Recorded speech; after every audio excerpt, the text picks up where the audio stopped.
Hello cricket lovers, good morning and welcome back to Landskrona, the southern part of Sweden. This is the magnificent Landskrona cricket ground where we're getting ready for week 2 of action in Group A. So far we know that Evergreens, Jönköping, Seaside and the Helsingborg Stars have made it through to the quarterfinals. They wait to see who will join them from Group B. There has been plenty of action. 4,210 runs have been scored and also 212 wickets. I'm Rico Full and this is the Landskrona Cricket Ground. You're watching the European Cricket Network and this is the FanCode European Cricket Series Landskrona, Sweden, where the action starts right here, right now.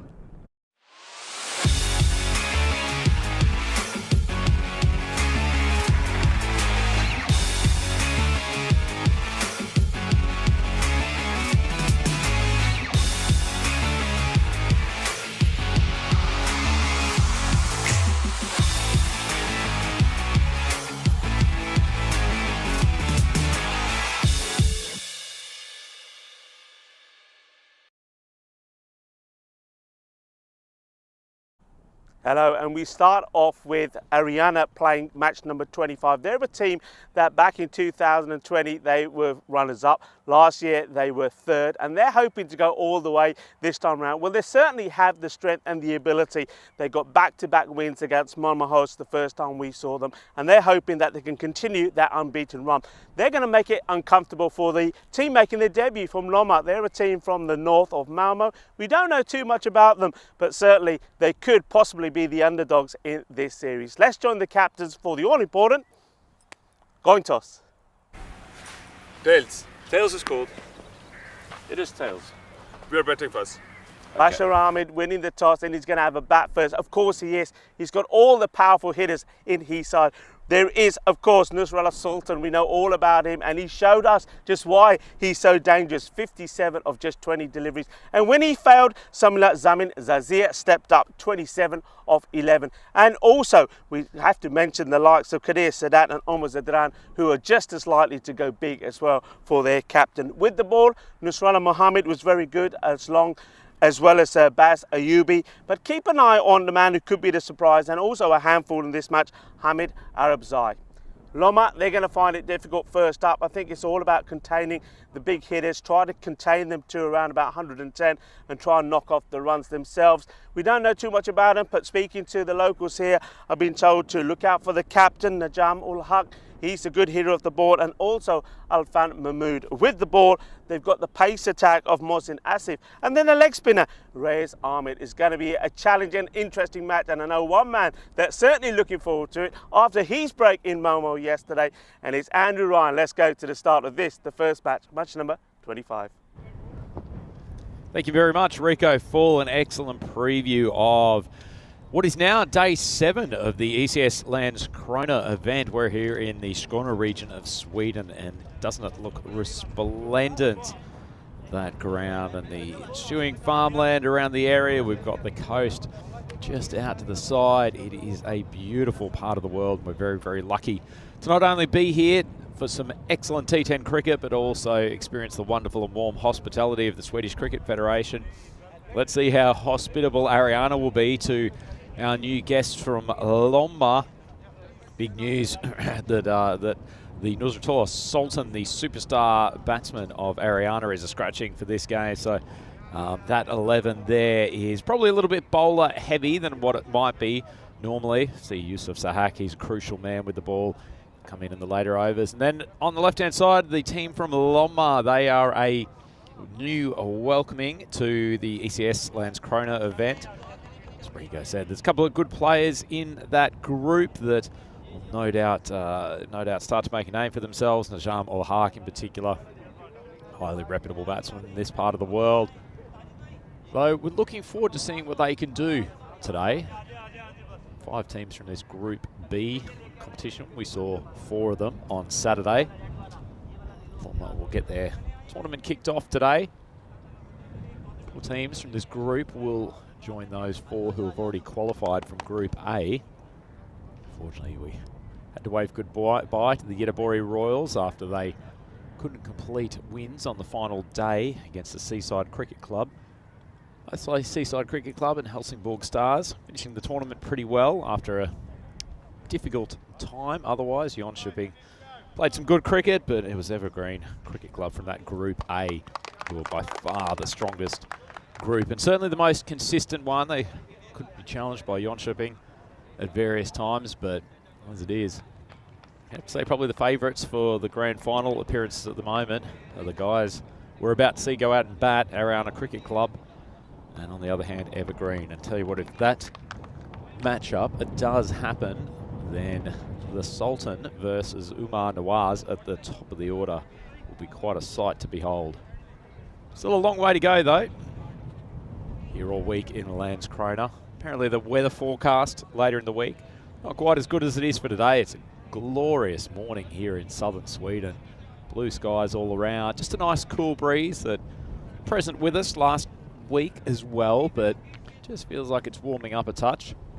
It's wonderful warm weather all weekend. First I made a trip out to the seaside town of Malmö, which is about an hour south of here by train. So we're in Landskrona at the moment. Malmö, a very, very large city in the context of Sweden, third biggest after Stockholm and Göteborg. Also the gateway to Denmark, travelling across the Öresund Bridge, which connects Sweden and Denmark. Very close cultural ties between Malmö as well. It was actually once a Danish city. It eventually came into the Swedish hands, but it retained very, very strong links with Denmark and Copenhagen as a city in particular. There's a lot of workers from around this area actually take the train across to Copenhagen and work from there on a daily basis.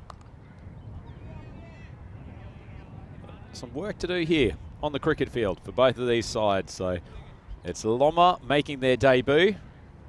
Ariana with the bat in hand to get started for today. Nice out swinger. Well, that's a phenomenally good way to introduce yourself to ECS cricket. It's a lovely delivery. Just started about a foot outside off stump, shaped away. Good delivery. Looks like Hark.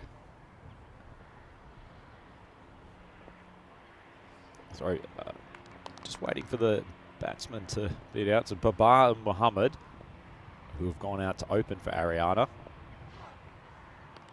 Well, that second ball, not quite repeating the same quality as the first, and batsman sees it flying down leg side, and they'll squeeze through for a single on top of the wide call.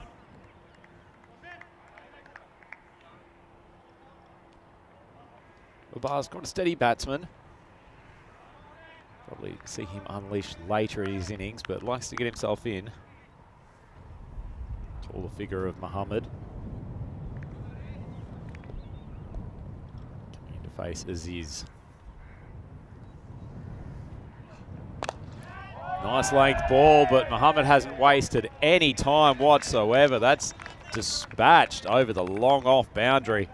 Tough start for Aziz. Got the ball on a decent length, probably just a touch full, but Muhammad comes up with a clean swing, that right knee on the ground, keeping himself nicely balanced. Good rotation into the stroke. It's a great shot.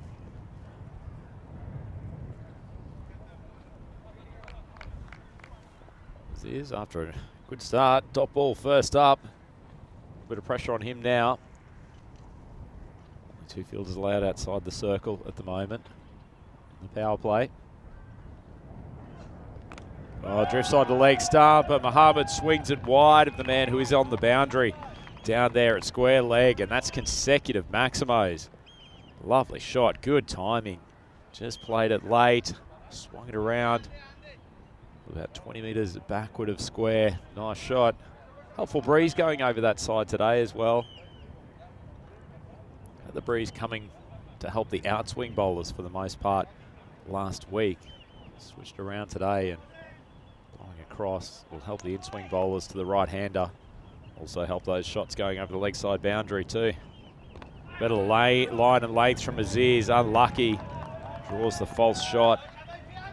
Muhammad's only going to take the one. Nice bit of bowling though. Gets it on that good length just outside off stump. Showing that he's capable of getting a little bit of away movement from the batsman. Always tough to settle in on these T10 contests. Omar coming for their first game in ECS cricket.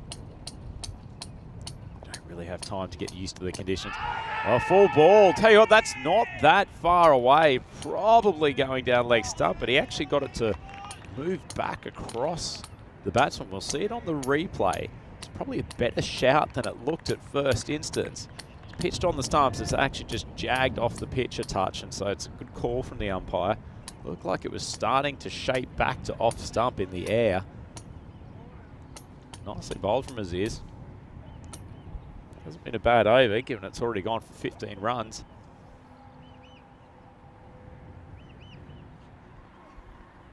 Nice ball, just starts that just outside off stump. A little bit of a way swing and concludes the over with a dot ball. Ariana Cricket Club, they're 16 for none after the first. We'll have a quick look at, I know, Rico's favourite stat.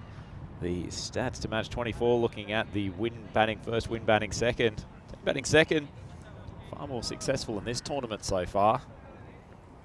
Generally decisions to bat first from the teams that win the toss, but team batting second with 14 wins from 10 games, and a man who will no doubt have quite a bit to say about that statistic is my glorious Caulfield cricket commentator pal, Rico Full. Rico, wonderful to be with you here again on Landskrona Monday. It's absolutely beautiful to be back on a lovely day. Good morning to everyone, cricket lovers around the world that have come to join us for the second week of competition here.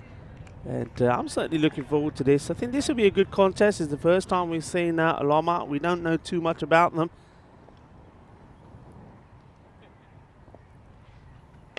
This ball just speared into off stump, utilising that helpful breeze, just tailing in to the batsman. It's a nice bit of bowling. This is Najam Haq, the captain. And Rico, you had to talk to a few locals earlier this morning who had some very good things to say about this man. Yeah, I mean, this is the one person when I was saying, look, you know, who do we need to watch out for? Who's gonna be the one that's gonna get the runs and put the all-round performance in? And most of them talked about this man, Najam Al-Haq, and he's certainly looking to impress. Yeah, but the big news there, I mean, the two men that I mentioned that were very powerful for Ariana in their first match. Let's see Al-Haq come in again. Well, it's a full ball and it's been pumped over long on. Great stroke. And Ariana Cricket Club, they have taken off with the same velocity that they showed in their first couple of games on Saturday. Oh, just walking down the track. Great shot. Yeah, that's brilliantly hit. And this is the issues, isn't it? I was going to say there that they haven't got Nusriella Sultan, who is, well, we know he's just incredible, the master blaster. Also, Zazia batted really well for them. But it just goes to show their strength. Here we see that two new openers. Mahmood Babar going well at the moment. That's his Maximo there. Atif Mohammed already plays a nice shot. As this one also just gets over that infielder and it races away. And that's going to be 4 more runs. And it's trying to find a way to contain Ariana in the power play. Not too many teams are able to do it. Yeah, it's a tough thing when you get hit for a 6 early, isn't it, Rico? There was actually a nice bit of bowling from Haq. Got it outside off stump, essentially drew the edge from the bat of Babar, but just flies away to the boundary. Put himself under pressure with that early full toss. That ball, a little bit more sidearm, a little bit flatter, but speared straight into Yorker range. Nice piece of bowling. Just love to settle down and maybe get through an over that goes for 5 or 6 and just keep the run rate under control here. Finds a block hole again, struck down. It's Aziz, the opening bowler, who's fielded it. Run out chance at the top. Babar had basically been left for dead. Aziz had a free shot at the stumps. Couldn't convert. The bowler probably needed to get back a little bit more quickly too. Actually, Babar played the shot and he's just held his ground in the middle of the pitch. If Haq had just walked to the stumps, it would have been the first wicket back in the pavilion. As it is, final ball to go, 12 off the over so far. And that's a beautiful shot. This is coming towards the commentary box. Rico Full has gotten down He's managed to field that, gone down, taken a seat, almost drunk a coffee at the same time. Magnificent strike from Muhammad, and they are peppering the boundary with regularity here in these early overs, and Rico Full showing a level of dexterity and style. The field, look at the bottom corner of the screen, takes the ball, sits down on his backside and does it all incredibly elegantly. Well, is there anything the man can't do? We saw him striking straight drives on the coverage this morning. Just a remarkable all-round athlete and cricketer. It's a great moment on Monday morning, and if either of us weren't woken up already, then we certainly are now. Great shot from Muhammad. Looking at the standings, Group B. Ariana and Hiskins on top. That's another one that's down at the leg side. Rico, just a sharp bit of fielding early in the morning. Well, you know, it's got to be done. You know, that's what I say. Get your body behind it. Look, I only went over to have a little chat with Bazza just to get some technical bits done. And next thing, the kookaburra's coming my way. But hey, there you go. It just follows you, doesn't it? You're a man who's always involved in the game, no matter what's happening.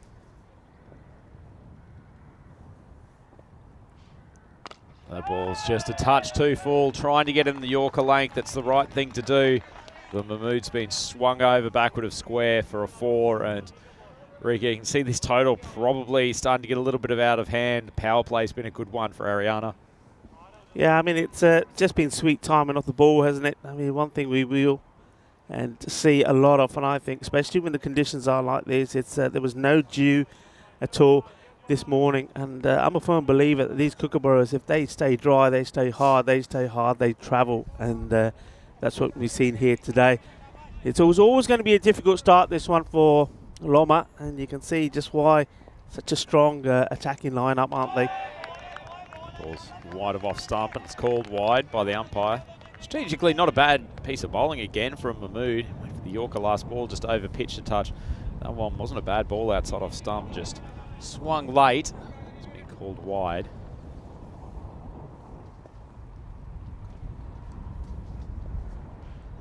That's a decent length ball. It's been hit very, very high. Fielder's coming back. He's he's fumbled it at the last moment. Aziz, who opened the bowling for Loma, he got underneath that ball well. Probably just came in 1 or 2 steps too deep. The wind has carried it a touch further than he was hoping for. Had the hands open, and it's just on impact as he's fallen to the ground, and the ball's popped out. Unlucky for Loma, as that is too much on leg stump, and it is once again flicked to the backward point, backward square leg boundary. So chance goes begging. Rico, they've had a couple already. The run-out chance at the start of this over, and then, sorry, the run-out chance at the end of last over, and now that catch from Aziz. He's been in everything. Yeah, I mean, that was so unlucky because, you know what, he's done exceptionally well as the fielder there, Aziz, because the ball, as you commented, was taken by the wind as well. So he looked like he was in position. Just have a look at this again. Looks like he's in position, does so well, and then you see there the impact, him hitting the ground, and you see it hitting that the upper part of the left hand on the ground. The ball pops out. Really unlucky. Very much so. Less unlucky there. Another boundary from the bat of Muhammad, who is flying at the moment. He goes to 27, just drifting on to middle leg stump again. Plays it laid right underneath his eyes. Lovely cricket shot. Yeah, nice shot. I suspect that Loma here will probably want to get this over done with pretty quickly and try something different, and that probably would mean get a spinner on. I mean, we heard about the leg spin. Maybe that's the man who's going to play a big part here, because at the moment it's just raining runs to all parts of this ground. 4 more. Lovely shot. Yeah, I think Mahmood went for the change up there. Ball just held in the pitch way too short, and Muhammad swings it around nicely.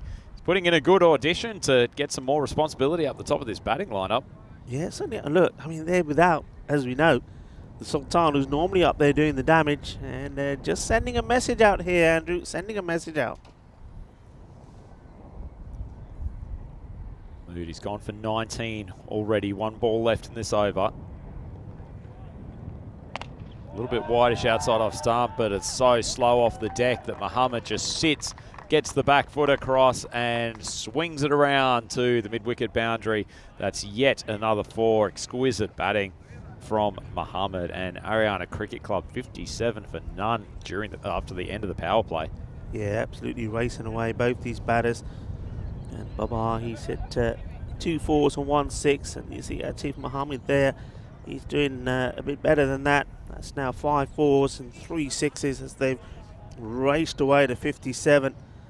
And win probability at the moment, Ariana 93% to Lama's 7. It's based on this onslaught in the power play. And, I wonder if that's the key here. Looks like they probably are going to go to the spin here.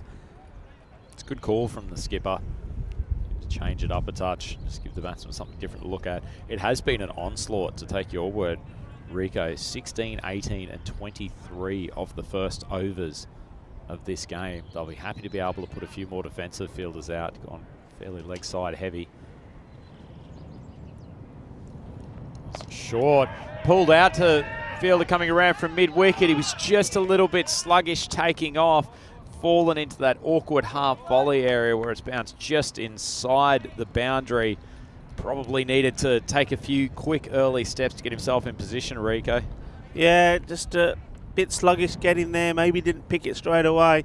But these two, they're having no problems picking it. It's now Mahmood Barber's turn to try and get hold of a few big hits. No pace on the ball, but he still struck that pretty well. 3 men on the leg side waiting.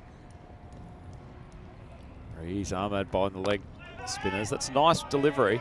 Not a huge amount of flight, but he's just trying to press the batter back into his crease. Yeah, it's a good delivery. It's been a while since we've seen a dot ball. There's one there, so some encouragement. It's a good comeback. Never easy after getting hit for first ball. Now here he comes back again, flights this one right up. And it's going to be back-to-back dots. And Babar a bit disappointed with the outcome of that. He feels he should have done better. He's a pretty patient batsman, Babar. Not quite as flamboyantly attacking as some of his teammates. Thrashed out through the offside. Should be fielded there. Coming to backward point. And it'll just be the one. Good comeback from the leg spinner, Ahmad. Yeah, just trying to make something happen here for his team. Try and get this wicket, try and get a breakthrough, try and get a feel-good factor. They haven't had any at the moment. Slow approach to the crease, little bit of pop. Nice bit of overspin on the ball. It's not getting a huge amount of sideways turn, but a little bit of jump off the deck. Muhammad steps onto the back foot, plays underneath it. Well taken from the wicket keeper. Yeah, it takes it well, and then you've got that little delayed appeal. Both umpires unmoved. Nicely pitched. Well, he gets a little bit more side spin on that delivery to finish the over. And Ahmad, after going for 4 first ball, Rico, that's a great comeback and showing the value of spin on this pitch. Yeah, good comeback by him. I thought just taking the pace off. Remember, going back to the first match that Ariana played, it was all, they attacked the pace really well. In the second match, Malmahos introduced Maddie, the spinner, and he was quite productive. They found it difficult to get him away. He even got the wicket of Sultan out just for 6. So I think this is a good ploy, and seeing that how that over went, well, maybe if they've got some other spinners in the camp, you need to get them on now. Yeah, absolutely. I think there's enough jump that you get off this pitch so that helps the spinners, particularly a leg spinner who you can see spun a couple. It wasn't just a side spin, it was actually the jump that he was getting off the deck that was causing some issues for both of the batsmen from Ariana Cricket Club. As we have a quick look at the run rates by day, Rico, and it's not atypical to see a slight drop in the run rate when we have new teams come into the format.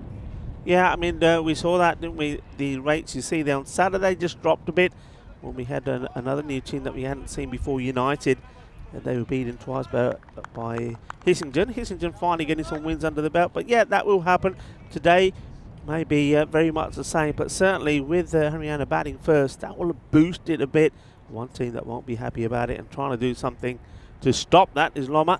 There's a new bowler that comes into bowl.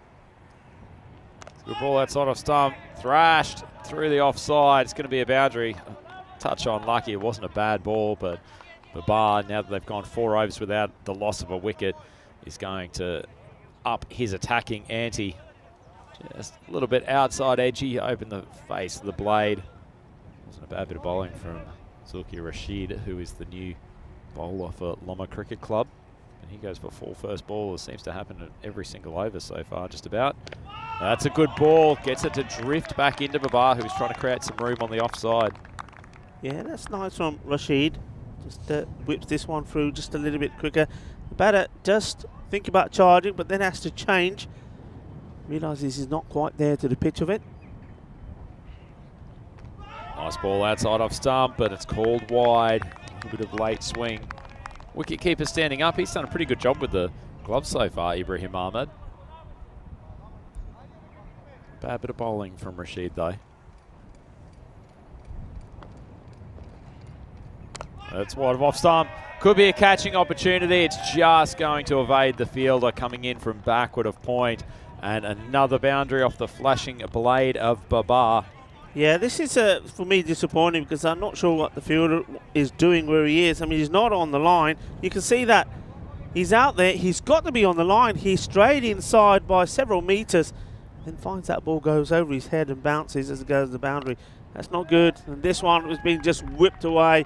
Good use of the feet once more. Gets to the pitch and just hitting it over the top of square leg and through that gap between the man on the 45 and on the boundary. This is a really good attack at the moment, this from Ariana. Babar is going strong, and Atif Mahmood, who's sort of been kept off the strike a little bit, he's waiting to unleash as well.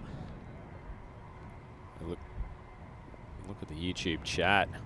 Myers just called in Babar the Slayer. Well, she might have to increase the ferocity of that nickname after those last 2 balls. 4 and now a mighty 6. He didn't quite get to the pitch of that ball. Bat turned in his hand a touch, but still managed to get more than enough distance to take it for a maximum. This is turning into a tough over now for Rashid.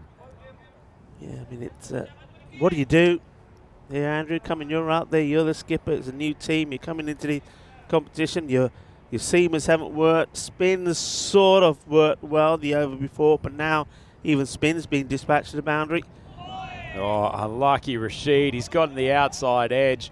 Not for the first time this over. That one goes much finer, evades the keeper, and it's yet another boundary. And poor Rashid walks away with 23 runs off his over. It wasn't a bad one in the overall scheme of things, but Ariana Cricket Club, they haven't lost a wicket yet. They've got 85 on the board. This is going to be a mountainous total.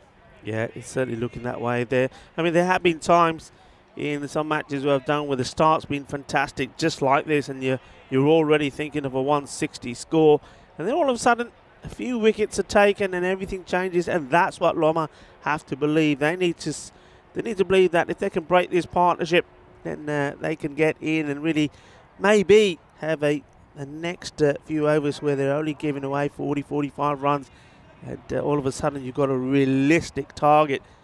But at the moment he's trying to find that breakthrough, and it looks like maybe the captain is he's thinking about different options. It looks like here they may go with Mohsin Ahmed. Looks like he's getting set to bowl this one. I think it is the skipper, Najam, who's coming back on for his second over, Rico. And he bowled a pretty reasonable first one despite going for a few runs. That's been popped up. Irfan coming in from long off, takes a really neat catch.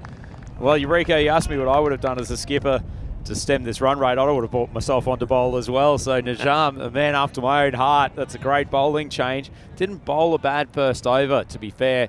So it's good selection, getting himself on, using his goal and experience. Just brought that one back in a touch, and Muhammad doesn't quite get his timing right, and a very, very tidy catch coming in from Irfan Mahmood. Yeah, well done. They've got their first wicket in the European Cricket Series.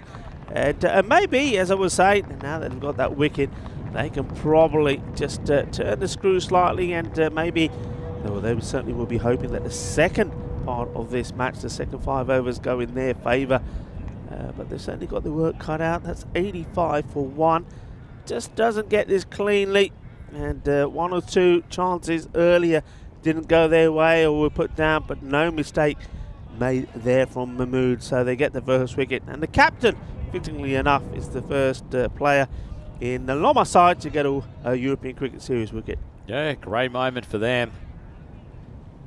It's Good bit of bowling, just induced the mistimed drive. Very, very well fielded. They've had a couple of opportunities so far in this game. They haven't managed to take advantage on in the field, but if I'm moved with a very, very safe pair of hands as he came in. Collected probably just a touch over the 30-metre circle, so he made good ground. So that comes in as number 3, beats the outside edge. And all of a sudden, Jar's bowling grenades out there. Good delivery, wasn't this one? Can I say that? His first ball goes past the off stump. It's a nice ball too, just left the batsman late. Jar coming around the wicket to the left-hander. A little bit over-pitched, but the new batsman just struck straight down the ground, and Aziz comes in from long off. For context of this game, it's been a great over from Hark so far, only going for 1 off the first 3 balls. Only been 1 other over that's ended up in single figures. That was from the leg spinner. This time down the ground. Just going to be a single. Bar. They're 44 off 20.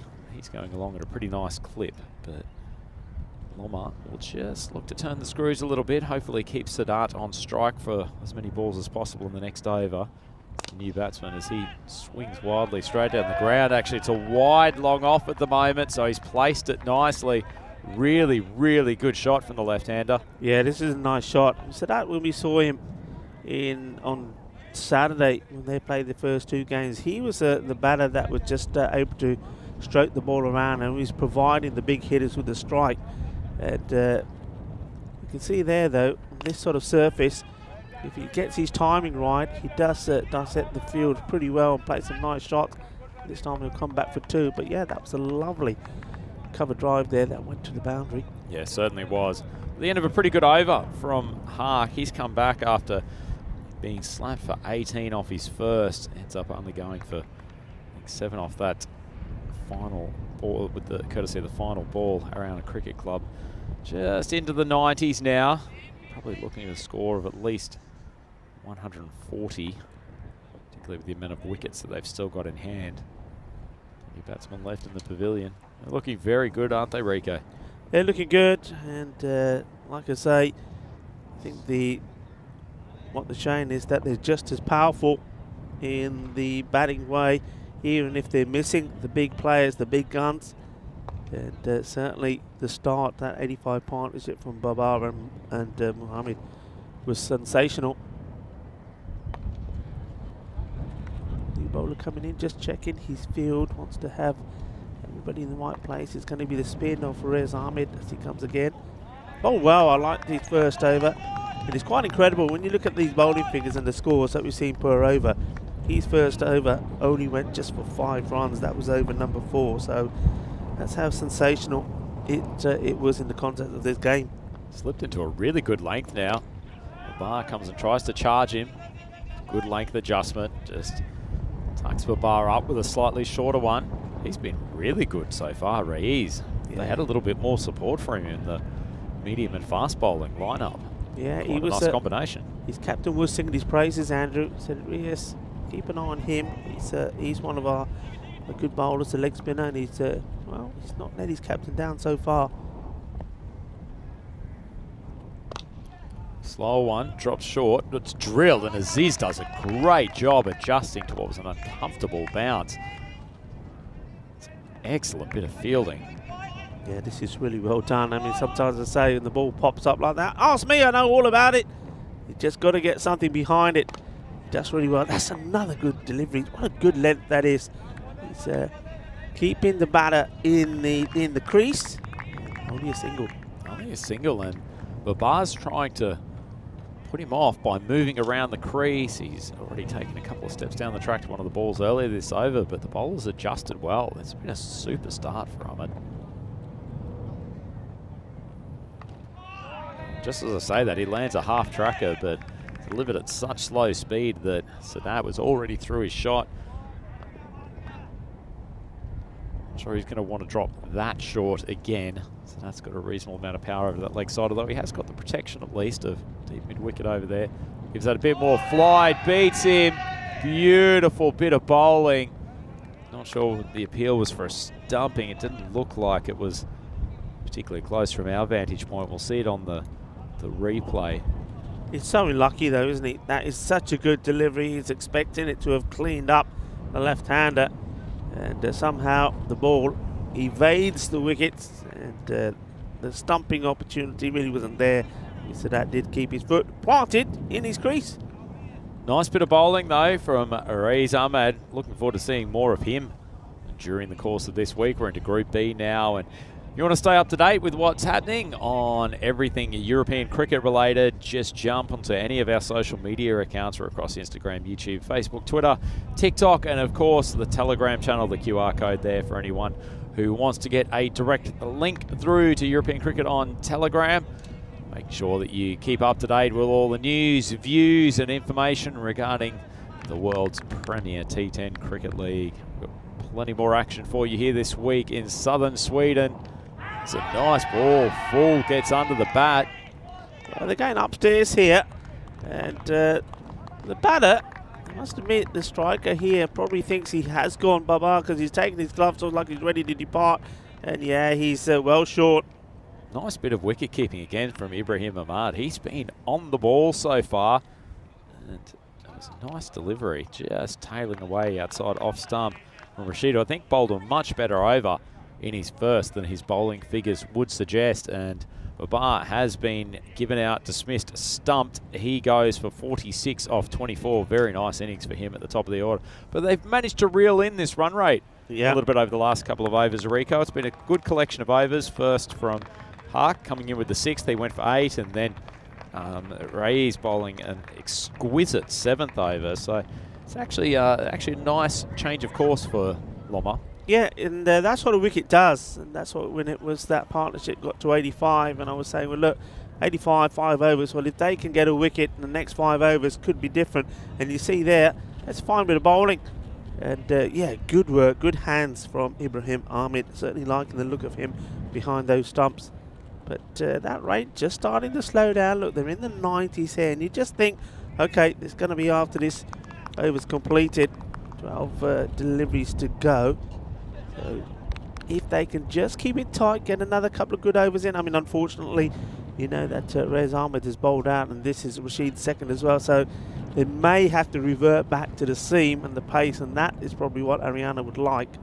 Owen drifts on to off stump from outside. Hands go up. 2 wickets in 2 balls. What a comeback. Loma Cricket Club, and what a combat from Rashid, who has started off this 2nd over with 2 wickets, and all of a sudden Loma are on the comeback trail. Ariana Cricket Club 96 for 3. Yeah, good catch. This goes up a long way in the air. The sun is quite bright. He adjusts well and takes the catch. He's got a few fingers that have been bandaged up, which made you think, okay, this may not end well, but does well.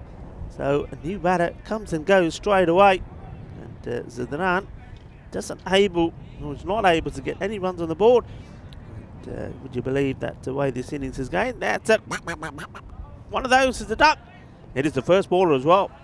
Oh, after the bounty of runs that came from the batter Muhammad and Babar to open up the innings, the batsmen have come in afterwards have found it a little bit more difficult. Yes, that he's 8 off 7 at the moment, and he's been joined at the batting crease by Khan. What looked like a 130, 135 total. They can continue to defend well. Khan does his best to up the run rate. Aziz come charging off the boundary.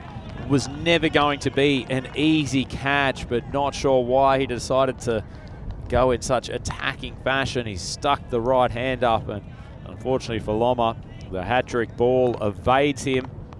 I think if he was right back on the boundary line and had have timed his jump, he certainly would have had a play on it, Rico. Yeah, absolutely. If he's on the line and he's jumping up and landing on the same spot, there was an opportunity there. So that's a hat-trick opportunity that goes to miss, but Khan is prepared to give it a big hit. This one is spinning all over the place. Well done to the 3rd man, keeps his eye on it. Yeah, good gutsy bowling again from Rashid too. Tried to get it up in the block hole, probably a little bit fuller than he would have liked, but didn't want to allow Khan to get underneath the ball again. Can't batting in his jacket. It's not a look that we see too often in ECS cricket.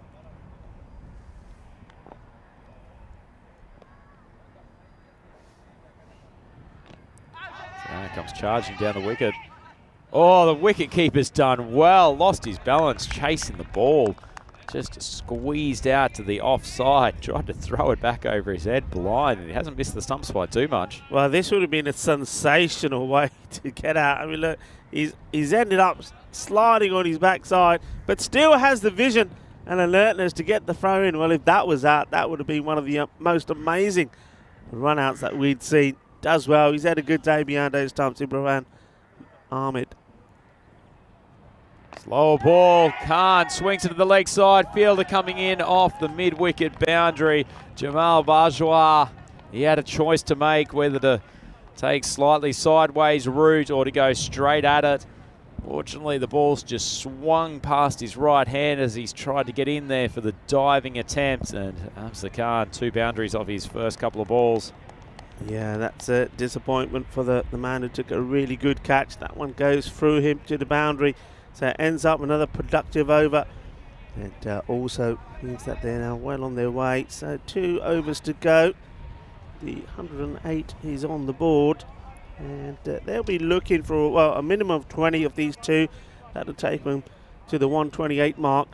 And but still, it's a good comeback from the team making their debut. Loma, just to remind you, it was 85 without loss at the end of 5 overs. Looks like they're going with Irfan Mahmood now, so it's back to the pace attack, which is where runs could start to flow again. This one's been flat batted out. It's been well stopped by the fielder.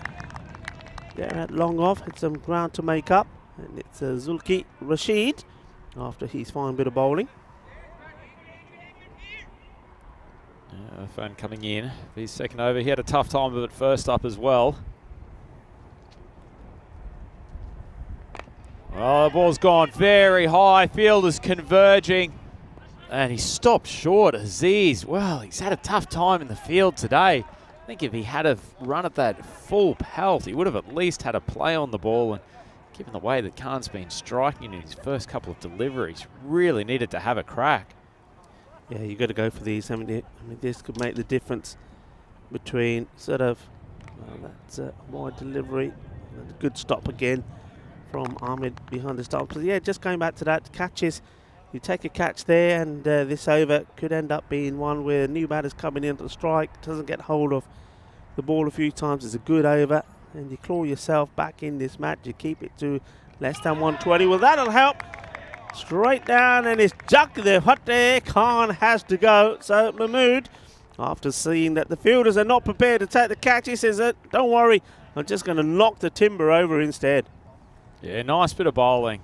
Didn't want to leave it in the hands of the fielding group, as obviously they've made a mess of a few opportunities today, but Mahmood's come back well. Absa Khan taking a big swing. He's a strong hitter of the ball, but makes no contact whatsoever, and he gets castled. It's a nice bit of bowling from Mahmood, and they continue this comeback. Loma Cricket Club, Ariana, are now 112 for 4. It's been a nice last couple of overs for them, Rico. They've defended well. Yeah, they have, and they'll take some encouragement from this. And just wondering, remember we do have back-to-back matches between the 2 teams here. So in the next match, I think the captain from the Loma team, Najam Al-Haq, may be tempted perhaps to take a bold gamble and see if he wants to open up with one of those spinners, whether it is Rashid or Ahmed. Riaz Ahmed may just be fruitful, and if you can get those early wickets, you can put the squeeze on, who knows. Charging in, slightly short of a length in the offside. They've only got the one fielder out there square, and it loops over the head of cover. That's a 4 to get started. Azaubi. Yeah, it hits this pretty well, doesn't it? Hits it on the up. Just got that one fielder to get the ball over. And we've seen once more on this outfield, even if it's not hit cleanly, it will go to the boundary. The man on the offside is sort of that point. Maybe could be worth bringing him in and putting extra cover back. It's gone Wide down the leg side. Another good bit of keeping. A very tidy display. Wicketkeeper Ibrahim Ahmad. It's very, very classy with the gloves. Two overs to go, 2 balls to go in this over. Decent length ball, swung hard, swung high. Fielder coming around from fine leg.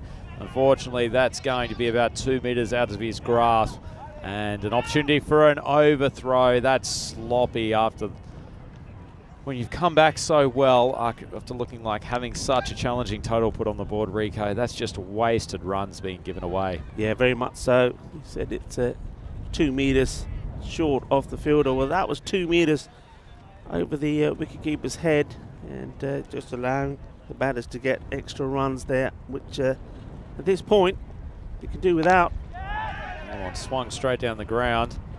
And the fielder Zulki Rashid takes the conservative approach. He's just going to keep it to a single. Sadat struggling to play with the same fluency as his teammates. Ariana Cricket Club, they're now 121 for 4. 1 over to go, so it's not quite the total that we expected, Rico. And we'll see what Loma bring to the batting crease, but they're certainly not out of it. No, not by any means. I mean, at one point we were talking 160, weren't we? And I did say then that quite often what tends to happen is the bowling team gets back into it by taking a wicket or two, and they've done just that. They use the spinners really well.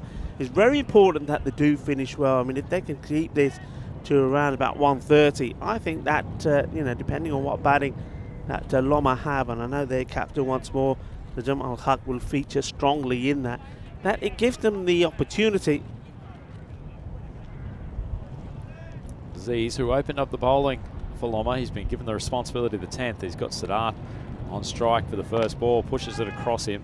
Sadat hits it hard into the pitch. Just take the single down to long off. I suspect they'd probably prefer Sadat on strike as much as possible in these coming balls. Baz Ayubi, man, who's much more comfortable as a power hitter at this stage of the innings.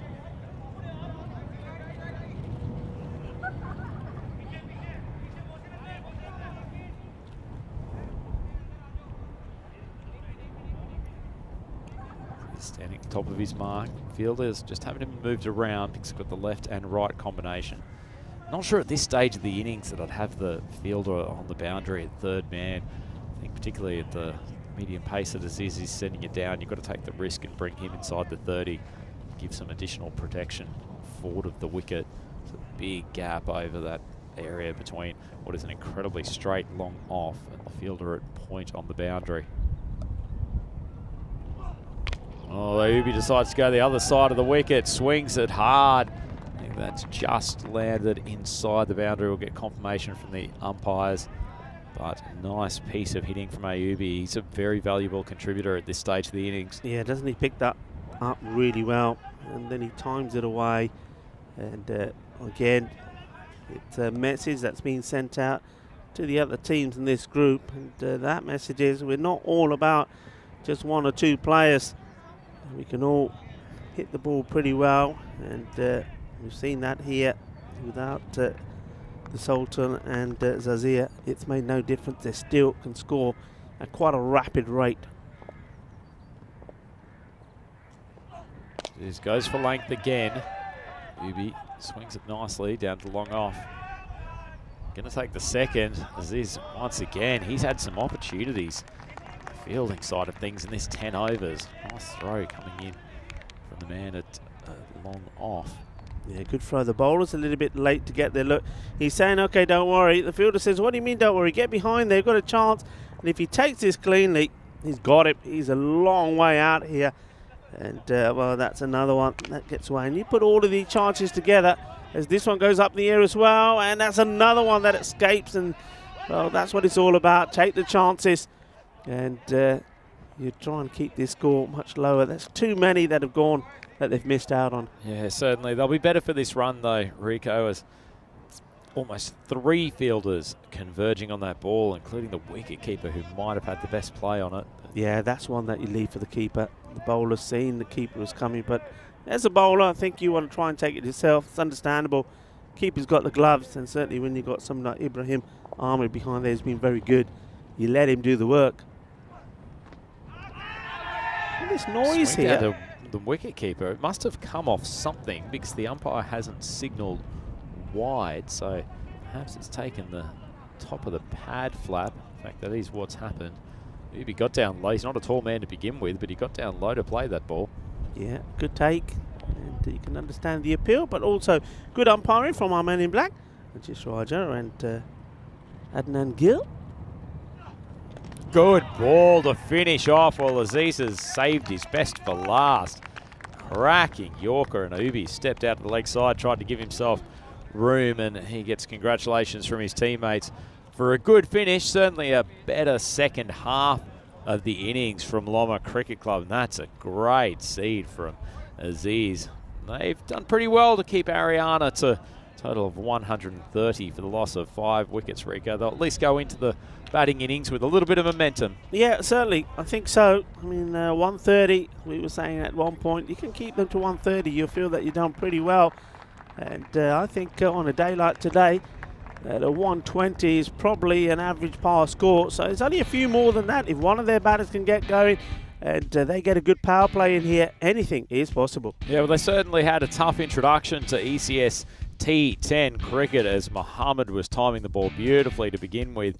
He was ably supported by Babar, who was playing second fiddle for a little while, but it didn't take him too long to get into his stride, and the ball was flying to all corners. Rico Full probably showing the sharpest fielding of anyone in that first 5 overs as he took a seat at the same time while collecting one that came to the commentary box. But they had their chances. That man Aziz, whether it was run-outs, whether it was catches in the deep, unfortunately he wasn't able to complete any of those dismissals, and that gave the freedom to the top order to continue swinging hard.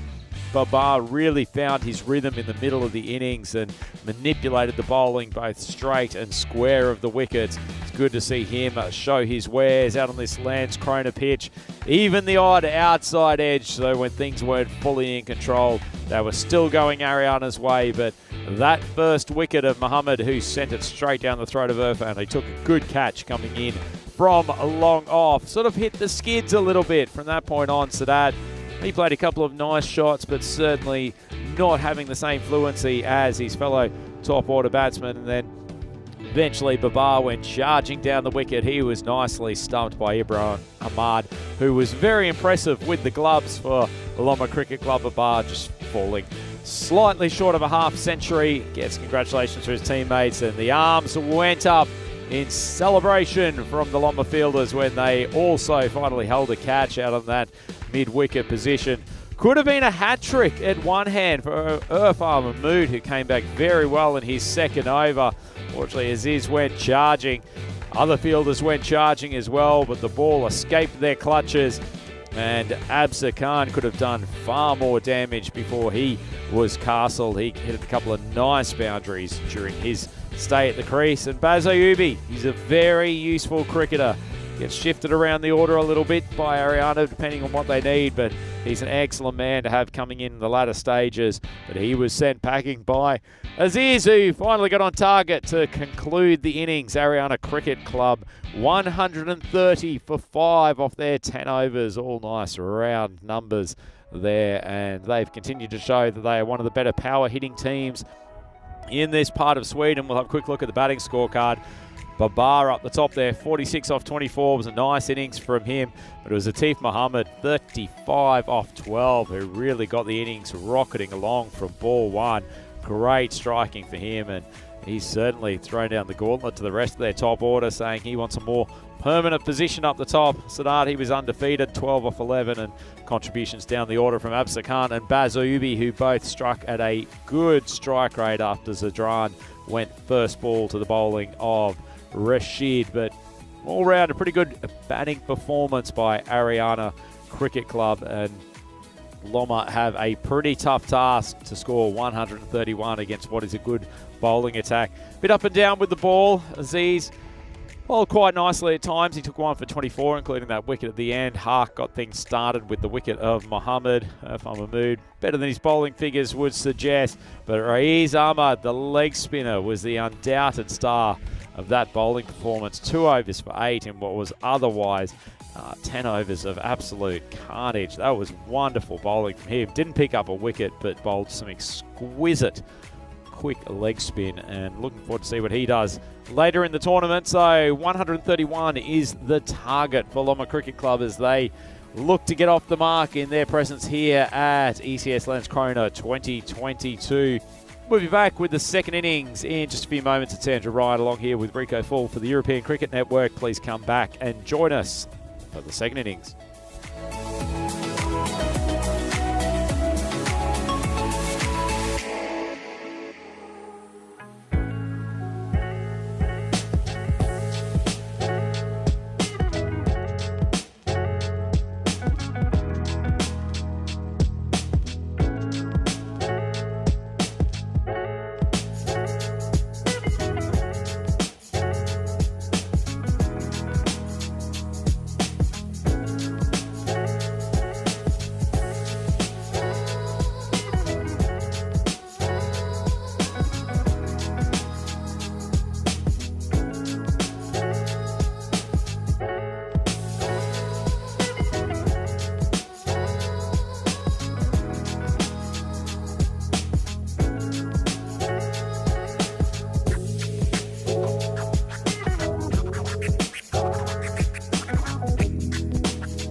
European cricket fans, welcome back to the Landskrona Cricket Club. We're here for the second innings of this first clash to get us started this week. We have our new entrants to the competition, Loma Cricket Club, who bowled first in this game against the powerful Ariana batting lineup. And Ariana have shown once again that they have plenty of capability with the Willow. They put 130 on the board. Pretty stern chase for Loma to register a first up victory, but no doubt they will go hard from the outset, trying to chase down 131 to win this game.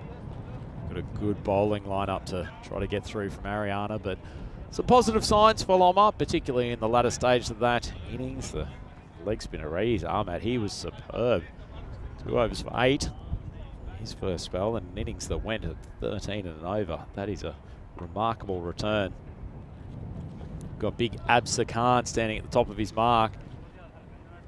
Probably a little bit off his best on Saturday when Ariana played their first 2 games of the competition. Came with a couple of beautiful balls nonetheless though, and he's certainly one of the sharper bowlers in this part of the world. Very strong action, gets himself into a good position to get a huge torso rotation to deliver the ball with some speed. Comes charging in, Alberto facing the first. It's good pace, a little bit wide, tiny tail away. Generally likes to get his outswinger going early. The breeze pushing across to the leg side, so it's not going to help him. Bowling to the right-handers.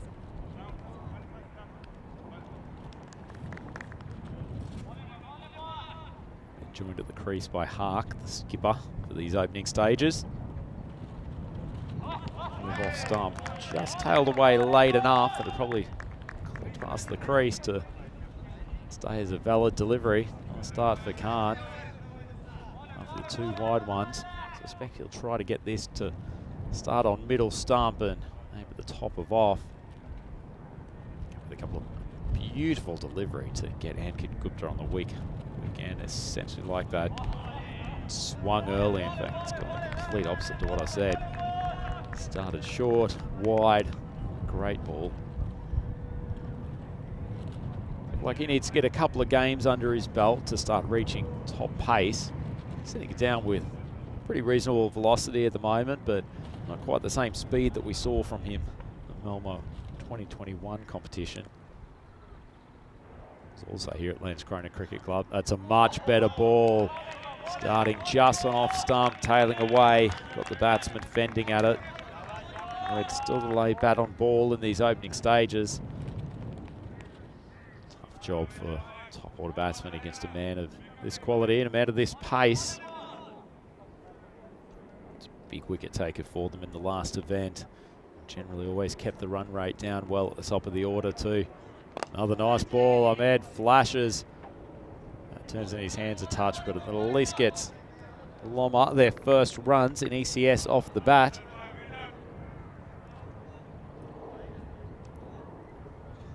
Bad line and length from Absa Khan there as well. I'm surprised that they haven't got a slip in for him. They've got a fairly fine third man standing right on the circle. The ball's on the stumps and it's unceremoniously dispatched straight down the ground. Well, lovely, lovely strike. Just a couple of steps towards the bowler and then bam. That's a great strike. Shin Ahmed, top of the order. Need a few more of those to get up to the required run rate, but he started well. Short of a length ball, that is pulverized over the leg side. It's been a long time since that has happened to Absa Khan, but that has gone like a bullet off the bat of the Ahmed bat. What a strike. That is some way to finish the over. 12 runs off it from Loma. They can get Shin Ahmed on strike a little bit more regularly throughout this game, then who knows what could happen in chasing this total down.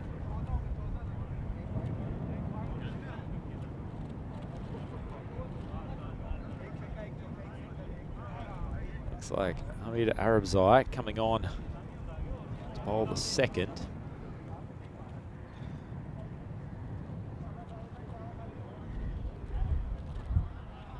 bowls nice little outswingers majority of the time. What a big wicket taker in ECS Melmore 2021.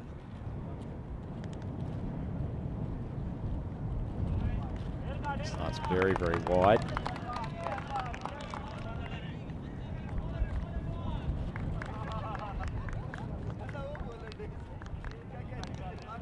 Correction, I think that is Gio Hark, who is out there at the non-strikers end at the moment and just brutally in that first over.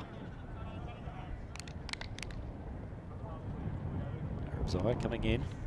Run rate still under control as far as this Lama side is concerned. Big swing outside off stump from Ahmed. Struggling a little bit, really needs to get his partner on strike after that incredible start. 10 off 2 balls from Hark.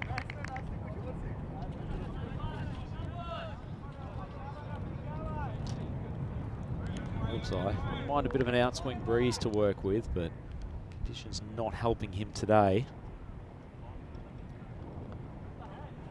Short of a length ball, Ahmed gets a decent piece of it. Fielder Remakes taken an amazing catch. What a phenomenal effort from Amir Zadran. Looks like he might have done a little bit of damage in the meantime, but that is one of the best catches I've seen this year. He's gone running back with the flight of the ball, stuck the left hand up in desperation and has flown through the air to take a phenomenal grab. Does the army roll to complete things, sticks the foot out to stop himself going over the boundary line. Well, if he has injured himself a touch, it looks like a little bit of the inside thigh of the groin muscle possibly. He's got a memorable play to take away from today. That is outstanding stuff. And what a time to bring Rico Full back to the commentary box. Rico, that is a cracking grab. Oh, this is just incredible. And when you're talking about sexy cricket, this is exactly what you're talking about. Look at this. This has gone past him. He's got no right to be catching that. And then to get the roll in as well, that is sensational. What a catch that is from Zadran. That is unbelievably good. Oh, some of these things that we see, some of these catches have been great, but that one takes your breath away. Oh, incredible stuff. Certainly when it first came off Ahmed's bat, I thought he'd got enough of a piece of it to take it over the infield. He had to make a lot of ground to even have a play on the balls, Zadran. That's an outstanding bit of fielding from the young man. Absolutely wonderful cricket. Oh, well, that is just, well, what can you say about a bit of fielding like that? We were talking about maybe Loma, that they gave a few chances away. Catches make a huge difference, and that was amazing. But the batters have to stay positive, and they do. This one is being smashed all the way over, and I think this is going to be given 6. The umpires are checking. Yeah, 6 runs. Manos arriba. Eso es 6 carreras. Well, this is Ibrahim Ahmed, the wicket-keeper, who's just joined the skipper at the crease, and he hasn't wasted any time unleashing his power. That ball was wide of off stump. Got a good piece of it. Great start. Rico, this chase could be far more interesting than we might have thought at one stage. 2 powerful batsmen out in the middle. Yeah, certainly. This is one thing that I like. They're out there, they're playing these shots. I mean, look, it's only some remarkable bit of fielding from Zadran, which has got that first wicket. But look, the man is doing all the damage. He's still there. And that's their captain, Najan Haq. And Ibrahim Ahmed, well, he's come out and he's playing his shots. You see the fielder, Abzai, just making some adjustments to the field. Looks like they're getting another man coming over from the leg side into the off, and I think that's all about the bowler saying to his captain, look, I'm going to keep it there. Let's tighten up the offside. Abzai, good length ball, pops off the pitch. Yeah, I like that. That's the bowler saying to his captain, look, I know the line I'm going to bowl. I'm going to bowl it outside the off stump, short of a length. So that's where I want my protection. I don't need the extra players on the leg side. So one more comes across. So only the 3 on the legs now. That's good captaincy too. Respecting the bowler's wishes. Arabzai is confident of keeping that off stump line. So you certainly want to back him up. Just outside off stump again. Ahmed, bottom of the bat. Just going to swing through for a relatively comfortable single.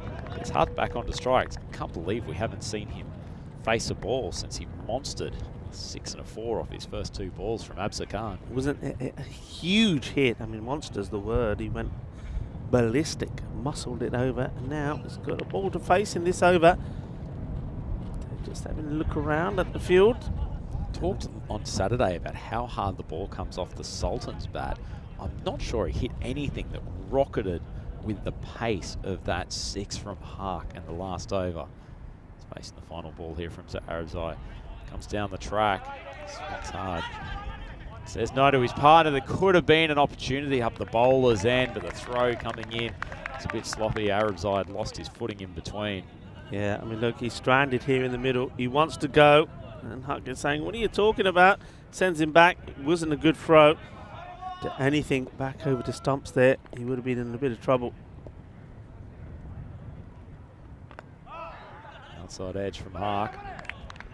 Goes into the fielder at third man. It's just going to be a single. Not quite the same glory as his first couple of balls in the over number 1. And at the end of that second over, Lomma, they are 22 for 1. Rico, they're keeping up reasonably well with the run rate so far. They certainly are. Like the shots of play, both these batters are able to get the acceleration in. As we have a look at the standings so far in Group B, and you see Ariana looking to get their third victory in the table. Islingtons, they got 2 as well, so they're the 2 teams at the top.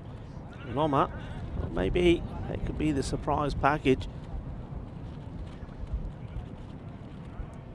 Got some work to do there at the moment, but these 2 batters, while they're there, they're certainly going to have a go. Khan coming on for his second, and he's popped down the ground again. Lovely shot from Ahmed. That's the Khan just dropping short, giving him space to swing the arms. Yeah, this is a lovely shot all the way down the ground. I thought maybe this is another one coming my way, but just too wide. And I don't think Anders would have been happy if I pulled on these the headset wires. Nice shot. Done the captain disservice again. That was actually Hark coming out with that straight pull shot down the ground off Khan, who he's taken quite a liking to. Drills that one out to just between cover and mid-off. I'm sure Absa Khan has had too many players charged him Swedish cricket successfully over the last couple of years. Statuesque figure of Ahmad, the crease, the number 3 batsman for Lomma.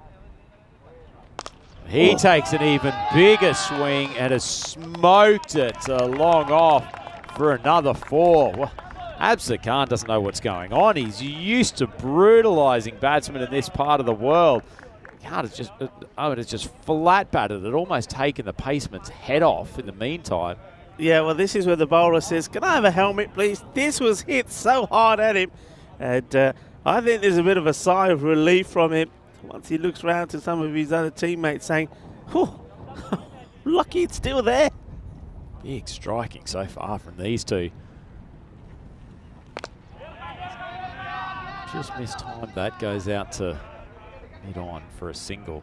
Very tall man, Ahmad, so he's got good levers to use and put him to full effect on that last delivery. Absa Khan probably needs to get 1 or 2 up in the block hole just to suppress the striking of these 2 batsmen. Yeah, certainly liking this, the intent here. They're not hanging around, they're going for this. Well, doesn't need a second invitation to smoke Khan for his second maximum over the leg side. A time where he probably need to find the Yorker. Khan's just dropped short again and he's been dispatched. Yeah, dispatched is the word. It's just too short there. Not getting any pace to bother the captain. And Najam Huq says, there you go, take that. And puts a bit of pressure now on the bowler. He's gone for 28 off his spell so far. Ball to bowl in it. Absa Khan, this would be probably the most expensive spell he's come up with in ECS cricket. Gets that one zeroed in on the stumps, but still hit straight down to long on. And he does the fielding. It's the end of a pretty good power play for Lomma. They are 39 for 1, 13 and over, so they're right on the run rate. Yeah, and the thing is, the good thing about it is they're going out there against a team that, well, most people are expecting them to go all the way this time. But they've shown no fear, and it's only that, let's not take away from the fact that it was only that bit of marvellous fielding to take that catch that has got that 1 wicket so far. Got the first wicket. It probably wasn't a bad dismissal in the context of the chase too from Loma, because the owner was just struggling to find his range, whereas Ahmed's come out and been brutal in this innings to date. All 3 overs so far, going for double figures, 12, 10 and then 17 from that last one from Khan, who's been hit for 5 boundaries in his last 8 balls. Ahmedzai comes in for his second, pitches it wide of off stump. It's up to 23 off 7. Not sure that he needs to try to create the room like he did on that ball, stepping away with a big front foot going out to square leg. Yeah, you saw Ahmedzai, who was making sure that he kept the ball as wide as he could outside the off in his first over. That's what his plan is going to be. So yeah, you're right. You don't want to be moving away, Huck. He's got to be moving to the ball. I'm surprised that they have gone with Ahmedzai here. I thought this would have been the opportunity, power play complete, to change the bowling, maybe try a bit of spin themselves. Mark's come striding down the crease, a couple of steps. Ahmedzai continues his wide of off stump line. Pretty predictable. He's an easy person to captain to because you know precisely what he's going to do. Yeah, I mean, this is what Ahmedzai is wanting to do, and this is what I think pretty soon that's when Huck needs to understand. That's the plan. He's got to take that little step outside the off and then play that shot. Let's see if he does here. Backs away again. Change up from Ahmedzai. He's gone for the in-swinger. It's nicely bowled. Just drilled down to get on for the single. Yeah, intelligent bowling. He's probably expecting or thinking that the batter is probably going to make that move to try and get to the line that he's been bowling. So he changes it up, gets it right up to the Yorker. Good to see Amar Zadran, or otherwise known as Zlatan Ibrahimovic, is back out in the field. He's fielding it long off now. Looks to be moving freely after we thought he might have injured himself taking that catch. Ahmed's taken a hefty swing. Good bit of work from the fielder coming around from square leg. Fires it into the keeper.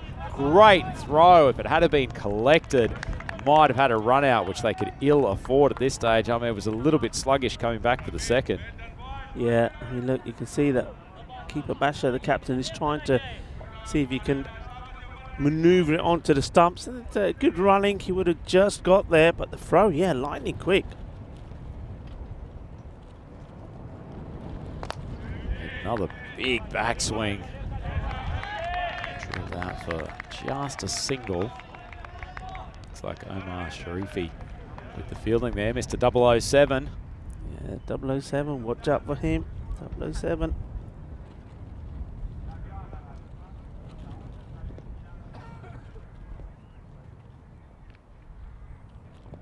Ahmedzai coming in, trying to finish off this over.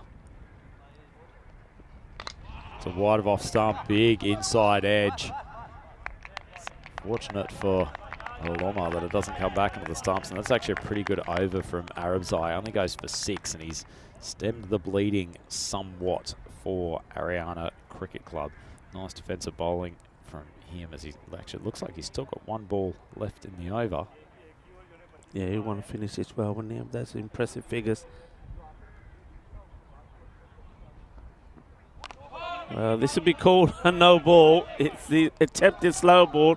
The catch is taken. It will not be out. And, well, there's somebody else been in the water's head hobbling around. Takes a catch, but look, yeah, this is just too high. And the umpires are on it straight away. He's a tall man, too. It takes some effort to get it up head height for Ahmed. So that's not a good finish to the over. And now he faces Hark, who's going to have a free swing. Yeah, this has gone a bit pear-shaped here. They get the extra run. No ball, and now big strike over long on. When you look at moments that could define this game, Rico, Ahmedzai had bowled a great over up until that point. Comes up with a full toss at chest height, and then Hark takes a step to the left and heaves it over the long on boundary. Great batting, and Loma all of a sudden are really threatening this total. They're 53 for 1 after 4. Yeah.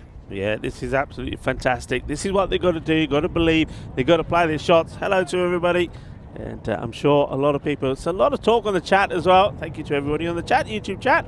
Remember, get involved, any questions that you have. But they're all excited about this. And I must admit, as long as these two stay out there and the way that they're striking the ball at the moment and that strike rate, there's every opportunity that they can cause a huge upset here. Yeah, absolutely. You had some recommendations to watch out for Najan Haak at the start of today's coverage, Rico. Yeah. He's one of the cleanest strikers of the ball in this part of the world, isn't he? He certainly is. But what about that last over? I mean, look, you're bowling not to the dangerous Haak. You try something different, it ends up bad. No ball, but they get the run as well. So Haak then faces the no ball, smashes it for 6. You're right, that could be a big moment. Yeah, potentially a huge moment in the context of this game.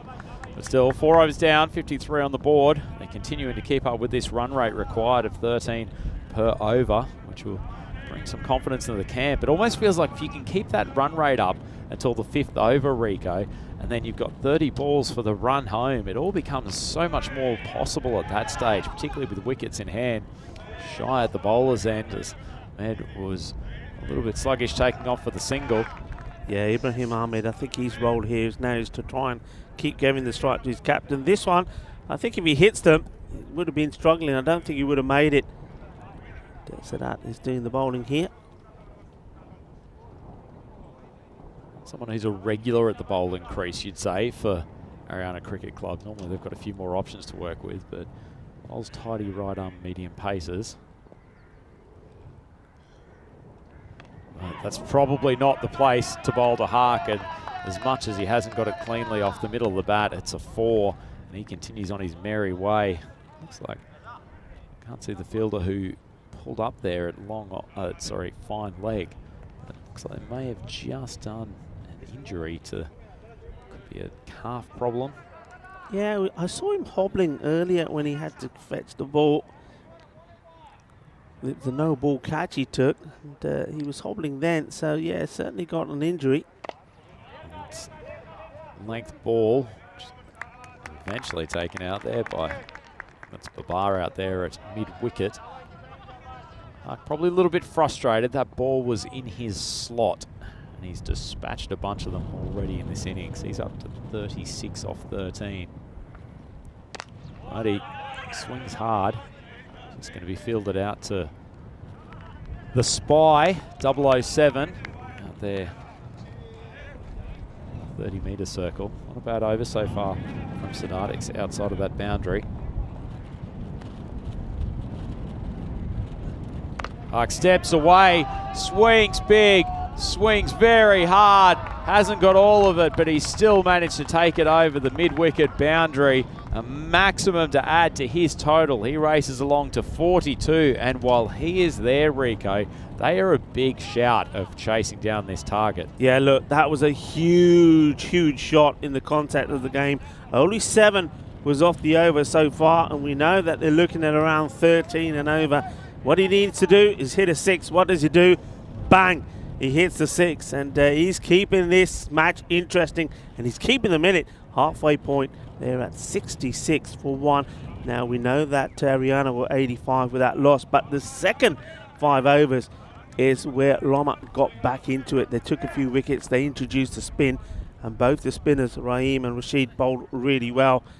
And right now, I think probably the captain of Haryana, Bashir Ahmed, behind the stumps, is probably feeling just a bit of pressure. He needs a bowler to start well and finish well. At the moment, the bowlers start pretty well, but the good finishing is coming from the captain, Haak.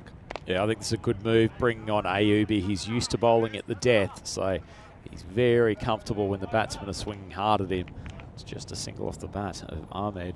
Keeping in the context of this run rate too, Rico, they had the other opener, Ahmed, chew up 6 balls for 1 run at the top of the order. So effectively, they had an over of batting in the first 5 that only went for 1. That's an outstanding effort from these two. Outside of that, Ayubi comes up with a cracking in-swinging Yorker, and finally fielder continues to struggle down there. That's beaten the keeper. Big bash with the gloves. Great ball, just tailed in late. It's gone away for a boundary, which is adding to this Loma score. They have reached the 70s now. 71 for 1. Only 1 ball into this 5th. Yeah, that's what they need. If it's not on the bat, somehow get the ball to the boundary. Short ball. That's been crunched away to mid-wicket. Babar came charging in. So the ball's just tailed away from him late, sticks the hand out and saves it from going for a boundary. But doesn't he crunch that pull shot? He hits the ball so hard, doesn't he? That's actually well done by the fielder. Does enough to make the stop and then gets the throw in quickly to keep Huck away from the strike. Just wondering if here they're just missing the plan slightly. Ariana, that one's going to be called a wide. Yeah, maybe. I mean, Ahmed, he's 19 of 12 deliveries, hasn't really got going yet. One thing that he's doing well is he keeps feeding the strike to his captain, Najm Huq.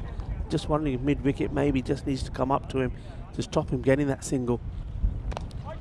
Goes over the offside. A little bit bat turning in his hands as he plays it. It's just going to be a single. They've managed to subdue him after a pretty quick start, but at least he's getting off strike almost every ball and giving Huq as much opportunity as possible.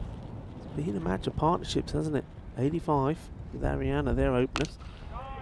This one's that fielder once more. This time does pretty well, so he's worth his weight in gold out there. That man is making some really good stops. The ball has been crunched his way. Babar might be asking to be taken out of the hot seat soon. He's had some bullets fired his way in the last over or two. Ahmed on strike for the final ball. Length ball, nicely bowled from Ayubi, and that's been a pretty good bowling change in the end. Charging down the ground, tries to crack it. The offside, Loma, they're 75 for 1 after 6. Rico, they need 56 off 24 balls. It's a tall order. Yeah, they've been going at a good rate so far. Yeah, look, that was a good over. You saw only 5 off the bowler, but there was those 4 leg byes there as well. So 9 off it. And that's exactly, I think, what the captain, Bashir Ahmed, wanted somebody to deliver. And that just means that there's going to be a lot of pressure now for them to score well of this over, and also a lot of pressure for the bowler. He knows that they're going to go after him. Decisions, decisions, decisions for the skipper. Looks like he's bringing on Sadat for his 2nd over. Ayubi's still got 1 more to go, which is very helpful for Ariana, but Sadat was reasonable in his first until he got pumped for a 6 off his last ball. In fact, they've had 3 sixes hit off the last ball of an over in this innings so far. Yeah, I mean, Sadat, he's got to be careful here, because I think he just sometimes tends to be just a little bit too short and at the body of Huq. And Huq, the way he's seeing at the moment, can really go to town if Sadat doesn't get his line right here. He's got to concentrate wide outside the off, but he's been bowling a bit short. Well, he hasn't gone short there, but it hasn't helped him. Huq, I'm not sure he needed to make the statement of intent with the cap coming on that he was about to go ballistic, but that first ball has been annihilated over the leg side boundary. Another 6, Rico. Oh, well, what a lovely shot, and what a way to bring up your half century as well. I'm quite surprised. Well, they get the message now, his teammates, and they're applauding him. 50 of just 18 deliveries. Both Badaya, Captain Najm Huq, apni 50 Banali, and what a way to start. The captain making the debut. Leading from the front, cracks it through the offside. That's one of his best today. Stunning strike, and 10 off the first 2 balls. Oh, what a shot this is. Absolutely creams it. Outstanding. Qué guay, qué grande, qué genial. Este hombre es muy fuerte. El capitán, Najm Huq, and he's looking to get what looks like it could be an incredible victory for his side. 10 off the first over from Sadat. First 2 balls. That's length.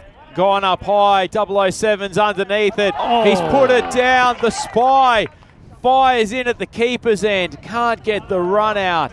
Well, they could have held the game in his hands on that occasion. Huq mistimes the ball. It was a good comeback from Sadat, but the catch goes down, and 2 runs added to the total. Well, that's a huge, huge, huge part in this game. 007, well, he's not the man with the golden hands. He puts it down, and that is the stroke of luck that was required, and that could just there have been the match. Yeah, kudos, Rico. Golden hands is a great call. 007. He's going to be thinking about that moment for a little while, and particularly if his team crumbles to their first loss in ECS this year. Ahmed's given another catching opportunity. It's Zadra who came up with such a brilliant grab earlier in the innings, perhaps a little bit tentative, having picked up a slight strain as he came up with that amazing grab earlier in the game, but this one's tailed away from him late, just hasn't got the hands in the right position. Oh no, it's all going wrong because that puts Huck back on strike, and wow, this is huge. Bolle, what a big one that is. Out of the middle of the bat, that ball is still traveling. That is huge. It's a little bit of carnage, and I thought that Sadat was the one that he's going to target, and hasn't he targeted him? He's taken him to the sword. Absolutely crunched Rico full. That's a pretty ordinary ball from Sadat right into his hitting zone, but he's obliterated it to the leg side. And if you didn't know already, Najjar Mahak is a man to get in your fantasy team. He is absolutely pumping the Ariana bowling attack all over the place. And Rico, this has been some display of hitting so far. This has been amazing, and it really has been such a great display from Loma. They're showing no signs, are they, of nerves? And we were saying, weren't they, when the opposition were 85 for 0 off 5, that get a few wickets, get back into this game, try and keep it around 130, you've got a chance. Well, they've done just that, and this partnership now is 82 of 35 deliveries. And Ariana having dropped those 2 as well. Both these guys have had a chance. They're looking to make the most of it, aren't they, Mama, here? What a victory this will be. Oh, what a moment to be brought into the bowling attack. Waheedullah Sharifi. He's not featured so much in the tournament to date, but he's been asked to come in and try to address this rampaging Loma batting lineup. First ball wide. Sorry, first ball was just a dot. A big swing from Ahmad. He's just got to get his partner back on strike at this point. That one does get called wide. Yeah, and I think this is all about the captain, Bashir Ahmed, saying to the bowlers, look, this is where I want you to be aiming. If you get the odd 1 or 2 wrong, it doesn't matter. That's the line. That's where I want it. That's the advice from the captain, that he's following it, but just can't get it inside that wide line at the present time. Big bash with the gloves, just keeping calming influence to his young charger. Yeah, I mean, that's only just, isn't it? Only just, but that's the consistency from the umpires. Ahmed's taking a big swing, doesn't get a piece of it, great piece of it, but Absa Khan coming around and fielding. So the bowler, Sharifi's pretty lucky those last couple of short, wide ones outside off stump. He's got a fielder quite deep backward of point and another one out there at the extra cover boundary, but great opportunities to crack those to the point boundary. Zadran has taken his jacket off. He just flings it over the boundary line, almost to say, right, I'm ready. I'm ready for the battle. This is going to be the battle. This is a wicket they need. And the bowler just making sure, Waheedullah Sharif, that he's got everybody in the right place.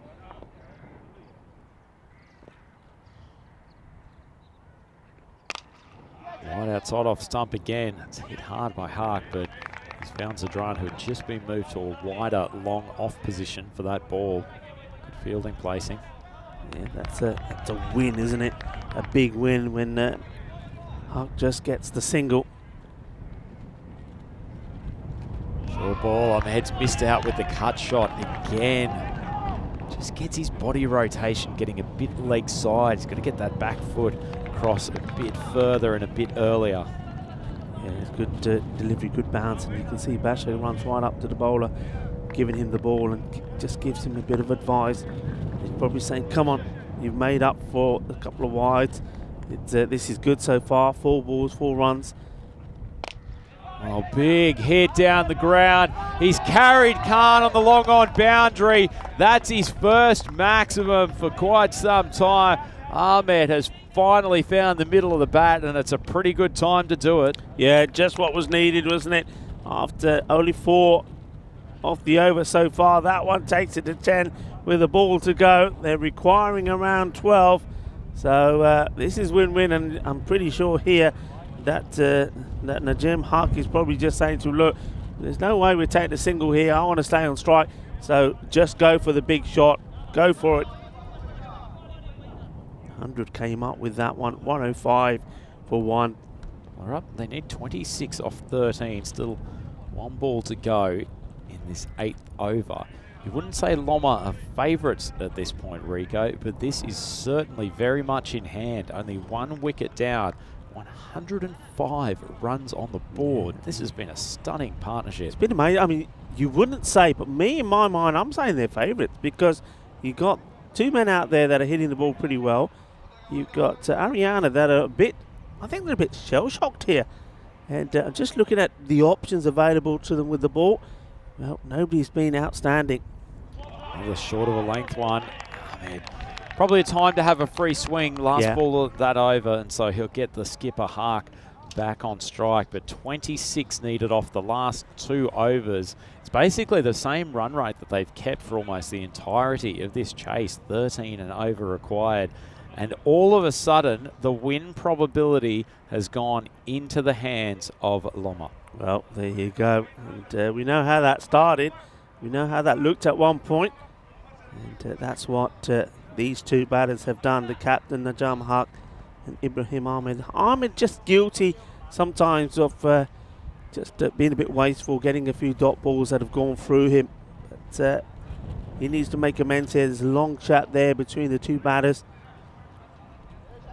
I wonder who's going to bowl this one. I mean, we did see that it was quite a decent over from Ayubi, and it looks like that's who they're going to go with here. Who's this? Yeah, I think that's a good call from the skipper. Could leave him until the final over, but if he gets through this one with only 6 or 8 off it, for instance, it's going to give that final bowler a lot more to play with, and even better for them if he can move one of these 2 batters, and in particular the man at the crease at the moment, Haq. Hits it into his zone, and he does not miss out this time. That's been obliterated 20 metres over the boundary. What a strike. Oh, this is just awesome. Here we go. Boom! Shaka! Well, you don't bowl it there to him. He's automatically taken that step down the leg side anyway to give himself room. You put it in that spot, say adios to it, it's gone. Oh, big challenge for Ayubi now. Goes short, wide on the off stump. That's kicked over the hands of 007, Zadran, backing him up on the boundary. Good running from Ahmed. He's alive to the fact that they want to keep his skipper on strike. Ubi might have had an opportunity there at the stumps. Fumbles the throw as it comes in. Yeah, I mean, look, that one goes through the man in the infield, and they decide straight away we want 2. That's what their plan is, and they get it. Well, that's been hit very high, and it's carried with the wind, and almost a statement. He spanked it into the dressing room of Ariana Cricket Club, and Baz Ayubi has been pumped twice in his first 3 balls. Well, how about this? That's 14 already off the over, and he's saying, here you go, boys, have one of these. They're all quiet at the moment. They're staring at defeat here, 119 for 1. And, well, the captain, Najam Haq, is making a huge statement. He's up to 78 off 26. And Loma, chasing 131 for victory, now have 9 balls to get the last 12 runs. Rico, they're not far off being able to do this in singles. I don't think Haq is going to hold back, though. Takes a big step down the track. Ayubi's gone around the wicket to try to change the line. It's probably not a bad idea at this stage. Nothing else has worked against this man. Gets the dot in. That's a massive, massive delivery at this point in time. But there's still plenty of balls left to get those 2 big shots in. It's another one that gets through. This is better bowling because, like I say, you know he's going to take that step towards leg side. If you can get the ball outside the off and take it out of his reach, every opportunity you're going to get the dot in. So the next 2 deliveries, or the next 1 delivery, 1 in the over, this is huge, this is massive. And that's what bowled in. He should be concentrating on the ball. And the umpire is going to signal the leg by. He's got to be thinking of trying to stop the single, because you want to try and keep Najam off strike. Look, he goes for the appeal. He's got to get that ball. He's got to make the ball his. He doesn't, goes for the appeal, and as a result of it, they take the single they needed. Yeah, good running, good heads-up play from Ard too, sprinting down the other end to make sure that Hart got back on strike. Lama now 120 for 1, needing 11 off the last 6. Rico, I'm sure you had different views on this amongst the T10 community, but when they got through to that score of only needing 12 off 9. Yeah. I'm not saying you just do it in singles, and I know Hart could end the game with 2 lusty blows, but with 1 off that last 3 balls, they've put themselves under a bit of pressure in this final over, needing almost 2 runs a ball. Whereas if they had have just hit hard but not taken really, really lusty strings trying to deposit him over long on again, they might have been in the position here of needing 7 off 6 or 6 off 6, and it's just a much easier equation. Well, he just doesn't really care. He's hit one straight down the ground for another maximum, and Ark saying, Andrew Ryan, your opinion means nothing to me. I'm just going to do this in 6s. This is just awesome. It really is. What a knock it has been.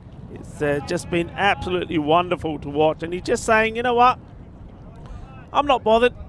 I'm not frustrated. I'm not under any pressure. Don't matter who the bowler is. I'm just going to hit it big. And this will finish it. Amazing. What a victory this is. And it's Captain Marvel finishes on 90 not out. Andrew Ryan, what about that for a match? That is some of the best striking you will ever see in the European Cricket Series. He's barely not had something come off the middle of the bat for that entire innings. It was some of the most pulverising blows I've seen in T10 cricket. He's ended up with 90 off only 31 deliveries.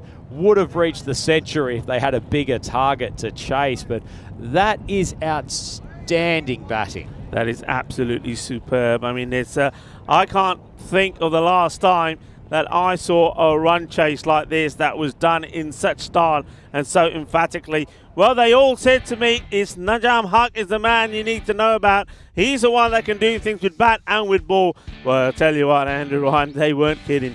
Oh, this is just a buffet of biffs we're going to watch on the highlights. Everything just swung hard off the bat of Haq.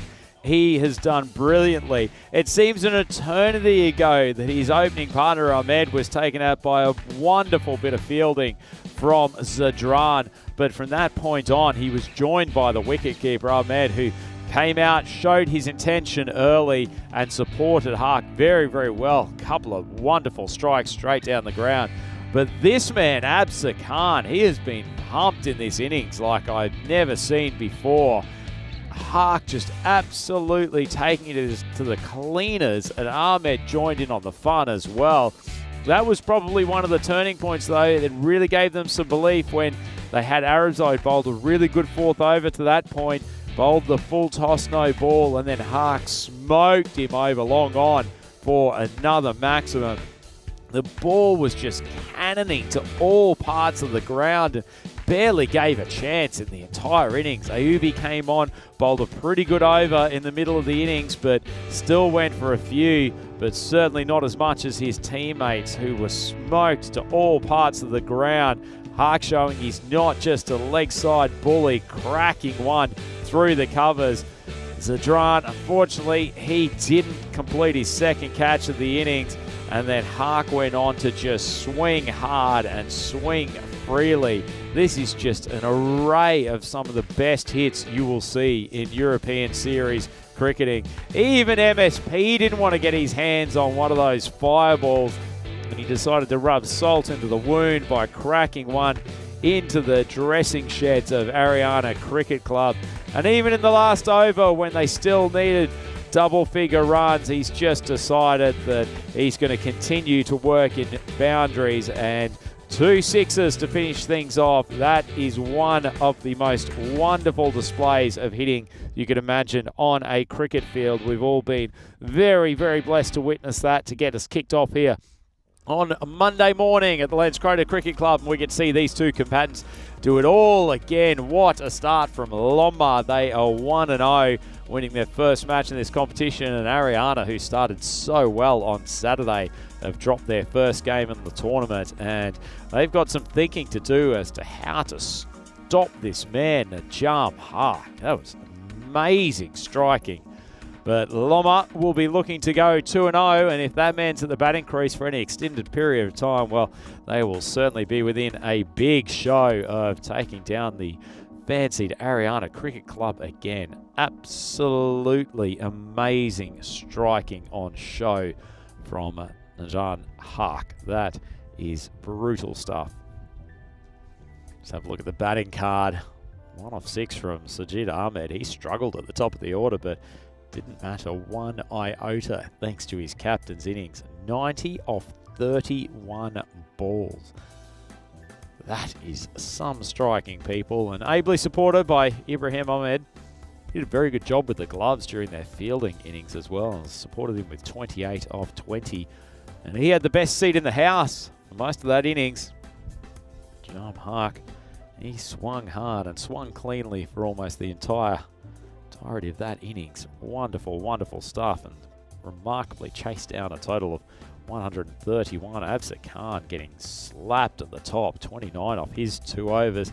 Arabzade actually bowled a pretty good second over until he came up with the slower ball full toss, what should have been the final ball of his innings, and then got slapped for a 6. Kadir Sadat, he won't enjoy being hit for 33 off his 2, and even Baz Ayubi, who's generally very reliable, going for 19 off his 2 overs. In the end, that is a stunning victory for Loma, chasing the target of 131. Still 4 balls left to play with in the second innings there.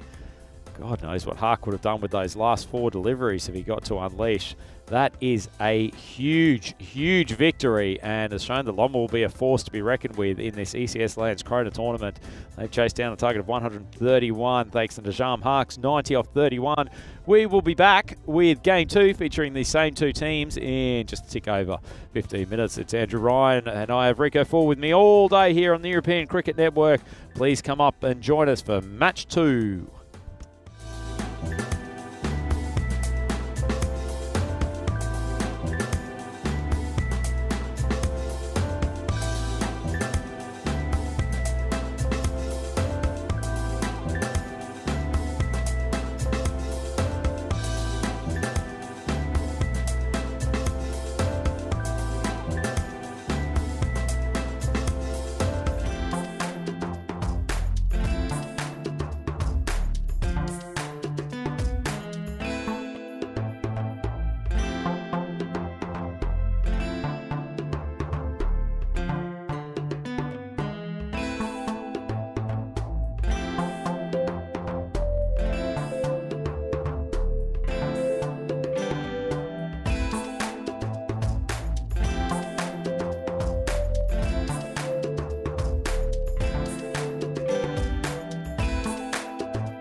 Welcome back as we get ready for match number 26.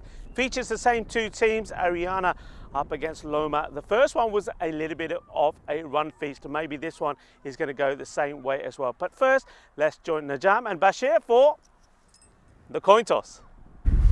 10. Tails is called. This heads. We are betting. Well, Bashir Ahmed of Ariana winning the toss and deciding he's going to have a bat again. Well, last time round, even though we had good knocks from Mahmood Baba 46 and Atif Mohammed 35 with that 85 run partnership, they were 85 of just 5 overs. But the second part of the innings where they slowed down, they still ended up with 130 runs on the board, but it wasn't enough.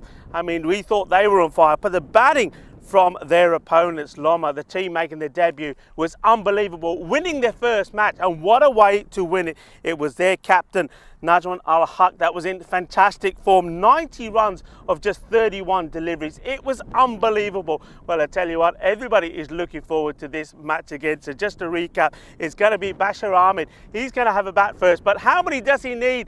And it's all about, for me, the form of, well, Mahmood Baba and Atif Mohammed. They have to go bigger. Maybe we're going to see something more from Omer as well. But how do you keep somebody like Najam Al-Haq quiet? What an innings from him. What a way to start for his team. The captain making 90 of 31, winning the match for his team. It's the first time they played in the European Cricket Series, and what a start it was. Everybody is looking forward to this match. So we go over to Andrew Ryan. Andrew, news from the coin toss is that Bashir Ahmed from Ariana is going to have another bat. Thank you very much for that update, Rico Full, as always, providing super work from the tossers. And having a look as we fly into this Landskrona Cricket Club. Beautiful agricultural setting. It's down probably about 15 minutes drive away from Helsingborg on the Swedish coast. Beautiful sports facilities all around us, and none more so than this Landskrona Cricket Club ground, looking absolutely resplendent in the Monday morning sunshine. And a team who is also looking particularly resplendent after their first up win, Loma Cricket Club.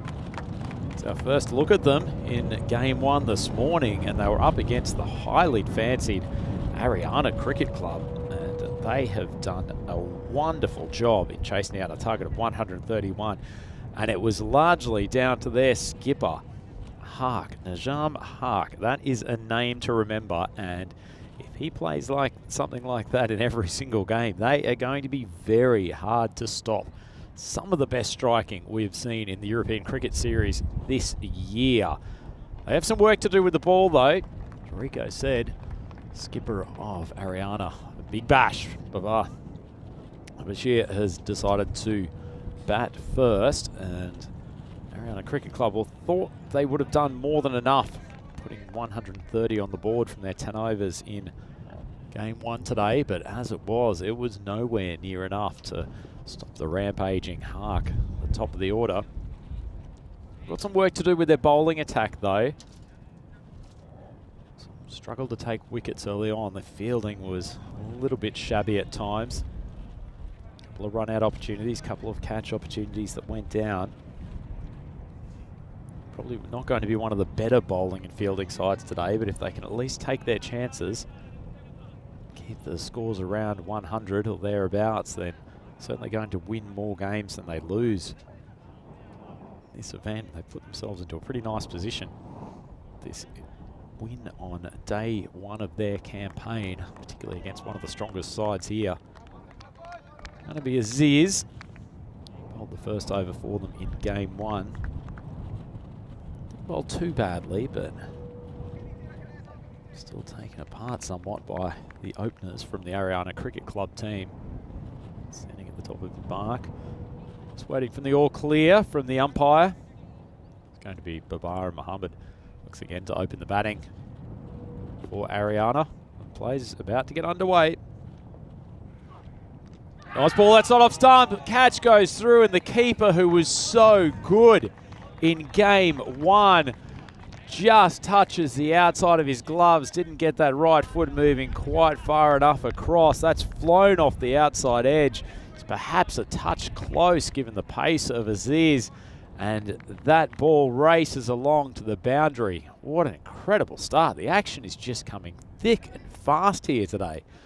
Don't even get a ball to settle in. Sure, it's keeping all the fans out there happy. Thank you everyone who's joined us on FanCode in the Indian subcontinent and also YouTube on the European Cricket Network. Decent length ball as he's popped up. Oh, Hark's come back. He's tried to grab it one-handed. 2 catches down in the first 2 balls. Babar could have been on his way back to the pavilion. Hark probably needed to take a few quicker steps and get back and get both hands up for it. It's all happening at the Landskrona cricket ground. Aziz absolutely devastated.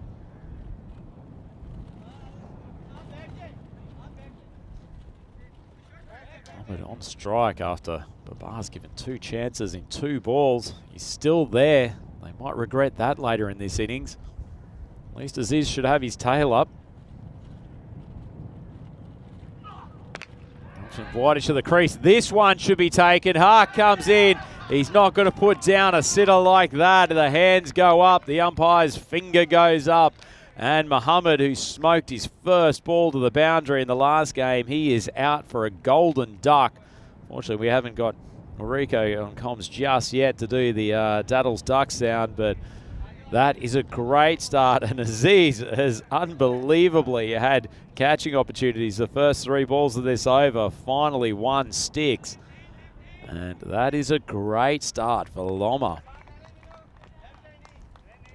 Certainly buoyed by the confidence of that first game. It was their bowling attack who struggled in game 1, but Aziz, he's gotten a burst of confidence, and the skipper puts down a catch, a much harder one on the second ball. Tracks in to take a much easier grab on ball number 3. And Aziz has the early wicket. Loma Cricket Club, they are ready to make an impact in this ECS event here in Landskrona. Many people making an impact on the YouTube chat as well. Good to have Maya with us as always. Ninja is in there too. Graham Holmes has just joined us for the start of this second game. Great to have all of you with us here today, and everyone else who's joined in on either YouTube or FanCode. Bowling to Sadat, who's come out at number 3. Drifts onto his leg stump. Fielder's managed to use a relatively unique cross-legged approach to stop that ball from going to the boundary. Keeps it to 1. Coming in to join me with a couple of balls left in this first over. Man who's given us quality service from the tossers so far. Earlier today, it is the wonderful, the majestic Rico Full. Thank you very much, and what an introduction. As we see Loma in the field once more, looking to impress, and well, certainly Aziz certainly did. He could have had a wicket off his first 3 deliveries. Couldn't believe that. It was a good effort from the keeper for the catch, and then it was the captain that let him down the second ball, but he did get one with his third, and this is a good start from Loma. They've sent one of those opening batters back early. They couldn't get him out until 85 runs were on the board last time round, so this is a really good start.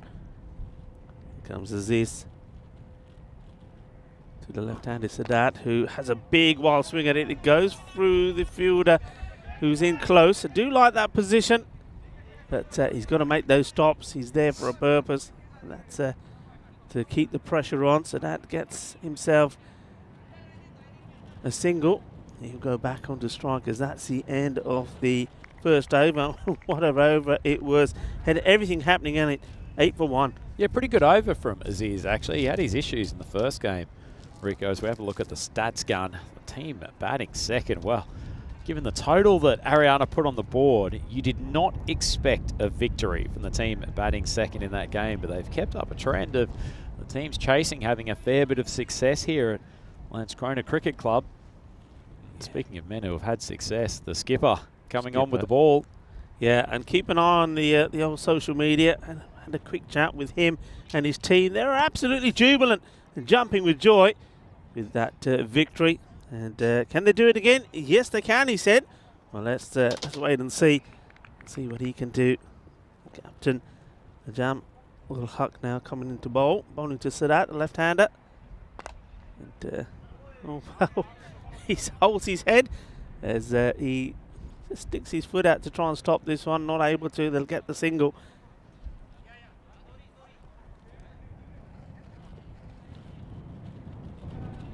It's turned out to be a very fine day. Still that breeze. It's a swirling breeze. No real direction. Full toss. And it's that man again that's in the inner circle. Well, he got changed. Somebody else came to take his place.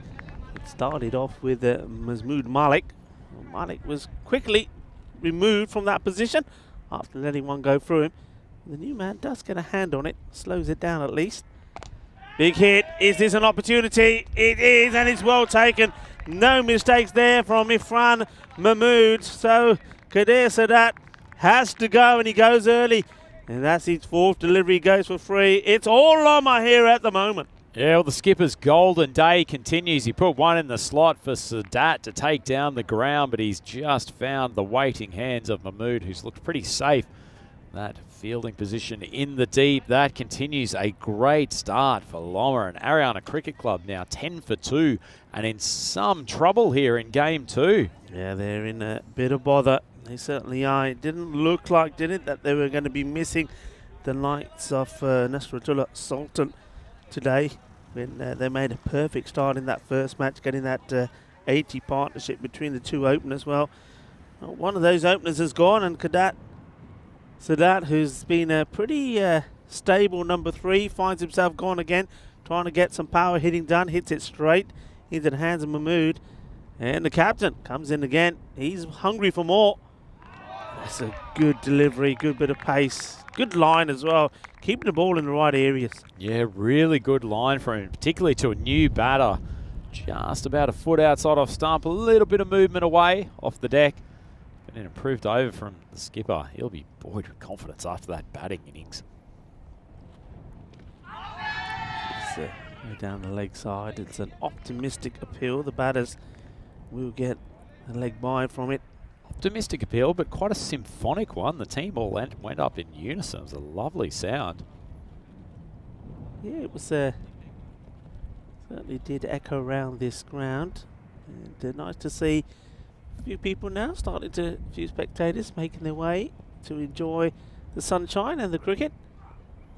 And this is chipped up in the air. Could be 2 catches in 2. It is, and that is a really, really soft dismissal.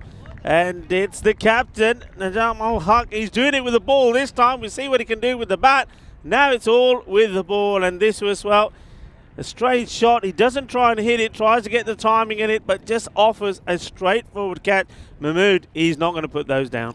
No, and that was the man who batted very well in game 1, Babar, who's just holed out. I'd like to talk a bit about Mahmoud's fielding there, Rico. He actually judged that catch very well. Didn't overcommit early, just used his judgment. The ball was high, gave it a chance to settle, and then took quick steps in, got into great position, and has taken it very comfortably. Well done from the young outfielder, and that's a cracking over from the skipper. They're now 3 wickets down at the end of the second, Rico, and this is looking like an uphill task for Ariana to put a decent score on the board. They've got the skipper, Big Bash, coming out to bat. The first time we've seen him at the batting crease. Tended to bat in the top 3 for them throughout the ECS events in previous years, so certainly very, very capable with the bat in hand, but different thing coming out when you've already got 3 wickets down. Yeah, it's going to be, like you said, uphill task from here on in. You got batters that, okay, they haven't played too many games. This is only the 4th match starting here. They won both their first matches against Mamahus on Saturday, but the thing about those victories was we didn't get an opportunity to see much of their batting because it was all done by 1 or 2 players. So these guys now out there, they're having to find their touch, and they need to do it pretty soon because they're in a spot of bother with those 3 wickets down. All the top 3 have gone. He's coming on to bowl his second over. Much improved first over from him in this game.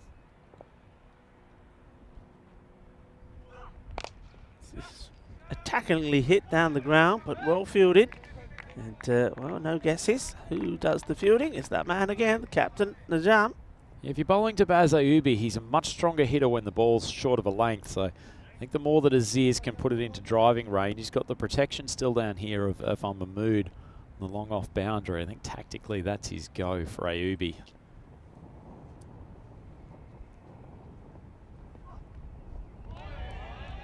Good shape away from the captain, who's looking to get himself going here. He'll be hoping that he can sort of match the firepower and the performance from his opposition captain, Jamal Haq, with the bat. He certainly needs to do something special here.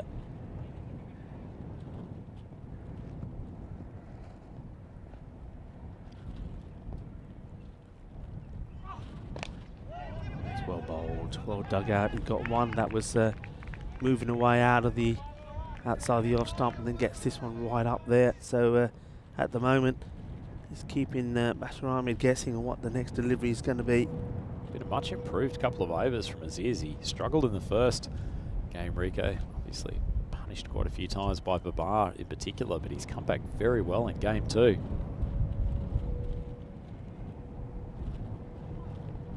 Up in the air, and it's been taken. It's another wicket.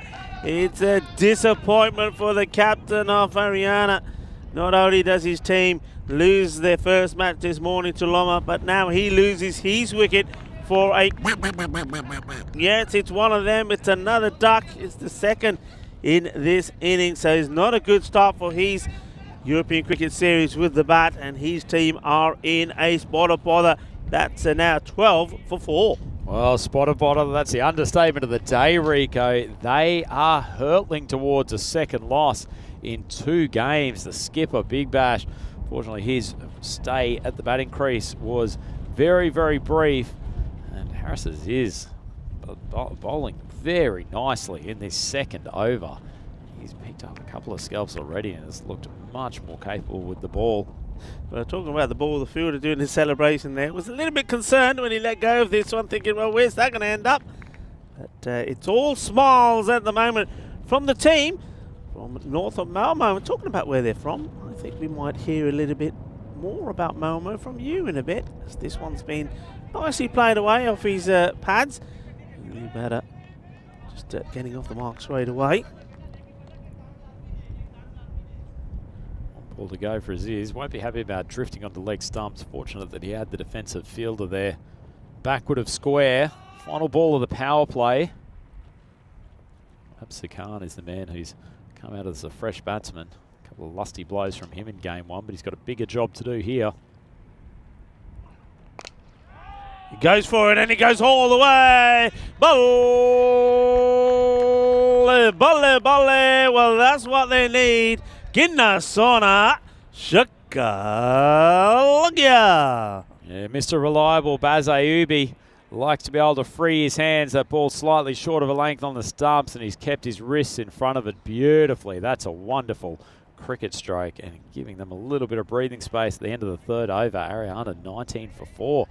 Going back to your question there, Rico, Malmo, I paid it a visit yesterday afternoon just to take advantage of our day off here in between games at the European Cricket Series Landskrona, and up on screen we have the actual Malmo Hus, the team who we will see in action later in this tournament is actually named after. There's the turning torso, which is the biggest building or the highest building in Scandinavia, believe it or not. That's quite a fascinating looking building. It's brilliant. It is meant to look like a rotating body part. Look, there he is. I knew you had to have one of you in there, the superstar. Looking pretty cool there as well, I have to say. Cool in terms of hip, trendy cool, or a little bit chilly on the waterfront. What was that then? Were you on a bit of a boat trip? Bit of a boat trip, was it? It was just standing outside the harbourside area in overlooking the Öresund Bridge, which connects Sweden and Denmark. So there's a lot of cultural and business connections between Malmo and Copenhagen. They're actually quite closely connected, those two cities, and actually Malmo was once part of Denmark at one stage, but now obviously part of the Swedish mainland. So Alman coming on to continue his leg spinners. That's well bowled. Well, it was the non-striker Ayubi that was in the firing line there. Had to move pretty quickly to get himself safe. Good length this, is good delivery, just floats it up there. And well, you see, it's danger time.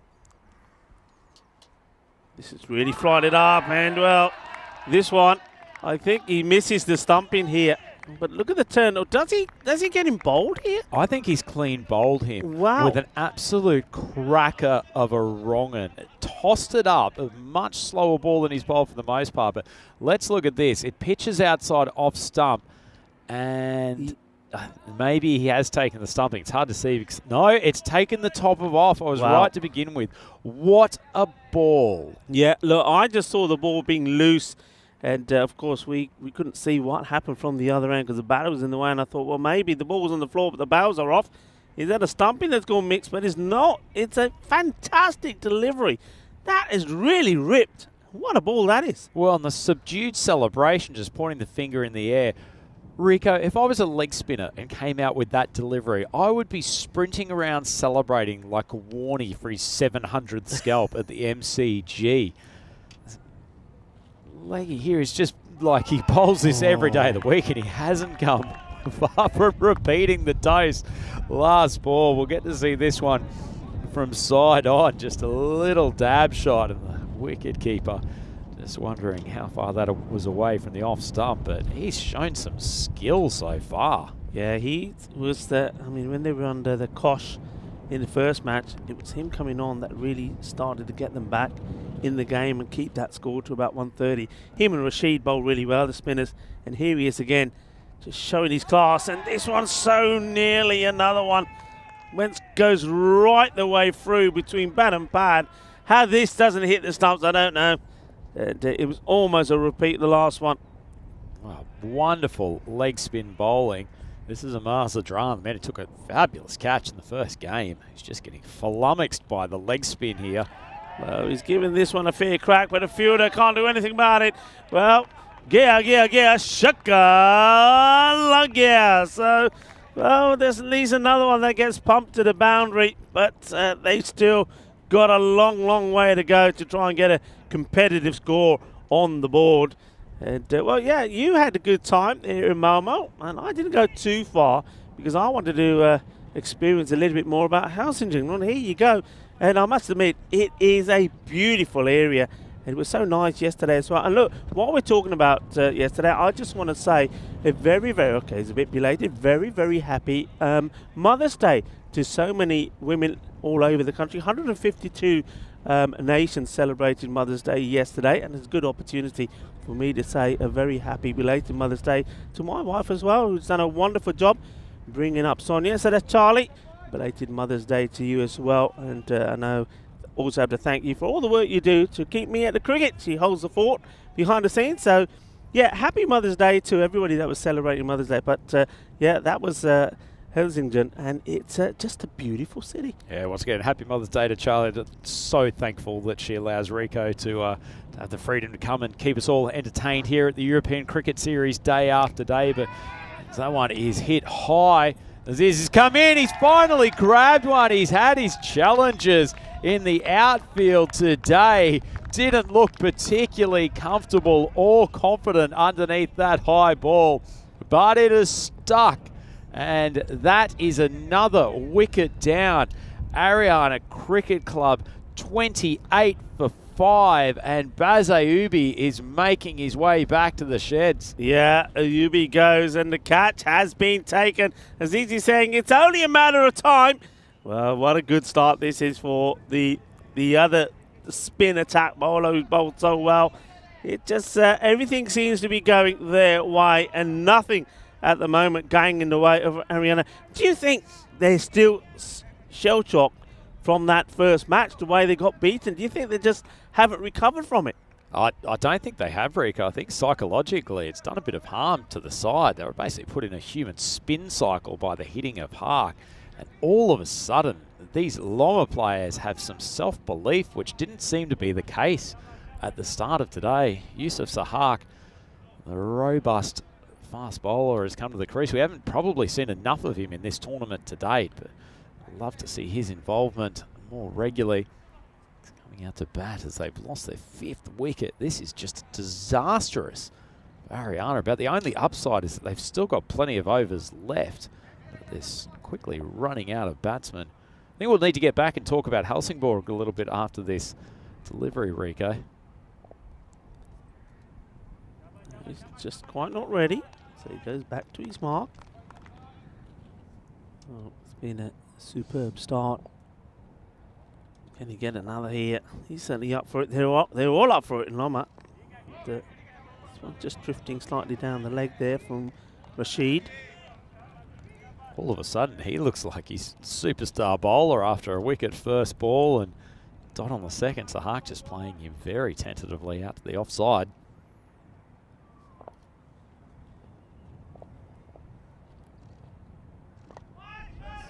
Makes fairly good contact, but the field is well set here.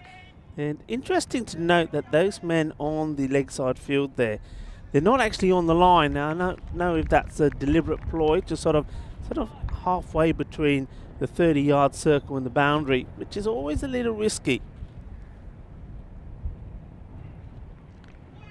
Big swing of the bat, gets a bit of the bottom part of it. They take the single. And I'm noticing it's the same now. The man on the, let's see now here. So to the left-hander, they do start to go back, but they're not actually on the boundary. It's always risky. I think if you want to have a man back, you have him on the line. A number of times we've already seen today with the ball just gone over the fielders. It's not just risky, Rico. It's absurd. Particularly, we're not playing on particularly huge ground here. It's only 50-metre boundary.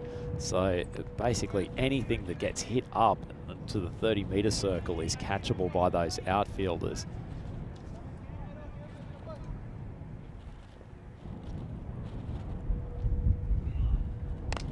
Hits it firmly, and it's probably just as well that Rashid doesn't get his foot on this. We've seen a number of players that have hung the foot out to try and stop the ball and got one that's clobbered and hurt them, but a nice tidy over there from Rashid.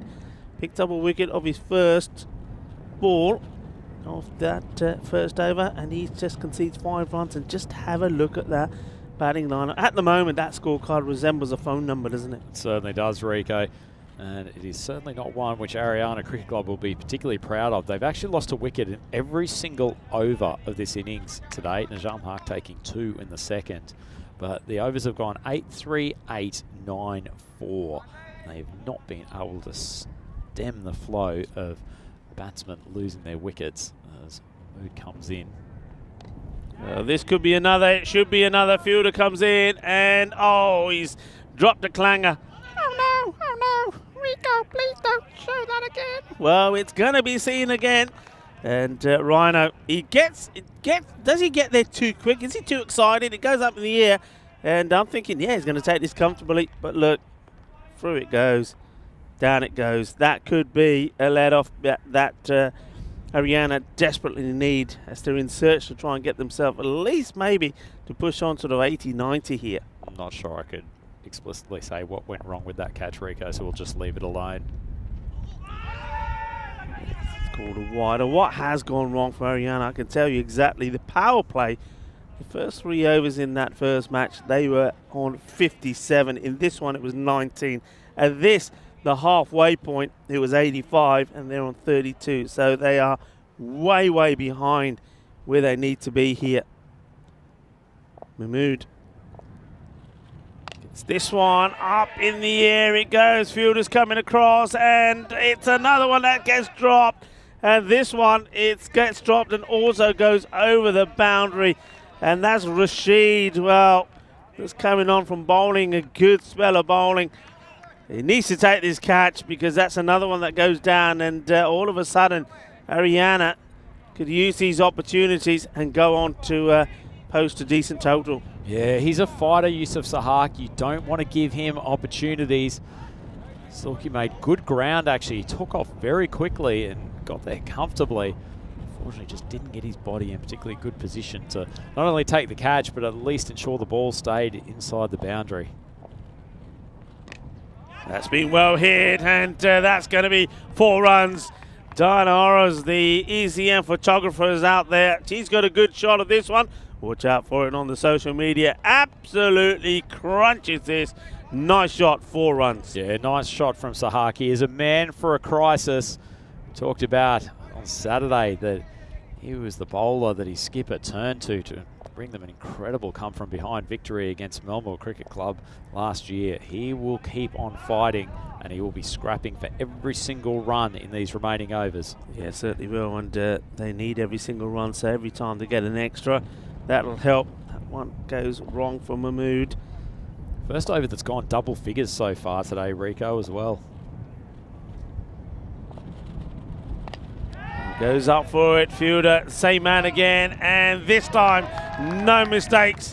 Well done to Rashid. It's always difficult when you've dropped one and you also sort of par it over the boundary. His heart would have been in his mouth there, but he does well, takes a clean catch, and that ends Yusuf Sakha's sort of brief innings.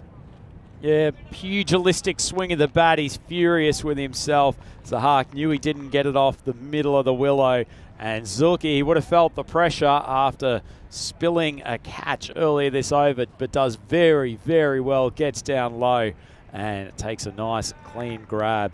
That's the 6th wicket down for Ariana, and it brings Ahmed Arabzai to the crease. He's not a man who has to feature with the bat too often for this very deep batting lineup, but he's going to be called on today to scratch together some runs in these later overs. Yeah, I mean, that trend continues that you were talking about, Rhino. It's another wicket in and over, so they're just not getting any partnership going. And partnerships are absolutely crucial. Certainly are.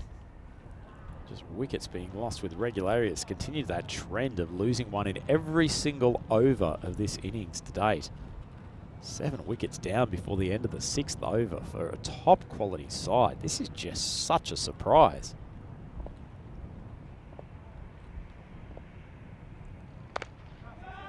Plenty of bat onto this, and they'll take the single. Nice to see them hustling, running the first one quick and still trying to get something out of it. But can't really see. I mean, they desperately need a partnership. There's still, the amazing thing is, 7 wickets down, there is still plenty of time to try and get a good score on the board, but they've got to keep wickets in hand, and this one goes up in the air. Looks like it will drop short of the fielders. The batters take one, think about 2, and to decide against it. I mean, strangely, there you've got to go because there's no wicket keeper at the stumps. Nobody's come to take his place. The bowler's not behind the stumps. I think that's 2 there. You've got to take the chance. All right, it's the opportunity for a direct hit, but you need runs on the board. You see here, nobody is where they need to be. Well, Omar Zadran, who's been out there during a fair bit of carnage in this innings, was probably pretty keen not to lose another wicket, but you're right, Rico. Ariana Cricket Club, they are 45 for 7 after 6 overs, and fortunately for them, fielder coming in from deep square leg probably need to charge harder at that ball. As general rule in cricket, it's the fielder who's running forward should try to always take responsibility for those. Didn't make a play in the end. Riaz Ahmed, the leg spinner, back into the attack. First ball gets hit down to the man at mid-wicket. Just will be a single. Excellent first over from him again. He's been an undoubted star with the ball for this Loma team. Pretty tough prospect. He's good enough to knock over top order batters, let alone these guys down below. And he's knocked over Arabzai with probably his worst ball today. A half tracker that hasn't really spun much, but Arabzai has taken a hefty swing to the leg side. He's been beaten all ends up, and he is the 8th wicket down. Yeah, this is not a good shot, was it? I mean, it was a half tracker, and he's totally missed it. And he's moving around too much. To be honest, he keeps his head pretty straight, but he just misses it. And, well, yeah, he'd love to have it bowled to him again. This one needed to be sent to the boundary, didn't it? Yeah, well, the only thing going to the boundary is Arabzai. He's another victim of Ahmad's leg spin. Notice the leg spin didn't really celebrate that wicket. I think halfway down the track he thought that is a garbage delivery, but as it is, picks himself up his 2nd wicket of the game, and he's making a name for himself at this European Cricket Series.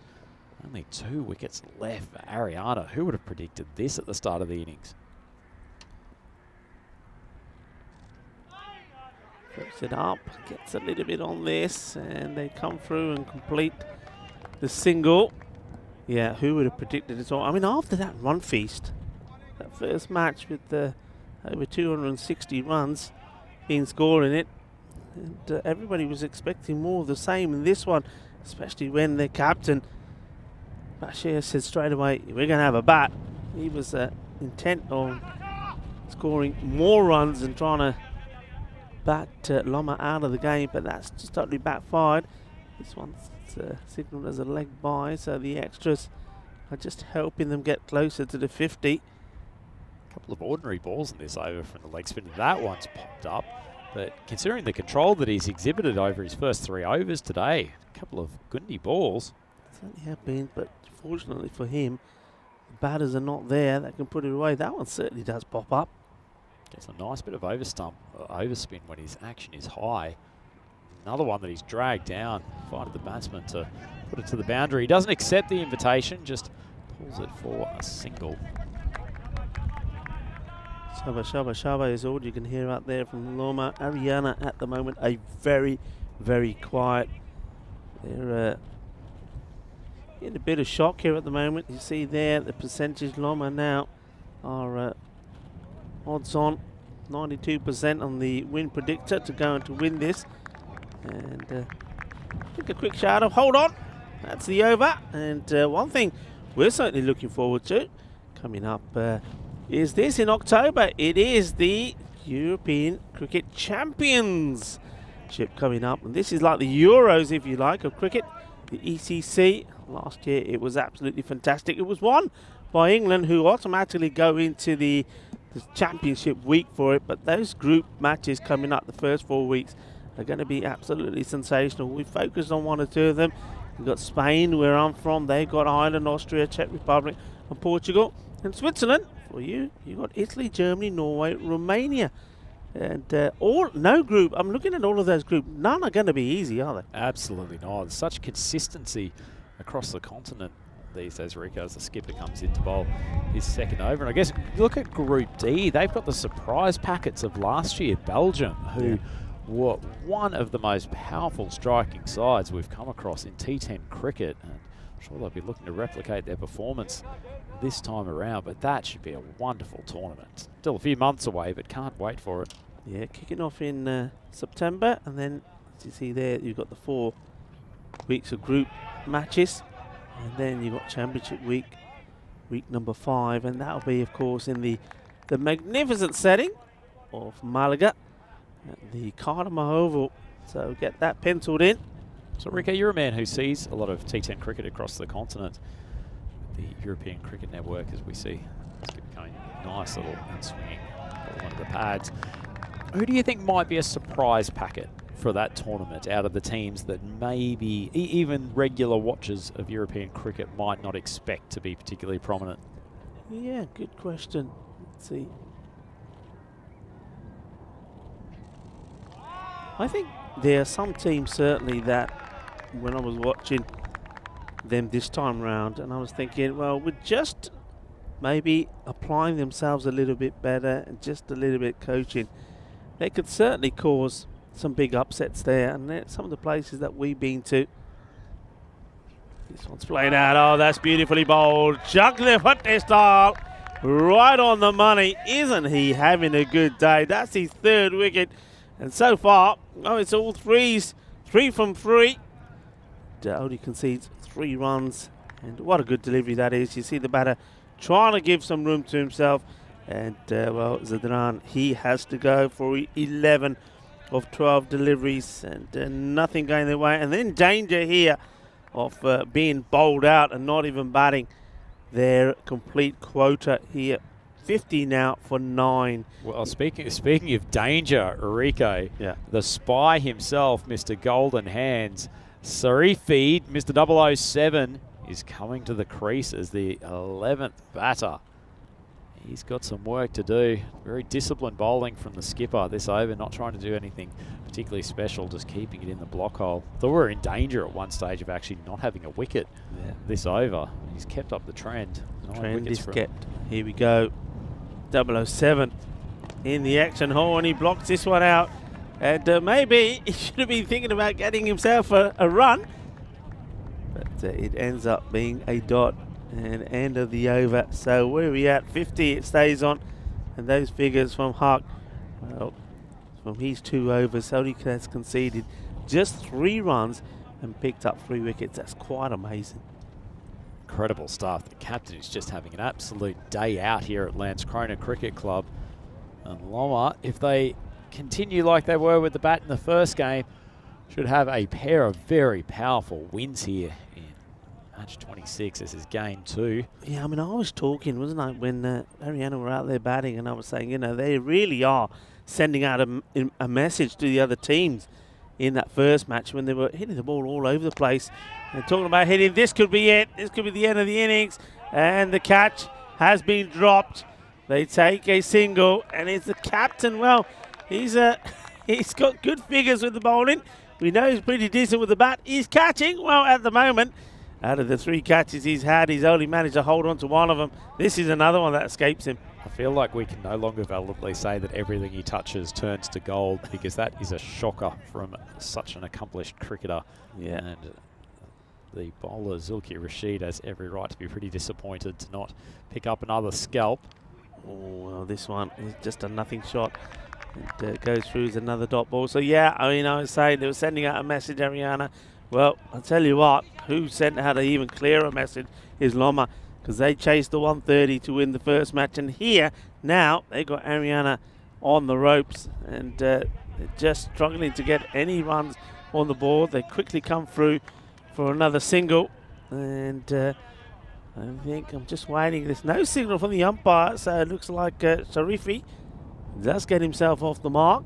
Yeah, good shot from Sharifi, just tickling it around the corner for a single, getting the other Sharifi onto strike. He's put it high, he's put it long, it's not long enough. Oh! Aziz has taken a cracker! He's completely messed up the judgment of the catch, but the hands go up at the last minute, the back's gone flying, and he's taken an incredible snare. Rico, we had a great view of that. That was incredible. Well, it looked like here that he's going to mess this one up again. Then he somehow recovered. Look, he has no idea. That ball just ends up sticking in his right hand. And I think he looked just as surprised as everybody else. He takes an incredible catch. He has no right to take this one. Look at this. Oh, my word. What a bit of action. Flying in the air, sticks the hand out, and the ball landed it softly. And that is it. All out, Ariana, with still 8 balls to go in the innings. That's quite remarkable. 53 all out. And Loma, they're looking to go out there and knock these runs off pretty quickly and register their second win in a series that they're making their debut in. The captain is going to be well happy. He's going to be pretty happy that even after he put that ball down, the catch that he really should have taken. Only another run was added. That was a wide. But what a way to finish. It's been a spectacular debut. And it looks like it's going to end in spectacular style. Rico, this has been an incredible innings. And go back to that first over, and Mohsin Aziz bowled a cracking pair of opening deliveries. One hit the outside space of the keeper's gloves. The second ball was put down with a bit of a sluggish effort from the skipper. And then the third ball just popped up to the captain coming in from mid-wicket. His hands are out like everyone's forgotten his previous effort. And from that point on, it was just wicket after wicket after wicket. Yeah, the performance was good. Look, there were still areas that they put catches down, of course, so they can only get better. But for a team that are playing the first FanCode European Cricket Series, they've come out there playing one of the top teams that want to really stamp their authority on this one and show everybody they can go all the way. But Loma are just not giving them what they want. Certainly are. Loma Cricket Club, they were underdogs coming in today, but they have sent out a message to the rest of the teams here in Group B that they are going to be a force to be reckoned with. And Ariana Cricket Club, without their inspirational batting superstar, the Sultan, who must be sitting at home wondering what is going on today, they have been obliterated by this Loma bowling attack. Some lovely leg spin bowling from Raiz. He was unlucky to be pumped over the leg side boundary for a 6 after coming up with a couple of cracking deliveries. Much improved fielding effort from Loma too. Leaving aside those 2 dropped catches in the opening over, they were pretty solid all round, and even that man, Yusuf Sahak, could not get them going. His left-hander batter struck a number of boundaries in the first couple of balls that he stayed there, helped along by a pretty ordinary effort from the fielder on that occasion, looking Richard, but he had a chance to atone for the miss later on and made absolutely no mistake. Great ground coming in from long on and a very safely taken catch. And from that point on, it was just all downhill from Ariana. They've gone through and lost wickets in every single over of this innings. It is just a stunningly inept performance from such a good cricket side. And that middle and lower order showed absolutely no resistance on a day in which the top order batsmen just could not find the runs. It was really, really poor stuff from such a good side. We thought 007 might be the spy who saved me, but in the end, not even he could produce some magic, despite the skipper giving another generous dropped catch. Aziz came up with a cracker. It looked like Greg Louganis doing a reverse off the 10-metre platform, but he's taken a stunning grab. That was a great way to finish off the innings. Ariana Cricket Club all out for 53 off 8.4 overs. That is something I did not think we would be saying today.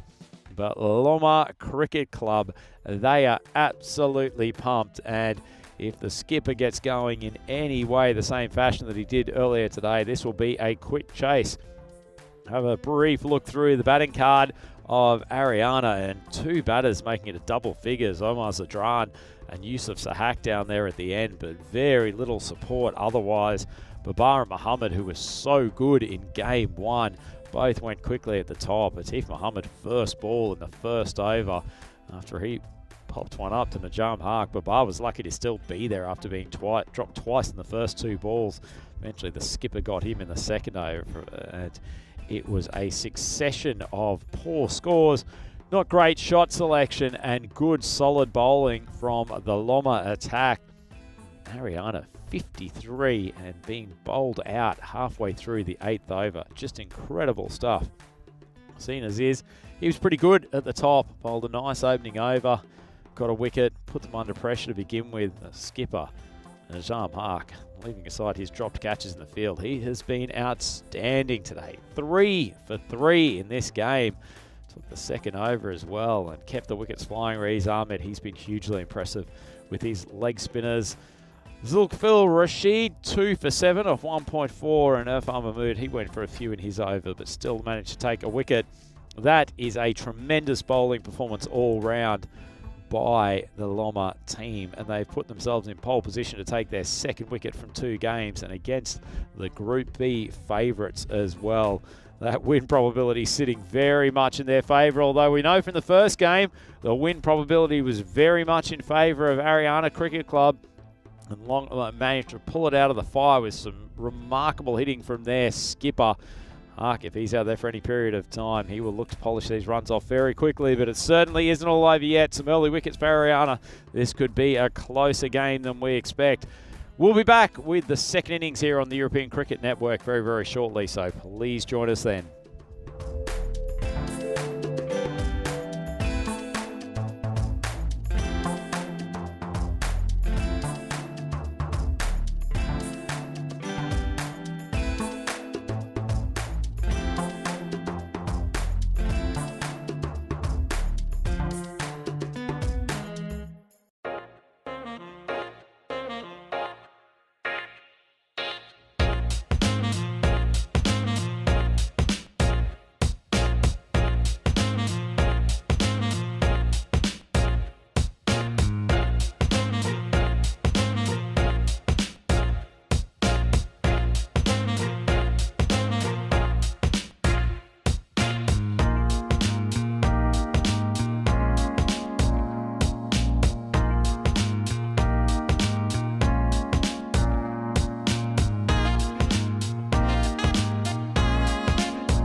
Hello, cricket lovers, and welcome back to the Landskrona cricket ground where, well, it looks like it's going to be a straightforward chase for Lomma. They're looking to make it 2 out of 2, and which is their debut to a European cricket series. They beat Ariana in an absolute classic first up. It was a run feast, chasing 130. They did it, and they did it 1 wicket down with, well, plenty of balls to go, 8 balls to go. 4 balls to go, excuse me, and then here they are again, searching another victory. They have skittled out Ariana for just 53, and this time it is with 8 balls to go. So Ariana not even batting out their full quota of deliveries, and there's no change in the openers as well. They're looking to go out there and knock them off pretty quickly indeed. It's not been a good day for Ariana, but well, can they do something here? Can they do something amazing? I mean, Sajid Ahmed is going to be out there opening with Najam Al-Haq. Ahmed, he did go early. He wasted a few deliveries, so it's a good opportunity for him to get going. Ariana, well, I don't know what they're thinking here at the moment. They've really been hurt here by the debutants, but hoping to take some positives out of this game. But certainly their captain, Bashar Ahmed, is hoping they can get the victory here. He was keeping first up, but now he's in the field. It's Kadir Sadat that's behind the stumps. That's a good start, sort of in-swinging Yorker length delivery. Just gets played out for a single. Rico Full here, and alongside me, Andrew Ryan. Great to be back with you, Rico. I think it's a nice bowling change at the top of the innings from Big Bash, the skipper of Ariana. Mohammed just leisurely strolls into the crease, but he can swing the ball both ways, and I think with this helpful in-swing breeze, he'll get some movement back into the pads. I wouldn't mind sending a few cartwheeling back in this opening over. So there's that swing again, clatters into the pad. Good work from the keeper. This could be pretty close. In fact, it's more than close. It's out. What a great bit of work from the keeper. And that's Kadir Sadat. He takes over from his captain behind the stumps. Very quick to get onto this. Look, takes the glove off earlier like that. Gets the sliding, gets the throwing. And you can see well short is the non-striker. And that is a prize wicket. And he can't believe it because his day just doesn't get any better, does it? No, poor Sajid. Run out by half a kilometre in the end. Probably didn't help by the fact that he was standing back on his heels, didn't get going in time, and also ran at a 45-degree angle to the pitch. But either way, that was exceptional work from Kadir Sadat. Seen some great bits of fielding from wicket keepers over this first week and a bit of the ECS Landskrona tournament, Rico. See here, he's just quickly moved to his right-hand side, got the glove off sharply, and has hit the stump spinning round. Excellent fielding. Yeah, really good work. And when you are in this sort of position, oh, that's a good delivery as well. Getting it in the right areas too. The hard-hitting captain, Najam Haq. Yeah, when you're in a position like this, you need wickets. You need them early, and that gives you hope. And getting that one early, the poor old, the Sajid Ahmed goes without facing the ball for 0. A little bit too much swing there. This will be called a wide. Interesting bowler, Mohammed. They turned to him more and more as they got towards the later stages of the group games in ECS Melmore 2021. It's very reliable. Doesn't look like he's going to be particularly threatening given his fairly ginger run up, but he can move the ball and move it late. Yeah, I mean, that one moved a long way. You can see when the ball comes out of his hand, it looks like it's going to be a big wide, but he certainly gets plenty of loop into it. Just have a look at this, where that comes in from. Wow. Welcome to everyone on the YouTube chat, by the way. Great to have some of our regulars there, like Helix and Ricky Adams, and as I mentioned, Ninjas have been there for the first couple of games. And great to also welcome back one of our favourites, Kanu Nolan, who's been away for the last week or so, as Haq doesn't stop his big hitting from game 1, just smokes another casual 6 straight down the ground. He continues on his merry way, but great to have you back, Keanu. And Keanu's extremely surprised to see how Ariana have collapsed today. So remembers them from ECS Melbourne over the last 2 years being a very strong team, but they've been pumped by Loma so far. Yeah, they have. Hello, Keanu. It's nice to have you back. This is wide outside the off. It's in the air, just out of the outstretched hand of the fielder.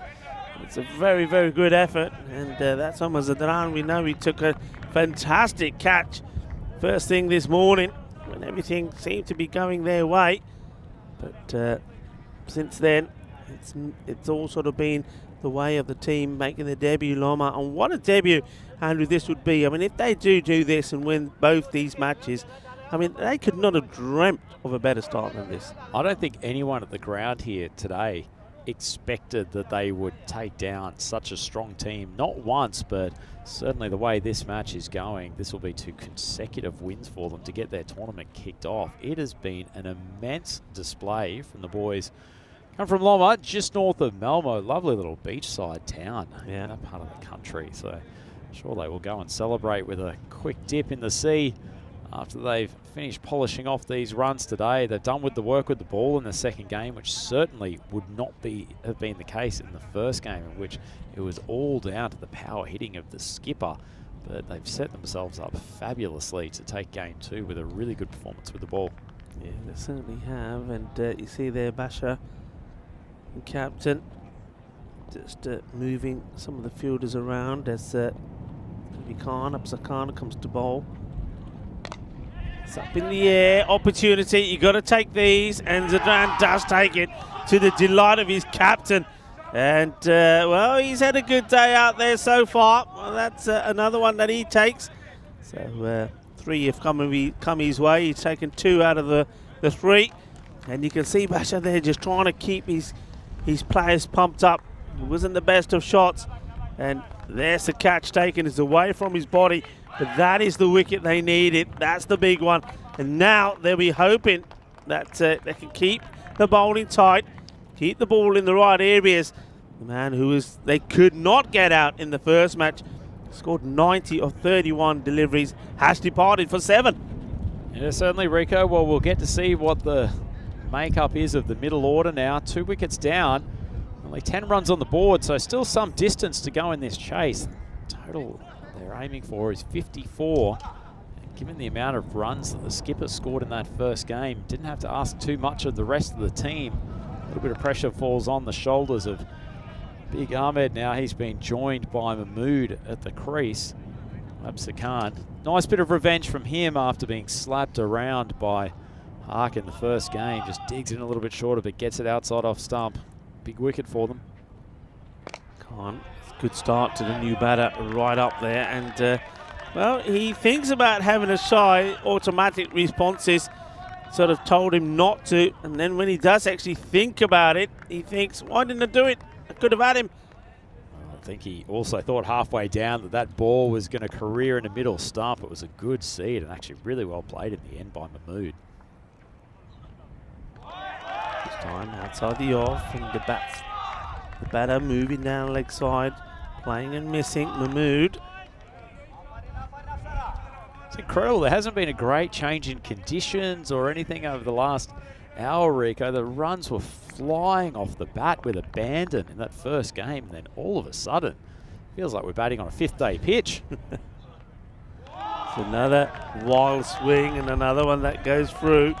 So Khan now, after taking that the prize wicket off the captain, Najam Haq, is joining the dots. Good bit of pace from Khan too. That's one of the quicker balls that he's delivered so far. We're into his 4th game now, maybe just starting to loosen up the shoulders. Oh, and that is so close to finding the edge once more. And great bowling, they're saying. It certainly is. It's the same shot that's being played all the time. You see, it's just where he ends up there. He's not going to get back onto ball there. He's got to stop moving around, tries to create space for himself. And all the bowler's doing is banging it in short of a length, maybe a little bit shorter than short of length, because once you get that bounce on it, he knows he's taking it away from Mahmood. Mahmood has to stand still, maybe try and guide it towards 3rd man. He does try that, and he does exactly that. 3rd man comes into play, takes a single, but it means that he's going to go back on strike again. Yeah, 11 for 2 after 2 overs. Imagine there'd be a few nerves in the Loma batting lineup. Rico. They've lost 2 wickets already. The captain's been dismissed. Got Mahmood and Ahmed, who batted pretty well in the first game. Just have a look at this table. Hissingen sitting at the top now. They're undefeated. 2 wins from the first 2 games after playing United. Loma, they've started well. 1 win from 1 and a nice net run rate, considering they were chasing such a hefty total.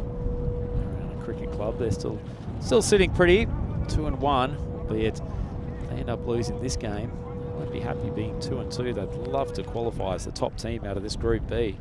Yeah, they certainly would. It's good over there from Khan. Just the 1 run from it and the 1 wicket. And they're going to continue. This makes sense, I think. Atif Mohammed bowled really well. He's getting the ball to swing around a lot. And I tell you one thing, if he gets that ball starting just outside off and coming in to Mahmood, I think he's going to get him. Mahmood cannot be backing away to these sort of deliveries that are swinging into you. And he bowls a lot fuller as well, Atif Mohammed. So this is going to be an interesting challenge for me. Got him. Edge goes. And this one doesn't swing as much. And the wicketkeeper, well, after catching the batter, nearly knocks him out with the celebration, which just eludes the batter. But that's what they need to do. Got to keep picking up the wickets. And Mahmood has gone. It's a similar shot he's tried. Gets the bottom of the bat. It carries through to the keeper, who is having a good match. Kadir Sadat, he's been in the action. Well, he knows he's gotten a lucky one there, Mohammed. That was a wide ball. Mahmood stretches out, tries to thrash it through covers, only succeeds on getting a little nick, and the keeper Sadat takes it. Well, if there weren't nerves at the end of the last over in the Loma batting group, there certainly will be now. 3 wickets down, only 11 runs on the board. That target of 54 must feel a long way away. Obviously, in terms of run rate, it's only around a run a ball that's needed from them, but continuing to try to do it in boundaries. Rico, it might just be time to settle down, manipulate the singles for a couple of overs, just psychologically get themselves within touching distance of that total. Talking about touching distance, that one was touching distance of going right onto the clonking the batter that you just caught out on the head. That's Atif Mohammed. Gets this one right up to the batter. It's nicely played. Look, I think what's going to be pretty key here is the man who goes on strike now, Ibrahim Ahmed. He was 26 not out of 20 deliveries in that first match, and he needed to keep one end going. He got Najam on strike. Now he's got to play a slightly different role here. If he plays the same sort of innings, he could see his team to victory. This one cuts him in half, and that's gone to the boundary. What a great delivery that was. And this goes all the way through for buys. What a ball, absolute peach. Oh, I was going to say it was a pineapple. It was that sweet, Rico. That was a luscious delivery from Mohammed. Just swung it back in at the last moment. Absolutely chopped him in half. Great bowling. It's unfortunate that it ends up in the scorebook as a boundary. Not to the batter, obviously, but nonetheless, certainly not helping the Ariana cause. Keeper should have done better. Yeah, both the Ahmeds out there batting. So this is Ibrahim, who's on strike. Tries to make a bit of room for himself to play that one. That one was pushed out a bit wider from Atif. Varying his line pretty well. So it's nicely played by the batter, but straight to the fielders. I'm liking the attacking intent as well from the field. They're in pretty close. They know, they realise that the only way that they're going to win this match is to take wickets. They've done that pretty well so far, 3 of them. But this is probably the big one, Ibrahim. This one, he tries to hit too hard. He would have been better off just sort of nurdling this away into the gap. It would have gone all the way to the boundary. So Atif Mohammed finishes his 2 overs, just goes for 11 and has picked up a wicket. And the score at the end of 3, the power play, 16 for 3. Yeah, Rico, I'm starting to get a bit tense here in the commentary box, and I'm sure you are as well. Have a look at the win probability. It is still well in favour of Loma, but they are 3 wickets down now. They've got the skipper back in the hatch, so he's not going to be able to carry them. It's going to be some players who haven't batted yet in the tournament that are going to have to make some contributions. It is all getting a bit tense here at the Landskrona cricket ground, and just to ratchet up that pressure, Absa Khan, the fast bowling superstar, has been brought on for his second over. Yeah, I think this is the point where the captain last year, Ahmed, is saying, right, okay, look, you know, I've got to use you up early. Don't disappoint. Try and get the wickets. Try and maybe get the wickets of either one of these two, Ibrahim or Reyes Ahmed. Reyes Ahmed has been good. We've seen him bowl some excellent leg spin. Now he's got to do the bit with the bat. Again, this is new territory because they only lost that 1 wicket in the first match when they were chasing that 130. Nicely played out on that offside, and then get the single once more. Usually always the one there, Rico. Ball outside off stump. Just get yourself on top of it. Ease it down for a 1, either behind point or down to third man. Just keep the singles ticking over here. If they can get up to 30 after 5 overs, they'll start to feel a little bit more comfortable. Absa Khan just bringing up Sahak from fine leg. Long swing from the batter to just hoping he's going to find the middle of the bat here. Not sure what ball Ahmed was watching at that time. It certainly wasn't the one that was delivered to him. Wild swing across the line. Yeah, and that means that Reyes Ahmed goes up to him, just has a little chat with him. Reyes is the batter we haven't really seen at all. Ibrahim was there for a long while in the first match. And this time he gets into line with it pretty well. Yeah, like what these two are doing, Rico, leaving aside that fairly wild swing on the last ball, they've at least just tried to keep the scoreboard ticking over. They're 2 good young athletes, so running between the wickets shouldn't be a problem.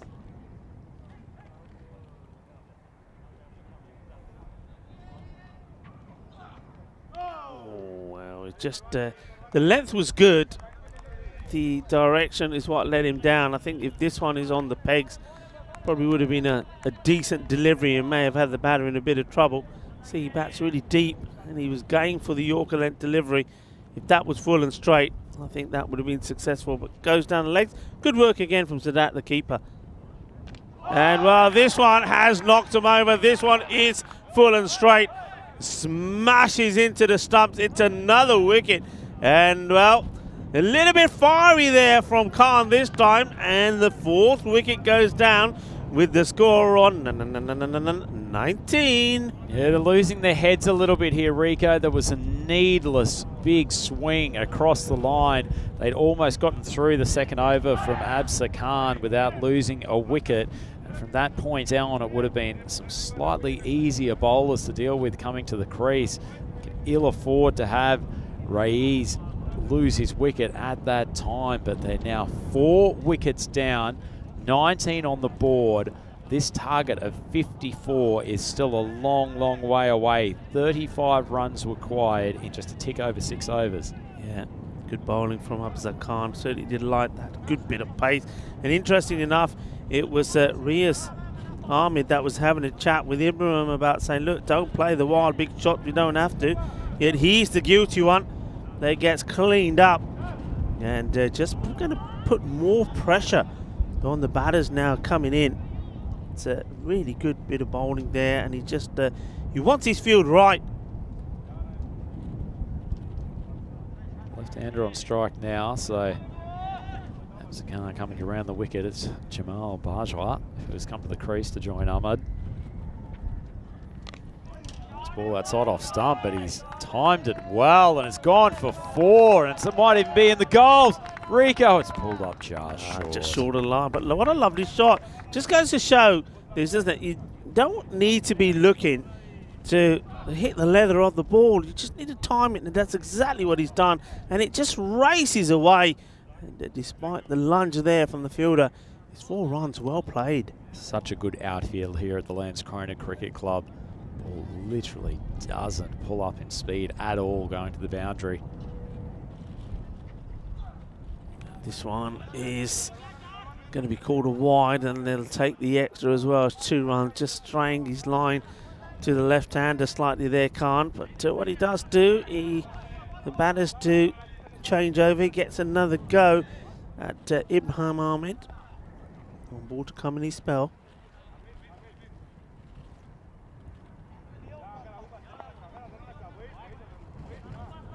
Just get the feeling here that this is the wicket. You get this wicket and get it early, then, well, they will certainly be scratching around for the remaining runs they need. This is played away. They'll get 1. Should maybe be thinking of 2. Well, one of the batters is. Here comes the throw. And it is well backed up. That will be the end of the 4th over. 26 on the board. And well, what an exciting match this is turning out to be. Hello to everybody. Look, you know that I like to always talk to you about what day it is and these national holidays that we have. Today is interesting. I like this one. It is National Fridge Alphabet Magnet Day. Did you used to do that? Did you have all the letters on the fridges and you used to just make little notes and, you know, like a little, you know, whatever? I got to admit, when I was travelling out here, Rico, one of my thoughts was, why are fridge magnet letters not given the priority and focus and amplification that they really should, given their place in society? Yeah. And you've just let me know that there is now a national day. There is a day for it. But the best one for me is this one. I love this one. It is National Lost Sock Memorial Day. I think it's fantastic because, you know, I know in my house I'm forever saying, where's my other sock?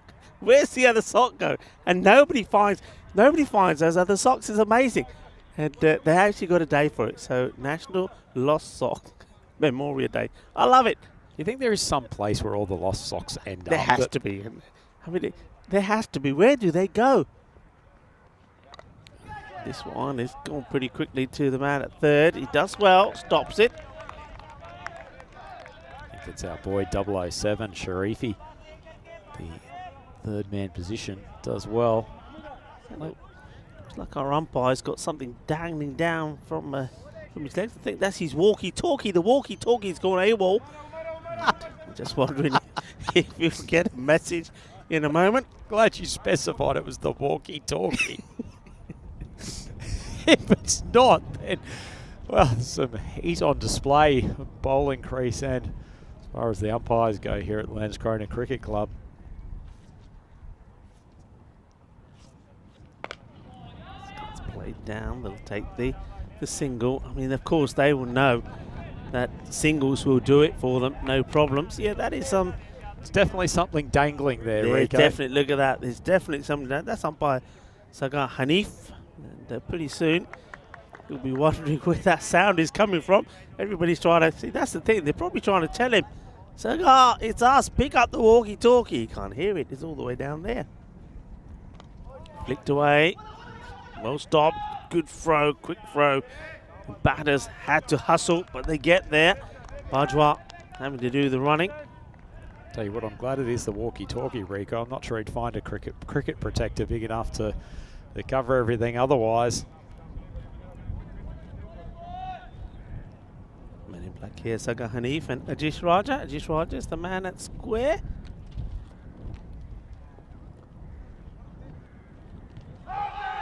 Straps on the pads. That's good from the bowler. Concentrates on the ball, gets there. He knows the importance of trying to stop these singles. It's the only way you can apply pressure. Dot balls and wickets. Yeah, it goes right across. The bowler gets there. He's got to watch his follow through here. And this is Ahmed Arabzai. Liked his bowling on day 1. Tends to bowl at least one of the early overs most of the time. He's been held back until this 5th over in this innings, Rico. Well, so far. Left-hander Bajwa's looked pretty comfortable since he's come to the crease.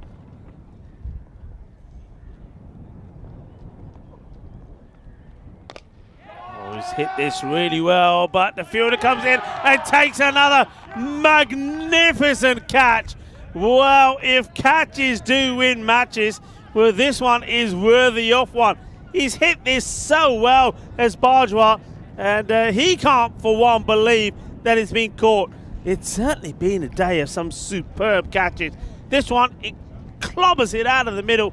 The fielder comes in, sliding forward, takes a top-notch quality catch. We've had a couple of great grabs today, Rico. Maybe the fielding is going to lift in standard this week. That was a much-needed wicket too.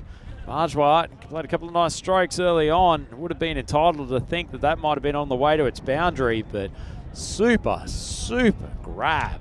Now, Loma, 29 for 5. The tension, Rico. It is ratcheting up here at Landskrona. What is going on? We are talking, look, let's just recap here. They're chasing 54 for victory. It's 29 for 5. These two, in the first match, it was 130 scored by Ariana, and Loma knocked them off a wicket down with 8 balls to go. It's just crazy. I cannot believe the difference between one match to another. But that's why these back-to-back, these double headers in ECN, that's why I love them so much. It can be so different, and well, you don't get any more different than this. You get people who don't think there's a huge amount of variety in T10 cricket, Rico. It couldn't be more wrong. These two contests prove that is the case. Arab's Eye, good length ball outside off stump. Well, when you're getting down to the number 7 batsman, it's Ahmed who's come out to join Ahmad at the crease. It's a nice delivery to get first ball from Ahmed's Eye, and he's come up with an excellent over. Only 3 runs off it and 1 wicket. Loma, 29 for 5. It's very much this pattern that Ariana's innings followed, isn't it? A wicket more or less in every over. It's just incredible. Just look at that. We remember talking about the Ariana scorecard at this point and saying it's looking like a phone number. Well, so is this one. Well, these two teams are dialing each other. Who's going to end up winning? We don't know. But look, let's just focus on that catch from Ayubi was the man who took that catch. At that moment, at that time, ball's hit hard. It's coming towards you. You know that this one could make all the difference. You take the catch and put the pressure on. That rate is at 5. Now, I think the batters that are coming in here now, I think they're going to swing and try and win this with boundaries. I think they'll find it's too much pressure just being out there and trying to stroke the ball around. It's going to be interesting to see how the batters deal with it. If that is the case, they're going to try and hit big, and be interesting to see how Ariana cope with that. Smart move from the skipper. He's got the fielder in there at shortish mid-wicket. They don't want to give away the easy single to the leg side if they can help it. Ayubi, after taking the catch, Baz is now doing the bowling. Yeah, I do like this field. Bashir Ahmed has realised that they need wickets if they're going to win it. This one's short, and he's missed out on it. They're trying to hit it just too hard, rather than just getting... They've got to focus on bat on ball. Bat on ball, stroke it around, take the singles and put away the bad ball. There will be bad balls, there'll be extras. Got to play smart cricket here to Loma. Disappointing ball down the leg side from Ayubi. I like the field set that Bashir has put in place for him here. He's got the fielding superstar, Omar Zadran Ibrahimovic, over on this almost very wide long off. He's almost giving him the straight hit on the offside, challenging him to take on Bazubi. So that one's just placed out to the offside for a single.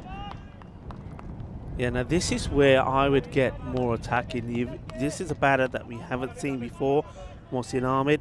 He hasn't got a strike yet. I don't think you need 2 men on the boundary in the offside. I'd get my cover in close. I'd get another one close on the offside. This one again, another disappointing delivery. It's on the pads.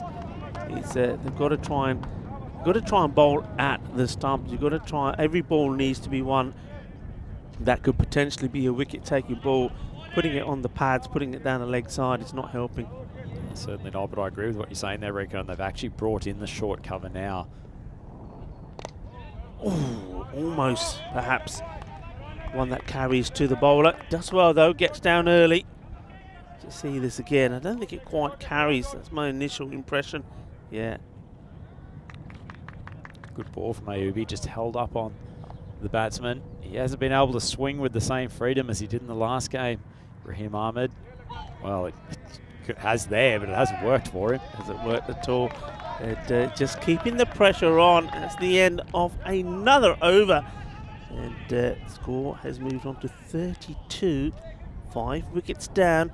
And at this point, just if you want to know, like for like, Haryana, they were 45 for 7. Tell you what, that last bit of flurry from Yusuf Sahak, where he made it to double figures down the bottom of the innings, might actually prove to be decisive in this game. Almost still seen as very much as favourites, although with 5 wickets down, it's putting insane pressure on their lower order. Still need 22 runs off 24 balls, so you can clearly do it in singles. But as it is, not getting much help from the boundaries. It's been all singles and a few extras in the last couple of overs ever since that went to the boundary off Absa Khan. Just to take this opportunity once again to say hello to everybody that are tuning in, wherever you're watching in from, whether you're watching via FanCode in the sub-Indian continent. Namaste to you. And also hello to everybody on the YouTube chat. So this one just gets past the bowler. And look at the Loma bench. Everybody on their feet. Some of them are biting their nails. Some can't watch. They're all so nervous. I tell you, who's nervous is the next batter due to come in, because he will not want to be going there. He'll want to stay just where he is. You can see there on their feet, they're nervous. There's somebody there who's been nibbling at his nails. Looks like Masood Malik is the man who's padded in to come in next. Loving this pair to take them to victory to start with, but certainly get them far closer. If they can just keep the singles ticking and run a ball for the next 2 overs, might force a skipper, Bashir, to take a few risks, maybe bring an outfielder in. There's a chance in the air, got to be taken, big moment, and would you believe that goes down? This is incredible. It's Atif Mohammed. He was so good with the ball. This could have been, and probably may go down to be, the match-changing moment. Goes in the air. It's a dolly, really, and it goes down. Yeah, may have thought that was travelling a bit further than it did. It almost just popped straight up, and he was a bit slow moving forward. Disappointing effort from a quality cricketer.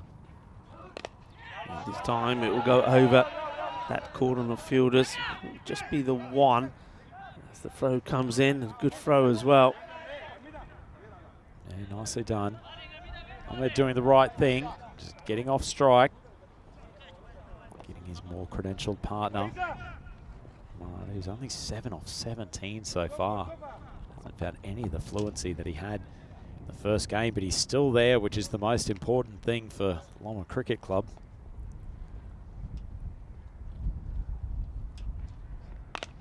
Goes for the big shot, and I think he may have got just enough on it. He has. He's picked the smallest man on the pitch to aim at, and though he jumps high on the ground, he can't get to it. That's a 6.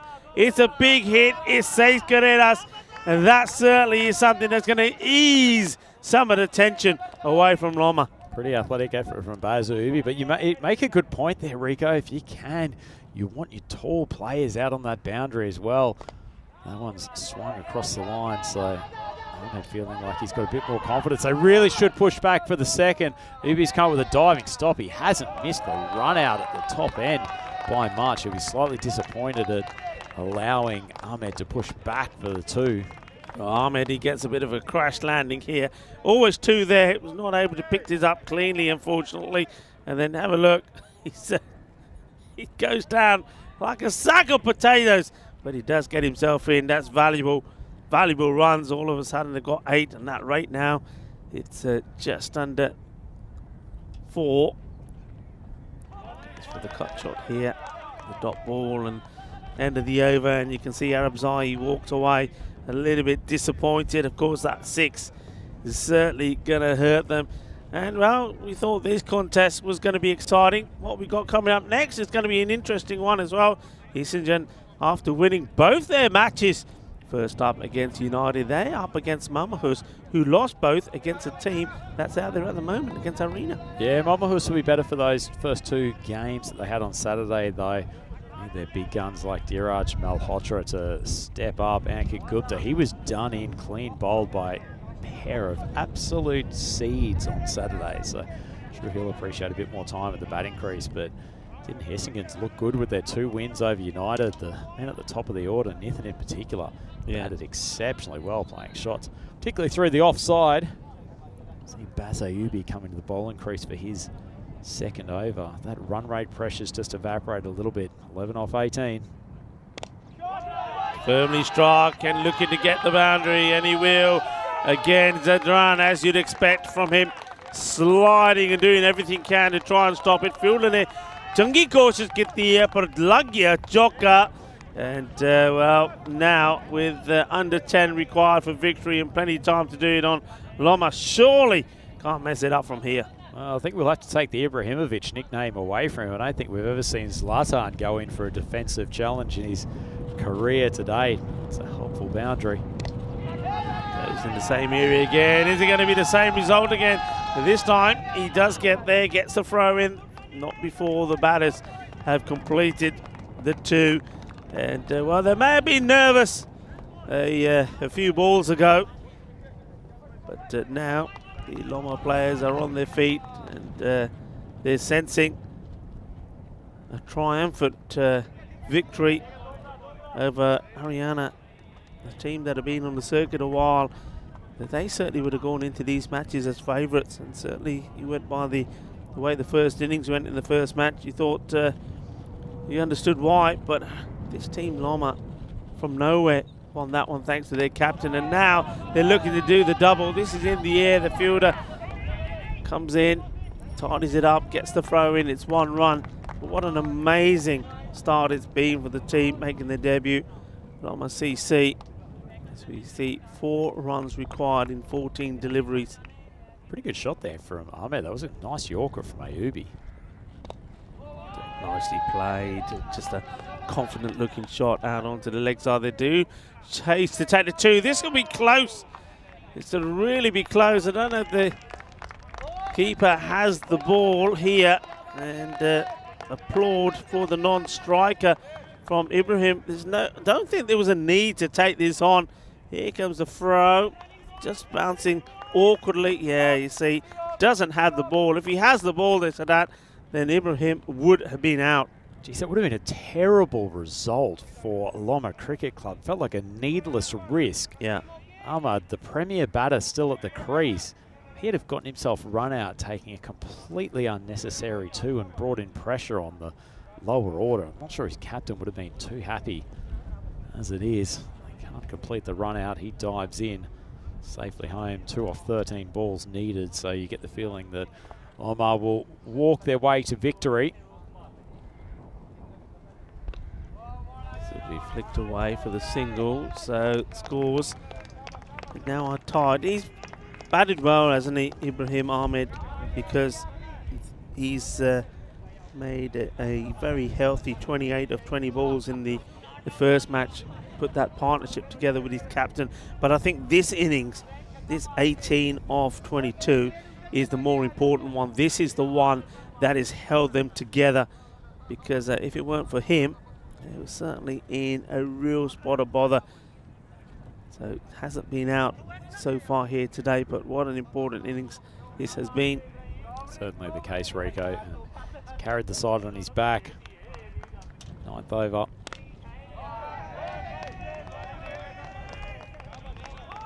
Lovely defensive shot played, not something that we see in ECS T10 cricket that often.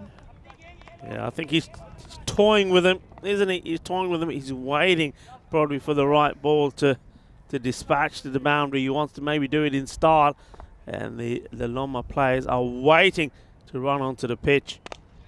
And again, it's just a little flick, and they do eventually reluctantly take the single.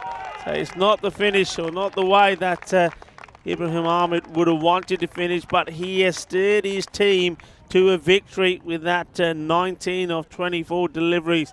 And it's an excellent start for Loma, the team making their debut. They've done the double over Haryana, and very few people expected to see this happening. Yeah, tremendous outcome for Loma Cricket Club today. This will be a red letter day in the team's history, taking down the fancied Ariana Cricket Club twice in the space of their first 2 games. On debut here at ECS Landskrona, an absolutely tremendous result for them, but geez, they made hard work of this chase, Rico. Keeper Sadat coming up with a wonderful run out in the first over. He sends Sajid Ahmed, who continued a fairly troublesome day, back to the sheds early on, and then the swing of Latif Muhammad. It wasn't before the captain got at least one lusty blow in. He swung Muhammad over the long on boundary, but from then on in, they just looked like they were playing grenades on this pitch. Zadran came in, took a nice catch, and that brought the man to the crease who essentially carried them home. It was an underneath edge from a wide ball from Muhammad that caused another wicket to be lost. And at one stage, Rico, there were real concerns about Loma being able to chase his target down. Yeah, absolutely. The wickets kept falling, and new batter came and went without able to do too much. This was also a big turning point, wasn't it? That was an absolute juicy delivery from Latif Muhammad, but it went through. And there's another wicket here, and this was that one off the man, Riaz Ahmed, who was trying to cool everybody down, saying we don't need to play the big shots. He played the big one, and he went for 2 of 3 deliveries. And the only thing is there was that Ibrahim Ahmed. He was still there. As we saw, that was a nice shot from the left-hander, played it beautifully down the ground. But this catch was absolutely sensational from Ayubi. And when he took that one, I thought, well, maybe with getting that prize wicket of the left-hander, things would have changed. That, though, for me, that's a big turning point. I mean, that catch going down there from Latif Muhammad, it just allowed then somebody like Ibrahim Ahmed to get his confidence and say, right, okay, that's it, it's time to go. Good efforts there from Zadran in the field. This one could have been, that would have been shocking, with just requiring 2 runs for victory to be getting yourself run out in this fashion. And there was the final runs, and that was the victory for Loma. Did the double over Ariana, and they will find themselves right up there at the top of the table, as we see the 2 teams just having some fun and jokes with each other there at the end. But this one is going to be an interesting one for me, I think. Hastings, can they continue in the magical form that they were in? Remember, a team that did not win a game here at all last year, lost all the 8 matches. Well, they won the first 2 against another team that was making their debut, United, and they'll be looking to continue in that form. Mamahus, well, they know they've got the work to do, and they come up against Ariana that were just too strong for them on Saturday, but can they bounce back well and get their first points on the board? Yeah, they're a much better side than they showed on Saturday, Malmahus. They've got some good players in that lineup, Diraj Malhotra, Ankit Gupta, Sadashiv Gur, and plenty of others. I suspect they'll give a much better account of themselves today, but Hastings, they're riding high after 2 wins from 2 on Saturday, and they'll be looking to improve their position on the table even more so. So we've got plenty of great cricket still coming up this afternoon, Rico, but that has been a pair of surprise packet victories for Loma this morning. Big time. We'll have a look at this scorecard. One comment I might like to make, and that goes back to Ariana's innings, that those 8 deliveries that they didn't face, they were all out on 53 with 8 balls to go. And you just think, if they batted their full innings, maybe they could have get another 10 runs on the board in doing so. That certainly would have made this a very, very interesting contest indeed. But there you have it. It was that 19 from Ibrahim Ahmed. Again, not out 19. He's been not out today, full stop. He wasn't out in the first match, scoring 28, not out in this one. But that innings was the most important one because he held it together. 54 for 5, got their victory with plenty of deliveries to go. Yeah, it certainly was. It was an impressive effort for the ball for Ariana Cricket Club. Latif Muhammad said earlier that he was a good selection to take them through the opening overs. Surprisingly, only came up with 1 wicket, 11 runs, got them started nicely. Absar Khan looked like he was slowly working his way back to form, bowled with some good pace. 2 for 11. Arabzai took 1, but unfortunately, it was just too much to ask of the bowling attack with such a small total to defend. And as long as Loma played sensibly, which they didn't necessarily do, part of that innings, then they were always going to be able to successfully chase that target down. A nice partnership of 25 there at the end by Ibrahim and and his batting partner Machine Ahmed. So nice job for them. Ahmed and Ahmad end up undefeated, and that's a pair of excellent victories for Loma, who put themselves in a good position to qualify for the quarterfinals now. Yeah, they certainly have, and we've seen some players there, which we're looking forward to seeing them again. Their captain, Najam Haq, he was in sensational form in match 1 with the bat, scored 90. Superb knock it was. He hit the ball all over the place with 31 deliveries. And then this one, well, he didn't quite fire with the bat, but he did fire with the ball, taking 3 for 3. And be interesting to see if he's going to get back-to-back Player of the Match awards as well. But bowling from Absar Khan was pretty good, 2 for 11 under difficult circumstances when you've only got a few runs on the board to try and defend. Atif Mohammed bowled very well there as well, but one man, Ibrahim Ahmed, just held it all together and did enough for them to register a very famous victory, 2 out of 2 against Ariana. They are a team making a debut and they're on a high. Yeah, they look good so far. Loma, plenty more to see from them in this tournament. Pair of victories to get them underway on here at day 7 of the ECS Landskrona, brought to you by FanCode. Thanks for everyone joining us on FanCode in India and the subcontinent, and everyone on YouTube. We'll be back with the 3rd and 4th game this afternoon. It is Heskins up against Malmahus. Plenty of great T10 cricket action coming up. Please join myself, Andrew Ryan, and the magnificent Rico Fall to take you through the afternoon's play. We'll be starting this next match in just a tick over 20 minutes, so please come and join us then on the European Cricket Network.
Match number 27 is going to be an interesting one. Hissingens, they're a team that back in 2020 finished 6th. Last year, the 8 matches that they played, they did not register a win. Their captain, Gukol, wanted to put a change to that, and he certainly did, because when they came out here the other day against United, he got the 2 wins that they needed. Now they're on a high, and he'll be hoping to keep that going. They're up against Malmöhus. Malmöhus, they're a team that had a disappointing start against Ariana, a team that we saw earlier here today. But they'll be hoping that they can get things going now and put themselves back in contention. They will be looking for 2 wins themselves. Let's join the 2 captains, Gokul and Ankit, and the tournament referee, Rob, came in for the all-important coin toss. Gokul. Tails. Tails is called. It is tails. We'll bat first. Good. And Kit Gupta has won the toss for his side, Malmöhus, and he's going to have a bat. No surprise there. I think on a day like this and on this pitch, when the bounce is so true, you've got to back your batters to go out there and score the runs. That's been the issue, I think, with Malmöhus. Their batting has just not clicked. Sandeep Maliad, he has batted well, consistent, but really he needs somebody to get some big runs on the board. One man who batted really well was Deraj Malhotra, 48 from 31. So really they've got to build around him, and maybe the captain himself, Gupta, and also Rizwan Tara have to provide big runs as well later on in the innings. Their bowling, they relied well on Prasanjit Bahira. I think he was the pick of the bowlers. He bowled really well under difficult circumstances when you haven't got too many runs on the board. But what was effective for them was when they introduced Naz Maddy. So watch out for Maddy's spin as well.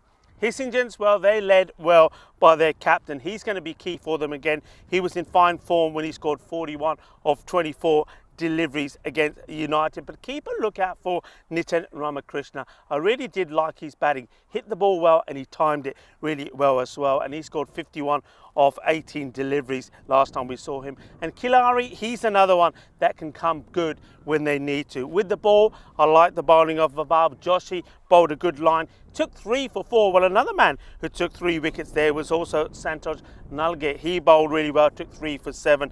And the captain, though, I think Gokul, when things are tricky, he can vary up with his pace a little bit and maybe be in the wickets as well. This is going to be a classic encounter, and one man that's looking forward to the start of this match is in the commentary cube. It's Andrew Ryan for the start of this match. Couldn't be more right, Rico. Full very much anticipating that this will be a good contest between these 2 teams. Malmöhus, unfortunately, coming off the back of 2 losses in their opening series against Ariana Cricket Club, who played very, very well on Saturday. Not so good for them this morning, but this Hissingens side coming off the back of a pair of wins over United, they looked very good. Rico mentioned Nitin Ramakrishna at the top of the order. He looks very composed and shots all around the ground. Good player, and one that they'll be looking to score some big runs for them today, but no shortage of quality batsmen in this Malmöhus lineup as well. Unexpected score, putting Malmöhus ahead at the moment. Suspect that Hissingens will have something to say about that, particularly given their form in the opening pair of matches, but I think this is going to be a pair of really tight contests. Expecting big things from Ankit Gupta today as well from Malmöhus, top quality cricketer. Scored some good runs in ECS Malmö last year. Got a pair of absolute seeds on Saturday. Only bowling well if you can get through his defences. I suspect Malmöhus will be feeling pretty confident of picking up at least 1 win here today. They'd love to pick up a pair. Get their tournament back on track. Looks like at the top of his mark, Vibhab Joshi is going to take the new ball for Hissingens, as he did in the first couple of games. Joshi steaming in. Nice ball that side off stump. Just held up on the batter a touch. Well played. Joshi was excellent for Hissingens on Saturday. Bowled his overs early, but very tidily. Picked up some wickets as well. Swung across the leg side. That's not his line and length. Just too easy. And for a batter of Diraj Malhotra's quality, that is just money in the bank. Joshi coming a little bit wide. Pitched on off stump and just swinging into leg stump. It's just too easy for Malhotra. Can't defend that as a skipper. Joshy's got a bowl to his field here. They've got a man down a backward of point. Really wide backward of point as well. Really expecting him to be a little bit short of a length outside the off stump. Short cover position, which Kirkle has taken up, which he enjoys and uses very regularly. Swung across to mid-wicket. Joshy back on his usual line and length. He's been joined out there by Rizwan Tarar. Showed some promising signs on Saturday. Another talented batsman who showed some good form for Mel Mahus last year. Joshy, good line and leg, picked up. Malhotra's only just cleared the fielder at mid-on. That was Thawid Satik. One of the best names in this tournament, but not one of the best pieces of fielding. Needed to take a couple of steps back. Malhotra got just enough to clear him at mid-on. Only took the one step, probably needed to take 2 or 3. That could have been a huge early scalp for Joshy. As it is, his second boundary for Malhotra in this over. Nice start for Mel Mahus. Nice ball, just swinging reasonably late. Malhotra adjusts, but could come back from Joshy. Experienced customer. Man to have taken the new ball. Exhibits good control, no wild swing.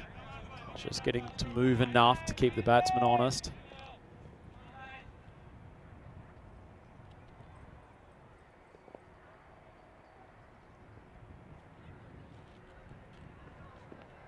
Another good ball outside off stump. Joshy doing what Joshy does best.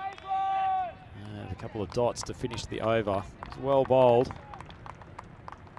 He was probably a little bit let down by his fielder earlier in the over. Could have had nice figures of 1 for 4. As it is, he goes for 8. Look at our stats gun analysis of batting first and second. And Loma, courtesy of two wins at different ends of the spectrum. The first one was with a ridiculous chase.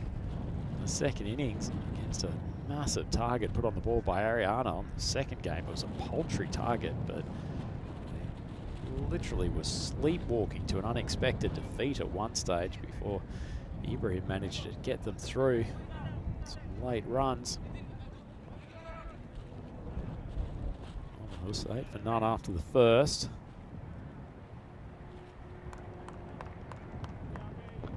Is taking a very, very similar approach in terms of the bowling arrangements that they had on Saturday. Abhinav Kamar was pretty good also on Saturday. Right arm medium, medium fast. Zigzaggy action, steams into the crease. Just plays that neatly down to mid-on for a single.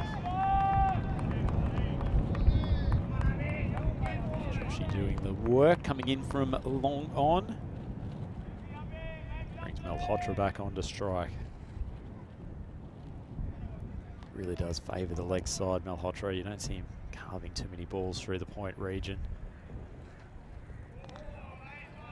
Certainly Kamar was trying to force him to on that occasion. Balls ended up well wide of off stump.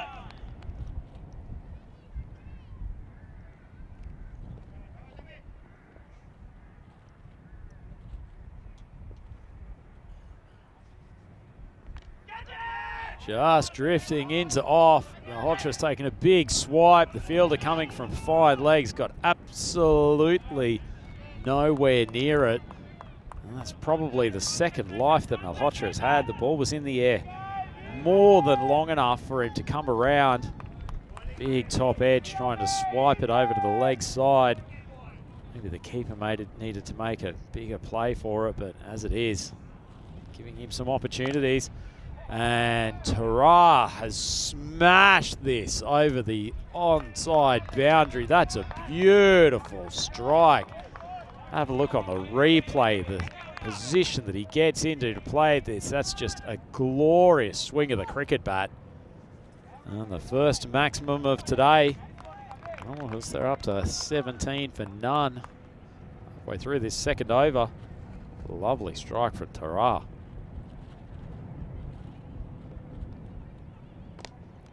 Wide of off stump, and he swings it away to the point boundary. It's only a 4, but it's another glorious cricket shot. Tara showing some genuine style here with the willow. Gets down on one knee, keeps the wrists in front of it, opens the bat face. That is beautiful batting. Classic stuff, showing he's got shots on both sides of the wicket. Kamo, he's gone for 13 off the first 4 of this over, and Malmahus have started nicely. It's in the block hole. Tara coming down the crease. Only going to be 1, leaves Malhotra on strike for the final ball of this over.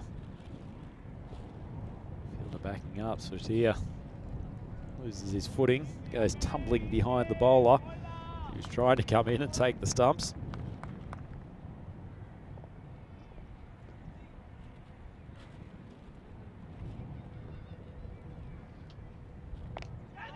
Malhotra does get one in his favoured slot. Bowler coming from wide of the crease, naturally angling into him, and Malhotra just helps it on its way. That's a nice shot. Malmahus, good start for them. 25 for none after 2 overs. Just getting down, crouch position, swinging it away on the leg side. And no protection out there at this time of the innings. Only 2 fielders outside the 30-metre circle to begin with. And look at the standings for Group B. Hissingen's sitting nicely at the moment with 2 wins, no losses. Malmahus right at the foot of the table, but you certainly wouldn't know it from the first 2 overs of this game. And as much as the cricket's unpredictable, here is a man who is predictable in his magnificence behind the commentary microphone, joined back in the commentary box by Rico Full. Rico, good start from Malmahus. It's a very good start indeed. And they're playing the shots really well. Certainly liking the hitting ability of Rizwan Tara. I think he was one that was a little bit unlucky the first time we saw them. Got out in unlucky ways, but he certainly showed that he's a very capable and adaptable batter. And just as I come back, maybe I need to just take my headset off and just disappear again, because I've just brought him a lot of bad luck, haven't I? Dead set, Rico. I'm going to put a wicket in your book for that. Well, giving him a rap, and rightly so after the way he started in this innings, but that was a wild swing. Just should have drilled that straight back down the ground. It was in his hitting zone, but Joshy's gone straight through him, and Rizwan is on his way back to the sheds. That's an unfortunate loss of their first wicket. Yeah, it certainly is. I mean, that's what Joshy is very good at. And he just gets the ball right up there in the slot. And he's always he's the danger man, isn't he? He's the one that gets the wickets. But yeah, interesting. I've just started talking as I get back into the box about Rizwan Tara, about how he's played some nice shots. And we saw him on Saturday play some lovely shots and then get out cheaply.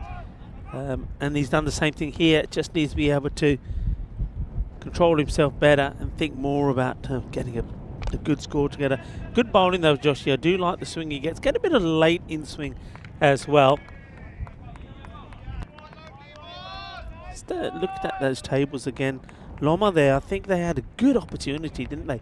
If they could have knocked off those runs quickly against Ariana, they would have found themselves a bit higher up in the table. Net run rate, as you see already, with 4 teams on the same number of points, is going to be so key in this one. And I just think that Loma could have just let themselves down a little bit, as this one has been hit beautifully down the ground. Lovely shot, nicely timed. And Malhotra, he's continuing to do the kind of damage that he did last time. He does bat really well. He just needs some support, doesn't he, out there? We know that he made a fine 48 in 31, but 48 out of 31 in the team score was 77 against Ariana. And that just is being the issue. Though he can go pretty well, he needs some support. Rizwan Tara certainly somebody who can give that, but he gets out cheaply. And you got Anik Gupta out there now, the captain. I have to say, he was out to two of the best balls of the day on Saturday. So he'll feel he's a bit unlucky. But at the moment, he's just enjoying himself at the other end as Malhotra fires another one to the boundary. Nice shot. Gets himself into position early and just smashes this away. Nicely done. It's a good opportunity to say hello to everybody. First of all, to our umpires out there. Rafi Ahmed out there for the first time. And he's there with Sagat Hanif. Also, very good afternoon to everybody that's on the chat. It's a nice delivery, nice reply from Joshi. It's nice to have you all out there with us. And a lot of people looking forward to this match. Hissingen's a team that sort of revived themselves after last year where they couldn't win a match, got 2 wins on Saturday. And they're up against Mamahus, who are, well, we know they're better than their performance last Saturday as well when they lost 2 matches to Oriana. So they're looking to bounce back and get points on the board for themselves. Good carry through there from the bowler. Just bangs this one in. And he spell will finish with that dot ball, but we'll get through for 1 by 17. Have come off him. That's the score at the end of the power play. It's on to 36. 1 wicket down. And that was that one of Rizwantara going for 12 on 5 deliveries. The win probability at the moment is, well, Mamahus 58% to 42 for Hissingen. But keep an eye on that. I'm pretty sure that as this innings materialises, that will change. If there's a few quick wickets, it will go cause in the favour of the fielding side. Mamahus, I think they'll be looking perhaps to a score certainly over 100, ideally 110. This one's once again a nice in-swinging delivery from Kilari. They're taking the 2 on that, well, very good running. Knew that he'd be running to the danger end. And it Gupta gets it pretty quickly.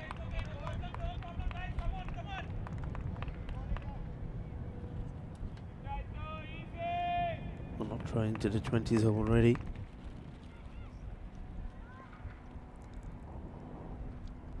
Tidiana. Kilari, just a bit of width, and well, he's trying to hit this hard over the top, sort of off the point area, but gets it all wrong. See, he's really trying to loft this away. Gets room for himself and misses out on it. Can't believe it. To say the wind has really picked up here now. I'm finding that our devices seem to be moving around by their own free will. That one's hit well. And Gokul, the captain, Sinabasan, gets one hand to it. And they're taking 2 again. And I think they're going to make it. It's good running. I have to say, they never would have thought there was 2 here. Here comes the dive. And yeah, sliding himself in pretty well. So pushing hard. And get Gupta, the captain, is out there at the moment. He seems to be doing a lot of hard running to allow Malhotra to double the scores that he's got so far. Kilari, the bowler, just won't be too impressed that the fielders have not been able to keep him to 1. Here he comes once more. And it's that big swing again from Malhotra. Malhotra's very good, I think. Ball that comes into him. He's good on his pads. He's good on the short ball. But that one there, that's sort of outside the off, that's the one he struggles with. Not the only batter to do so. Just doesn't get his foot across far enough. He's reaching out at the ball, and that always tells me that if he does make contact, he's not really going to get any power into the shot. Kilari once more. And you see, same thing again. It's just not in the right position. And he just looks up to the blue skies and says, come on, I need to do better here. He's just trying to hit the ball too hard rather than just try and guide it down. I think his captain has just come up to him and just having a little chat with him and say, look, there's no point us running hard and making 1s into 2 and then you play out a couple of dot balls because all the hard work gets undone. Ball to go. in this, the 4th over. Rico Full here. And also alongside me is Andrew Ryan for the European Cricket Network. Yeah, great to be back with you, Rico. Glorious bowled a pretty nice over here, 4th of the innings. Just drifting in swinger. It's nicely played out to the offside. And pretty ordinary bit of fielding, but he's managed to keep it in just inside the boundary. And the hand goes up from the skipper, just taking the 2 while it's there. That's the end of the over for Malmahus. They are at 42 for 1 after 4. And Rico, we expected Malmahus to come back strongly after the 2 losses they had on Saturday, showing their class at the top of the order. Malhotra, and I think particularly Gupta, he's a fabulous player to watch, and expecting some big runs from him this tournament. Yeah, I mean, Dheeraj Malhotra is showing what we've already seen from him. He's a classy player.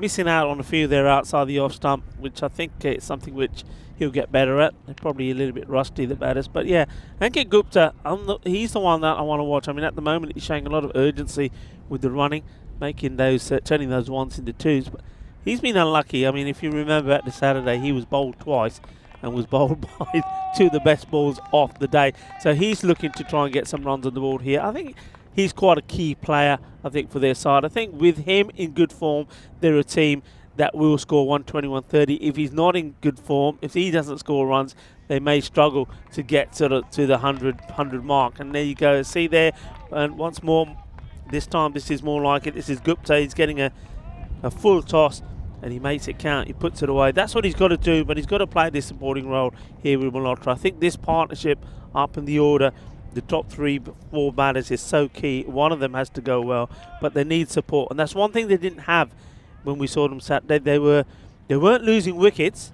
and but what they weren't able to do is score big runs. That's what they're trying to do here, trying to accelerate. And that will help because there's going to be a free hit. Yeah, certainly. Well, Santi Nage with the full toss first ball. It's another full toss, and Gupta has smashed him for a mighty 6. Well, great to see we're getting the best of Ankit Gupta today. It's an ordinary ball for the free hit, and Gupta has smoked it. This is absolutely huge. I mean, he bowls a full toss that gets put away to the boundary for 4, and that would have been 5 of that one. And this one has been absolutely rocketed out of here. A big 6, and that's 11 of 1 ball. Well, that certainly will speed up your rate. And that's exactly what they need to do. Malmahus, score runs and score them quickly. Oh, another one into his slot, and he's cracked it again. Another 6 for Ankit Gupta, and this over is proving to be a big one for Malmahus. That easy swing, it was in his slot, and that's just too easy. Yeah, I mean, Santos Nalgate, he actually bowled very well when we saw him on Saturday. He was probably one of the bigger bowlers. Remember, he picked up 3 wickets, I think, for 7 runs. Yet here, he's just not getting it right. He's just over pitching, and he's being dispatched. It's gone way down the leg side. He's a really easy on the eye batsman, Gupta, isn't he, Rico? He doesn't take the brutal high backlift and thrashing willows we see from a lot of the hitters in this tournament. Just got a relaxed style, just swings through the ball so nicely, and his timing is exquisite. Now he's under a fair bit of pressure. He's gone for, or at least feigned to do a man-cat. He has taken the bail off, and he's making the appeal. The battery, I mean, the appeal is here. If it's upheld, I think he's out. Yeah, it will be. It didn't carry through to complete the action. Sandy turns around. He's asking the umpire for the call. Can't see any reason why. This was a situation. It looks like actually Gokul, the skipper, might have withdrawn the appeal. For a man of Gupta's experience, he shouldn't be at risk of getting a man-cat like that. That's a little bit of naive running between the wickets as Sandy continues getting pumped this over. Well, they haven't forgiven him for the man-cat attempt. You know, what I was going to say there is I remember back to the matches on Saturday, and it was the same bowler and Nalgate who did the man-cat, and in that situation as well, it was Gokul, the captain, Srinivasan, who said, no, okay, I'm going to call him back, but just to give him a reminder And the very next ball, Santos Nalge took out the middle stump. Oh, and, well, talking about that. Well, I said it before when I was talking about Tara being a good batter. And before I finished, he was the one on his way. This time, it's the commentator's kiss. This time I'm saying that, well, Nalge, what he did do, he came back and he took the middle stump, and he's done exactly that here. Well, there you go. You don't need a man cat him. You just need to get that ball right up there. Oh, poor Ankit Gupta. He's been done by another corker of delivery. And Santi Nalge, who'd done nothing but send down garbage for the rest of the over, not to mention the eventually aborted man cat appeal, has come up with a cracking in-swinging Yorker to dismiss Gupta. Who saw that coming? Well, it was a very good delivery, I have to say, from Gupta. What he does do here is he comes back over the wicket, doesn't he? Comes over the wicket and gets the ball in the right place, doesn't Nalge, and Gupta has to go. And once again, he's been bowled 3 occasions in this series, and all 3 times they've been absolutely gems of a delivery. He's had enough peaches to open up a fruit shop, Ankit Gupta, over the first stage of this tournament.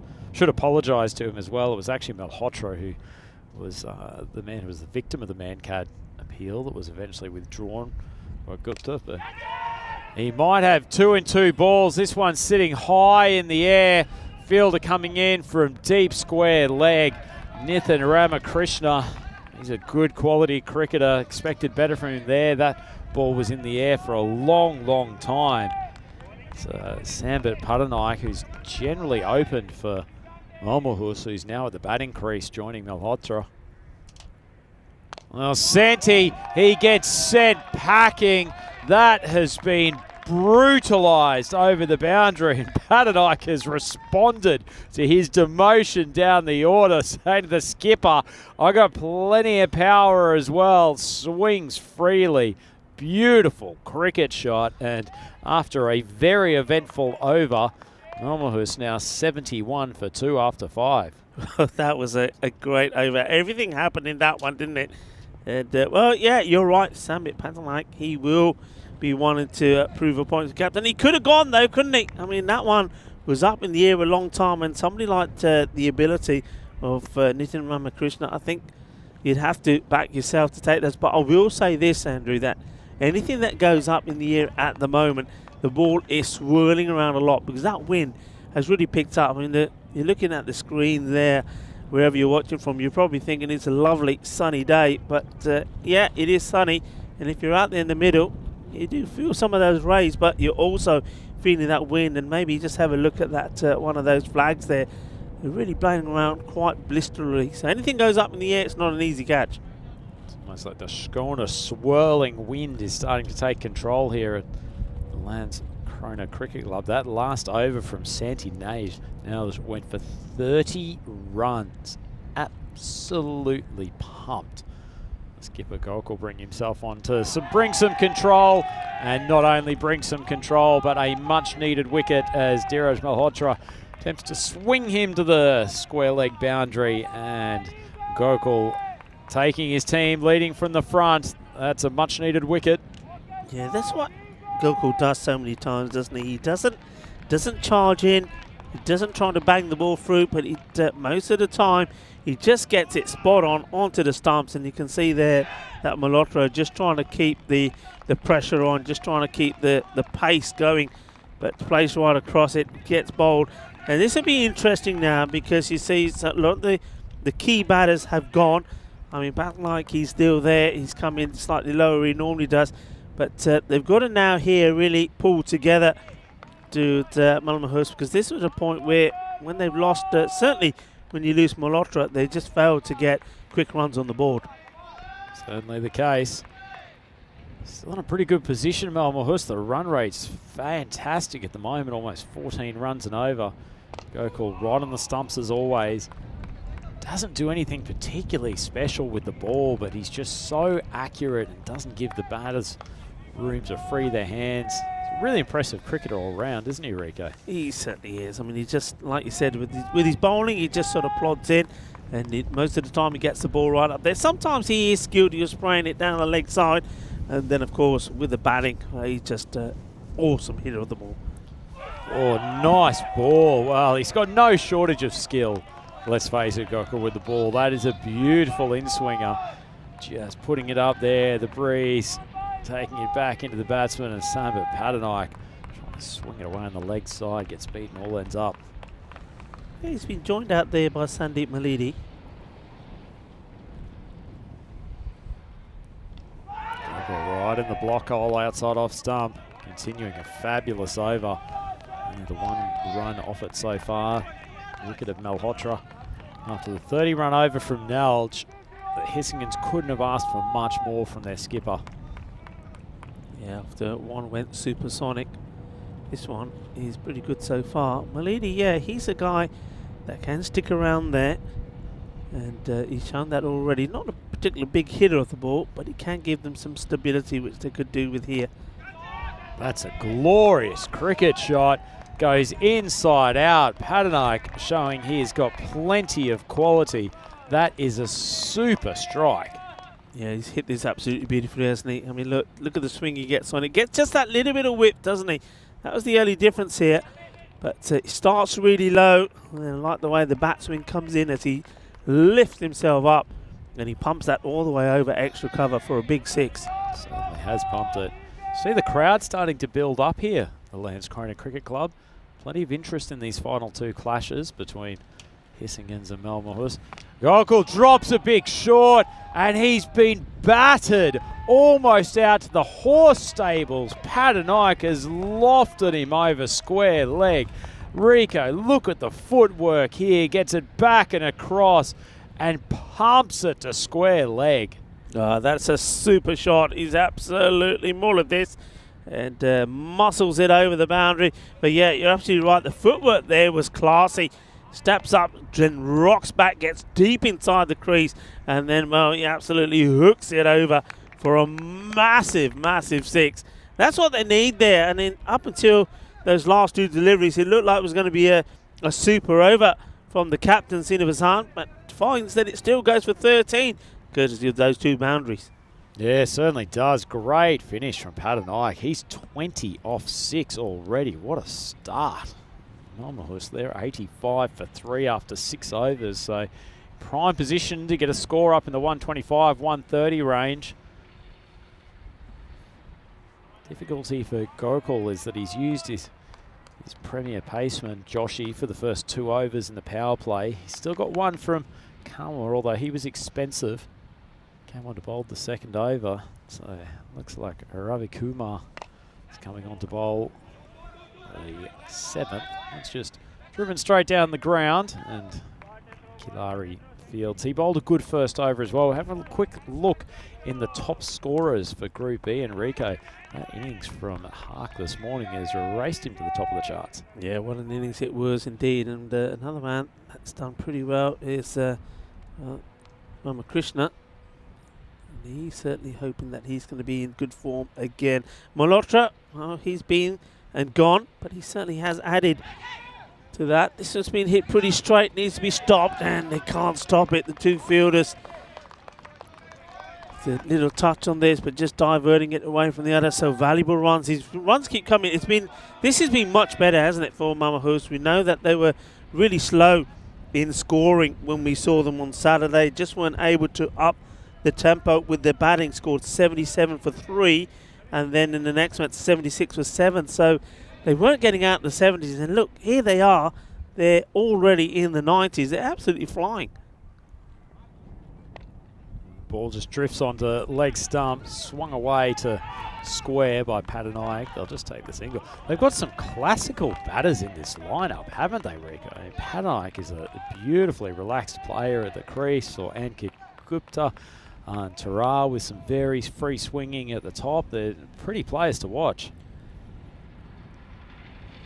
And the start made by Sambit Padanike has been, well, it's been awesome. Just hitting the ball so cleanly. It's right down the leg side. I can't believe that somebody somewhere is having an appeal like this. Must have been, what, 6th or 7th stump that was going towards. Full credit for creativity. Lydia will be disappointed given that there's no one back at a square on the leg side. at least on the boundary, that he didn't put that away. Well, he's given another opportunity, swings it probably a touch square. It's only going to be a single. He's playing with fire there, Nanjundaswamy. Yeah, he hits it pretty hard, doesn't he? But it's got that fielder there. On 2 occasions he's found him either side of him. It's going to be a boundary. Just the one man out there. It's interesting enough that mid-wicket still is kept inside the circle. This one's been sliced away, and I don't think anyone's going to catch this. So hay poquita de suerte también. 4 carreras. That's a 4 to finish off the over. Malmahus, they end up 96 for 3. Still 3 overs to go, so that run rate is in a very, very healthy position. They're putting a substantial score on the board. Just have a look at what is coming up on the European Cricket Network in the coming weeks. It's cricket, cricket, cricket, Monday to Saturday every week. And Rika, you're up to Stockholm next week, and with a much-awaited return for Vinny Mr. Maximo Sandhu. Yeah, the return of the Mac. Yeah, Maximo is back next week after a break, and he's had a wonderful time, I'm sure, there in Australia. We've seen some nice photos of him with his kids. So yeah, he'll be back nice and refreshed and ready to go in Stockholm. And from Stockholm, Prague, Budapest and Vienna await as well. And then we've got that long summer in Italy for the Super Series. As Gokul drifts onto leg stump. That's been hit a long, long way again. Another maximum. And this is getting out of hand for Hissingens. Malidi's now in on the act.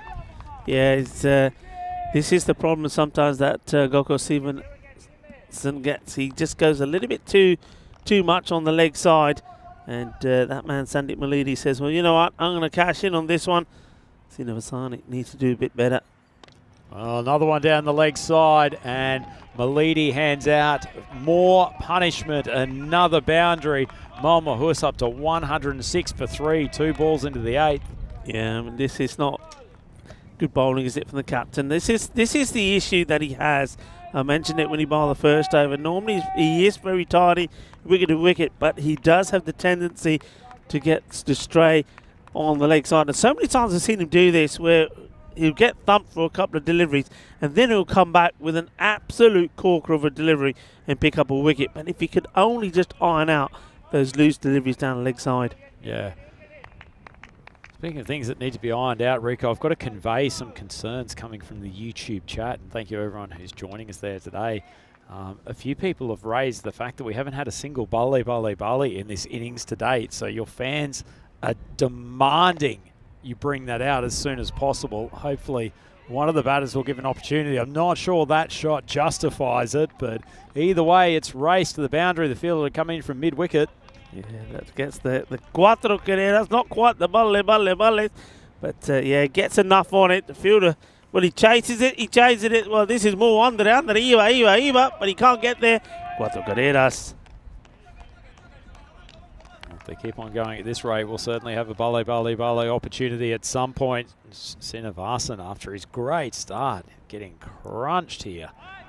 Ball goes down the leg side. Remember, he had, I think it was 4 dot balls to start his first over, and then he got hit for 6 and 6 off the last 2, and things have not continued well for him in this over. In fact, he's on a streak of 5 boundaries in a row. Well, might make this 6, although it's tidy fielding out there. Man coming around from square leg. Just keep it to single, and Srinivasan will breathe a sigh of relief. Yeah, you're right, the first over piece, I think he was only 3 runs from it, and he had picked up a wicket as well until the last 2 deliveries, which went to the boundary. Nice change of pace. Patanaik just pushes away to the offside. They'll take a single. In fact, they'll take a second, or at least we're looking to. Well, they were looking to, but he gets sent back, and that's probably a good move. That's a good bit of backing up there from Ramakrishna. Ramakrishna, of course, the man who was guilty of not taking that catch on the boundary. You look back at that could be pretty crucial, because that was the man out there. Patanaik, who has raced on to score a further 27 runs since he was dropped. Srinivasan, 1 ball to go. He's gone for 30 already. Love to get out of here with a dot. Ball into the block hole. It's well bowled. Fielder will come in and just keep it to a single. It's a good finish for his over. He ends up with figures of 1 for 31 and Malmahus 114 for 3. 2 overs to go. Yeah, it's seems to be a trend here today. You remember the first match that we had between Ariana and Loma was a real run feast. The second one was anything but. Was one where the team struggled with scores of 50.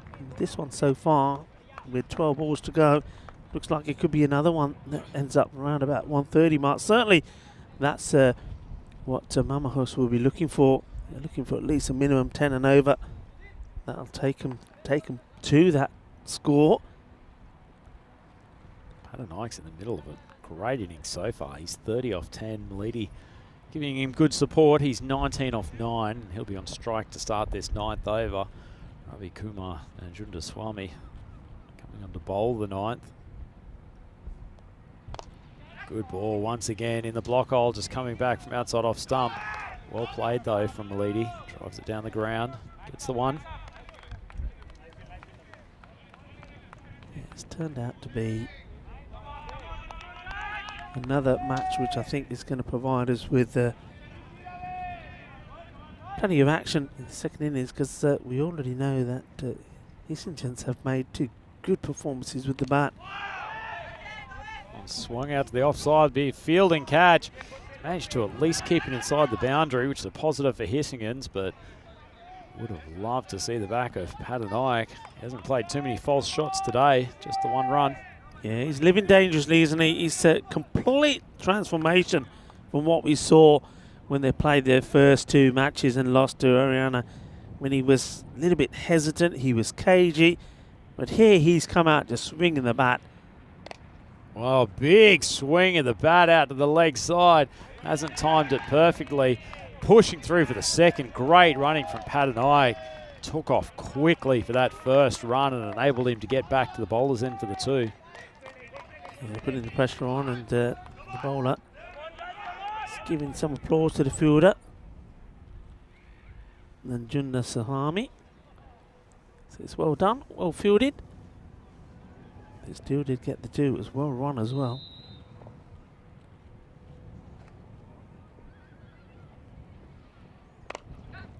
Well bowled. He's got a decent bit of bat on it though. He's driven it straight down the ground for 1. Bit of a blooped fly ball off the bat of Malidi. Malmahus up to 119. Still got 2 balls to go in this 9th over.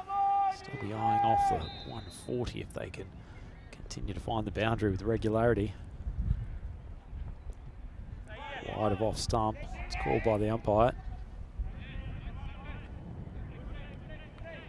Understand what Ravi Najundaswamy was doing with that delivery, but execution wasn't quite there. Patternike pressing down the track, trying to get to the pitch of the ball, trying to mix up the length of Najundaswamy, who's found the block hole on a number of occasions this over. It's been a pretty good one.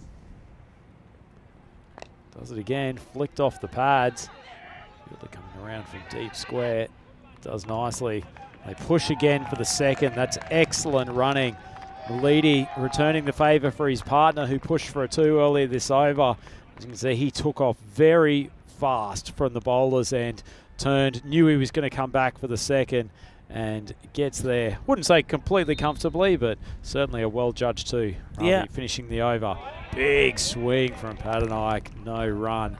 That's a nice finish. Malmahus, they are 122 on the board with a 1 over still to play.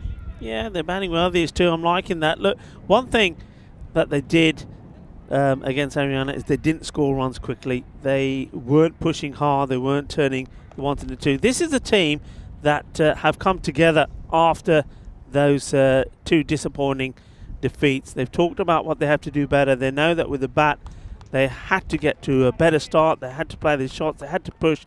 And that's exactly what they've been doing. So, yeah, they had those 2 defeats, but they've learned from them, and they've come back looking a completely different side with the bat. Yeah, to be fair, Rick, I think they've actually got better batting depth than a lot of teams in this tournament. And despite their fairly ordinary displays on Saturday, I think they're going to be there or thereabouts when it comes to the pointy end of this tournament. Kalani going to bowl his second. Just driven out to the offside. The man at cover who's going to keep it to a 1. Weed Satik out there, cover boundary. Actually fielded quite reasonably well for the most part, Hisgins, aside from a couple of catching opportunities that haven't been taken. Yeah, they're the ones that matter. I mean, see this delivery first from Kilari, and that's going to be one that will have to be bowled again. Yeah, key one there when Ramakrishna. I mean, if they got Bethanaik out early, well, that certainly would have been, well, 30 odd runs less at this point. And probably batters out there that haven't had too much batting practice. Could be a different ball game. Oh, outside edge, that looks like it's going to fly away to the boundary. Third man can't cut it off, and Patanaik not finding the middle of the bat like he has for the rest of the innings, but it's still a 4 in the scorebook. First boundary for a little while. Yeah, they all count, and if you, well, they say fortune favours the brave, and he's prepared to throw his bat at it, gets a little snick. First boundary in 10 balls there, Rico. Yeah, much to the displeasure of Kilari. Yeah, they have hit the ball well, haven't they? But they've been finding the fielders. But that one, well, you can't set a field to that. Off-speed ball, nicely bowled. Malidi just charging down the track, just trying to encourage his partner to get a single, but I suspect Patanaik will be quite happy to hold the strike for these remaining balls and see if he can find the boundary on a couple of occasions. 37 or 15. Yeah, so at 130, I'm saying they'll be happy to get to. They're almost there. A couple of big shots, maybe they could be eyeing up 136 plus. Wide of off stump, he's given him the room to strike and he's taken advantage. That's a beautiful shot. Hitting a 6 just forward of point. Exquisite batting from Patanaik. Yeah, lovely shot. That's great power, isn't it? I mean, that is got to be the longest part of the boundary when you're hitting a 6 over in that part. That's a terrific shot. Absolute class.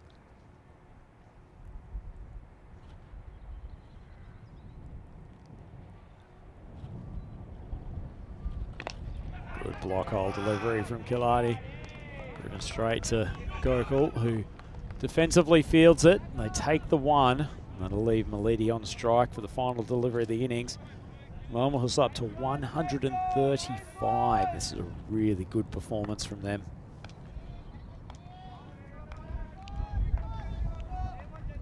A bit of bad over from Kilari, but a couple of boundaries already off it.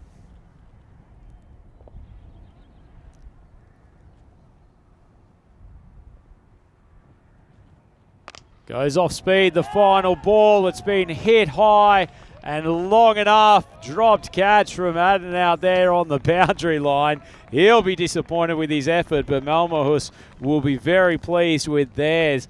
That is a Maximo to finish the innings. Rico's gone through the entire innings without launching a bale, which must be some sort of record for ECS cricket. But Malmahus, they end up on 141 for 3. Well, that's one of our men in black taking one of the team to Adnan Gill. Well, we know Adnan Gill has got 7 kids. All of those kids will be a little bit concerned about that one. Adnan lets himself down. But I tell you what, Malmahus, they did not let themselves down. That big 6 brings up the 141. It's been an excellent partnership between these two, 50 plus. They came together with the score on 72. And they certainly played some really good, exciting shots. But that's one thing that Malmahus did all the way through here. From the moment they went out there, they were prepared to play these shots. And we know that Dhiraj Malhotra, he's been in good fine form. Rizwan Tara, he came up the order, played some nice shots, and then I cursed him. I said he looked good the other day, and next thing you know, his middle stump, there you go, was gone. And it was that man there who impressed with the ball. Joshi, he was always getting the big wickets. But one thing that Malmahus did this time around, Andrew, is that whoever came in, they took a chance to play their shots, and today they got lucky. Yeah, they certainly got lucky, but exhibited no shortage of skill as well. A couple of untimely drops in the field from Hiskins certainly helped them, but their array of top-class batters did plenty of damage. Young Senti trying to do some damage with the man cut again, and for the second time this tournament, his captain has refused to move forward the appeal, but it didn't worry him too much. Came up with a cracking in-swinging Yorker, and Ankit Gupta continues to be fired in some of the best seeds you'll see this tournament. He was clean bowled for the third time in his ECS 2021 event. Nathan will be disappointed looking back on that. Dropped, but no disappointment there. Malhotra trying to swing the ball across the leg side, and he was castled. And that might have been the point at which the Essendons thought they were about to get back on top of this match, but then Padanai came out and blitzed them with some extraordinarily hitting just to all corners of the ground. He's got a lovely style, lovely technique, and he was on fire from the first ball. Had a bit of good fortune in this innings as well. A few balls flying down to third man, but you make your own luck in this T10 format. Beautiful strike over the offside for 6. That's one of the shots of the day. And then it was all finished off by Malidi, who took a half tracker and decided to give Adnan catching practice out on the boundary. Couldn't fulfill the catch, but Malmahus have certainly fulfilled their objective of setting a very substantial target in game 3. Have a look at their batting card. All good news for them. Dheeraj Malhotra, 27 off 19. 3 clean bowls for the innings. Not something you see every day, but Tarar, 12 off 5. Gupta, 21 off 6. It was a short innings, but pretty effective one. And then Padanai, he was probably the best of the batsmen today, 44 off 17. Very ably supported by Sandeep Malidi with 30 off 14. And Malmahus sending up 141 for 3 off their 10 overs. Good batting performance from them, and they really found the boundary with regularity in that innings. With only 1 or 2 points where they went any succession of balls without being able to strike a 4 or a 6. So they will be very pleased coming back off the field and talking through what they need to do in their execution of bowling plans to win this game. Hiskin's bowling was a little bit up and down. The attack was probably just lacking a second bowler to back up the efforts of Vaibhav Joshi, who probably deserved better from his opening spell than 1 for 17. Kalari went for a few. Abhinav Kama gave his captain an excuse not to give him a second over, going for 8 in his first. And Nels got absolutely pumped, but still picked up the important wicket of Gupta. He had 1 for 30.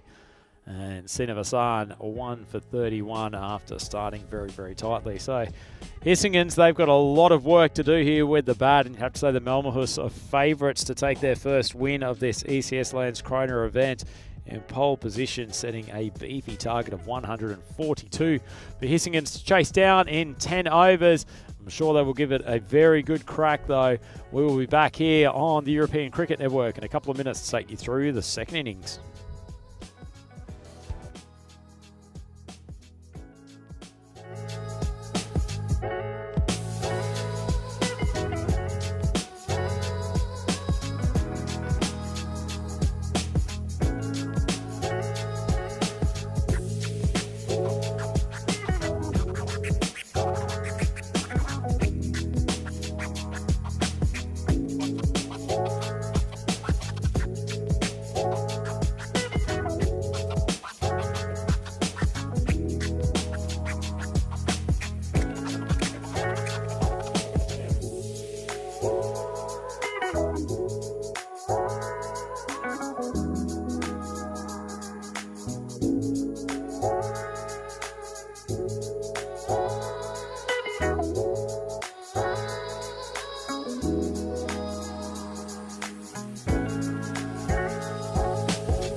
European cricket fans, it's magnificent for you to join us once again on the European Cricket Network for the second innings of the third game here today from the Landskrona Cricket Club. It's Andrew Ryan here in commentary with Rico Fall to take you through this contest, with Hissingens having their work cut out for them, chasing a target of 142 against Malmahus, and one man who certainly helped Malmahus along to that imposing total. Sambit Padanike is going to take the ball, bowling his off spinners. Interesting decision in the power play. See the skipper getting a bit creative. They've got a slip in as well. Love to see the back of this opening pair. Tall off spinner Padanike gets a little bit of bounce off the pitch. Not a major turner of the ball. He's actually just pushed the slip back to what's probably more now a finer third man. Bit of flight. It's drilled down to Sharon here at long off. Well fielded, nicely struck though. Yeah, nicely stopped like that. He's, kept his eye on the ball. It does bobble around because it's a hard outfield. Sometimes that bounce can be quite tricky to contain, but he does really well. Gets the ball cleanly in his hands, but make sure there's plenty of his body behind it as well.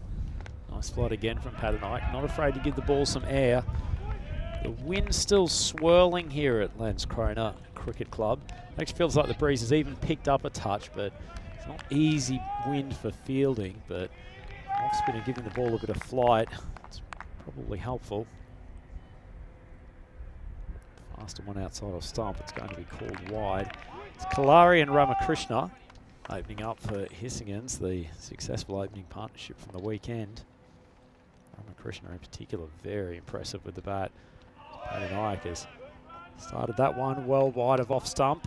Not enough turn to bring it back inside the wide line, and consecutive extras from him. Yeah, I do like the move though. I think when you got this amount of runs on the board, yeah, why not start with a spinner? Ramakrishna has pulled it to the leg side. It's actually going to be pursued successfully. Oh, well, there was almost a big mess up here between the two batters. I mean, it was a yes, no, chalo, chaliye, na chaliye, aja, ni aja, and in the end, well, it could have been disastrous. Chasing a target of this size can ill afford to lose a wicket this early to a needless run out. Nice feeling out there from Adam Sarton. He's got a good arm. Bowled with quite a bit of pace when he was at ECS Melmot last year. Just a break in play while the stumps are reset by the square leg umpire.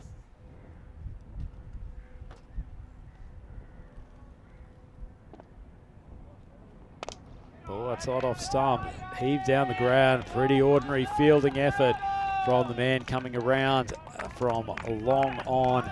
Sandeep Kalari, that was a Malidi disappointing effort, particularly after his heroics with the bat.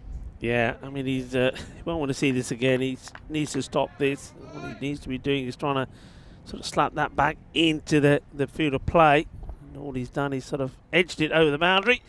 Well, that was flighted up a long way, and well, it's a sensational delivery to get a dot ball from.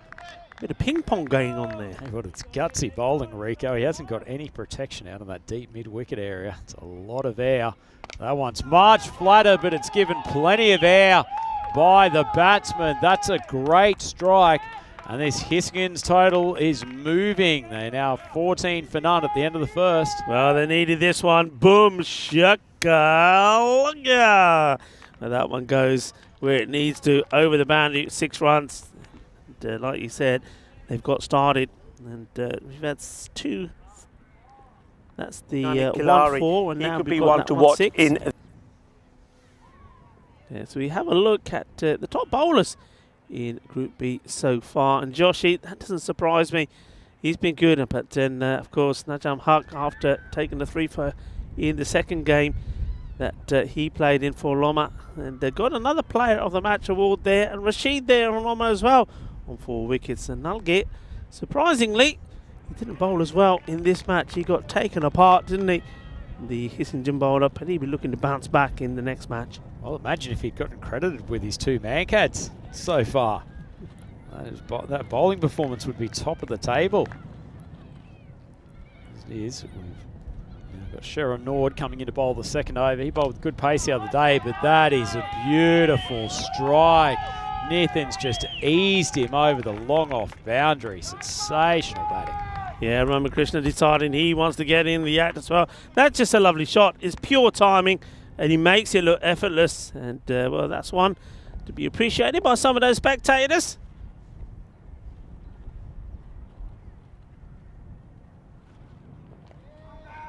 Ball down, angle down the leg side. Sharon does come quite wide, and he's got an unusual angle to his bowling, so he's very susceptible to pushing it down the leg side. Fortunately gets away with it with a single. This almost looked like the fielder here as thinks he's got the ball and thrown it in, only to find out it's gone through him and he has to go and chase after it. I'm sure he got the throw in there without the ball in his hand. Bit of fake fielding there, maybe. Nord puts it in the slot, and it's gleefully taken advantage of. Another excellent shot straight down the ground, this time from Kalari. Maximo. Well, they're getting their range right. And, this one, again, is that timing. Times it well, hits it clean, hits it long and hard. Over it goes for 6 more. And that's one that we watch go by. Saying, yeah, it's easy. Got this one under cover. It is actually quite hard, isn't it? Looking up into the glare to find some of these balls sometimes, especially for us here. And this one, well, it's going to be 4 more. Not quite where we want it. But Kilari, well, he's on the move. And that one goes to one of the cameras there behind. That's some accomplishment, Rico. He's managed to pull a ball that was outside of the leg stump and drag it back over the head of first slip. He does. And bit of pressure now on Nord here. He's gone for 12 of his first 3 deliveries.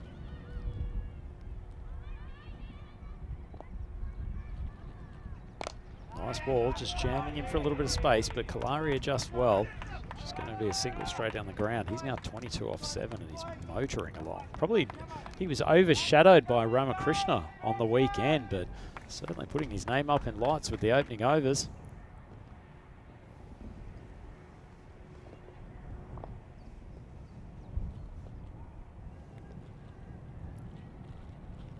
Full ball. Ramakrishna gives it plenty of air, and that's another Maximo. Hissingens, they have started out on fire. 38 for none. The end of the second over. Rico, they're way ahead of the run rate. Yeah, way ahead, and this is a big hit, isn't it? And you could hear that one come off sweetly out of the middle of the bat, and not only did you hear the ball strike the middle of the bat, but you heard the cheers and the screams from the Hissingen bench. They're loving this start, and well, there's nothing not to love about it. 38 of the first 2 overs. Certainly what the doctor ordered as far as this Hissingens chase goes. They're top of the table at the moment and determined to keep that position. Already seen one massive chase this morning, Rico, with 131 being pursued by Loma. This will probably even exceed that. Well, they made the perfect start. I mean, they went with the spin in the very first over, which sort of almost worked for them, but went for 14. But that second over, where it goes magical 23. We've had some very, very expensive overs in this this day so far. None more expensive than that one from Nalgate. It went for 30. That was the over number 5 in the Malmahus innings. Looks like Sandeep Malidi going to take up the attack in this 3rd over. Did very well earlier today. Got to do a job for his skipper with the ball. Run rate currently at 19 per over, well ahead of the required rate. Oh, steps back, gets it very high, very long. That is another Maximo. This is a huge start to this chase. Oh, this is big. Here we go. Boom. Shaka lagya. Gea. Shaka time. And what's interesting for me is I can see 1 or 2 of the crew and the umpires getting lined up there to take a crowd catch. But when the ball comes their way, they soon think, not this one, because the balls are travelling and travelling hard. I think that was, what was that, Michael Gunteleka there, I think, with one of the umpires. Well, Adnan Gill has disappeared. He doesn't want to be in the firing line anymore. This one's up in the air. Somebody's got to get there, surely. Is he taking it? That's an outstanding catch. Just unbelievable. How has he caught this? It's almost like everybody's got out of the way of it, not wanting it. He slid in, and it's like the ball just landed in his hand. I don't know what's going on here today. The catching has been either very poor or unbelievable. Rico, I think you and I were both flummoxed because it looked like he'd overbalanced and wasn't going to make it in time. Square leg just crouches down to get the greatest view, and Malhotra comes into shot at the last moment and has taken a spectacular one-handed grab. What a moment, and a huge wicket in the context of this chase. Kilari was on fire. Look at this. How has he taken... Everybody else is running around it, and Malhotra thinks, well, I'm just going to have a dive at it, and he ends up taking it. That's an amazing catch. Amazing. Malhotra looked like he was stumbling out of a bar on a Saturday night. Somehow sticks the right mid out. Takes an incredible grab. There's been some epic fielding here today. Landskrona Cricket Club, and that might be the best of them. What a catch that is, and what an important one. Kilari was motoring along, 28 of 8 deliveries before he was out there. What a catch that is. Unbelievable. Sina Vassan has not wasted any time in keeping the attack going. He gets a ball from Malidi, wide of off stump, throws the hands at it. He's hit a long way. Yeah, I mean, some of the hitting and the power hitting that we have seen today, it's just been on another level. It really has. I mean, you talk about the first match, Ariana and Loma, and the sort of hitting there. You've seen it then in this match again from a number of batters. And this man here, if he gets in the groove, he can hurt you very quickly. This one should be stopped and will be take the single. The only problem that Srinivasan has sometimes is he gets a little bit too carried away and then goes and plays that ugly shot across the line, and he loses stumps. He knows that he's got to stick around here. 50 comes up inside the power play. Incredible batting, incredible power on display so far from Hissingens. As you say though, Rico, there's a long way to go. Srinivasan needs to stick around. And Krishna tries to thrash outside off stump. Must have been fairly close to the wide line. See the replay. Tight call. Liddy will be happy to have a dot ball in the books. Been under pressure since the start of his over. It's been all over the place. 6 wide, 6. 6 wicket, 6 I should say. Another short ball. It hasn't gone for 6, but it's gone for a 4. Great cricket shot from Ramakrishna. Yeah, Ramakrishna now realises it's his turn to just up the tempo slightly with that dismissal of Kilari, and he doesn't disappoint. He gets a short ball and it gets put away. One thing you have to say today though, Rhino, is some of the bowling, or maybe a lot of the bowling, has not been good. It's been too short. Well, it's the end of the over, and they're 55 for 1, Rico. You're completely right. Short of a length bowling on a predictable pitch like this, it's not a recipe for success. Have a look at the win probability. Malhotra's still well ahead, but Hissingens have started exceptionally well. Going at a run rate just a tick over 18 and over. It's making this Malhotra's target look far less imposing than it once was. So Hissingens are favourites at the moment, Rico, but another 2 overs keeping this run rate around 15 or 16, and it'll feel like a very gettable chase. It's very much at the moment on par with the first match we saw today between Ariana and Loma. Loma were in this same boat. They lost a wicket fairly early, probably earlier than this, and then we thought, well, okay, it's all about keeping that momentum going. That rate at about 13. They had to go at 13, and they managed to do it all the way through, and in the end they won it comfortably with 4 balls to go. But it's all about partnerships. These two need to put a big partnership together. Prasenjit Behera coming in to take up the attack. Good ball. Very typical line and length for him. Loves to find that spot just outside of off stump. Tail the ball away from the batsman. Probably take an adjustment from these two. In particular, Ramakrishna is very good through the point region, so he won't mind this line from Behera. Oh, the good ball. Big swing across the line from Srinivasan. No contact. Consecutive dots to start the over. Yeah, this is the one that Srinivasan sometimes gets himself into trouble with. The one I mentioned before, he goes right across the line, completely misses it, and you see that one, it doesn't miss the off stick by that much. And this bowler, Behera, he was the pick of the bowlers when they played Haryana, and even though they didn't get many runs on the board, he still bowled well. Ball onto the waist of Srinivasan. Pulls it around the corner. It's just going to be a single. Behera's not express pace, but he's always at you. Generally bowls a pretty good length. Doesn't give away too many freebies. Yeah, fielder's done well here. It's been hit pretty well at him. He's taken it cleanly and got the throw in quickly. If it was more accurate, it would have been close. Outside off stump. Big strike. A Maximo off the bat of Ramakrishna. He's finding his range. Smashes this hard.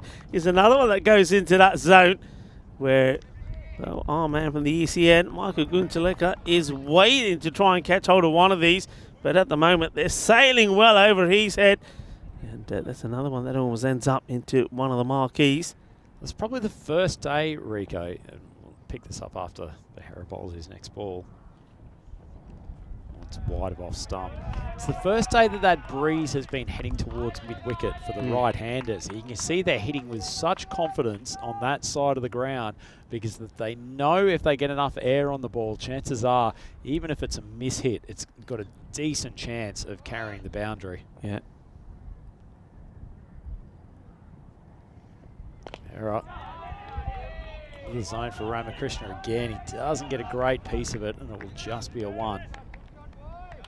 Good hands from Behera backing up the throw. Does well there, doesn't he? It's one of those that the batters are waiting to pounce if it's not taken cleanly. Behera doesn't give them the opportunity. 9 of the over so far. It's to try and finish well here. Try and avoid going for a boundary.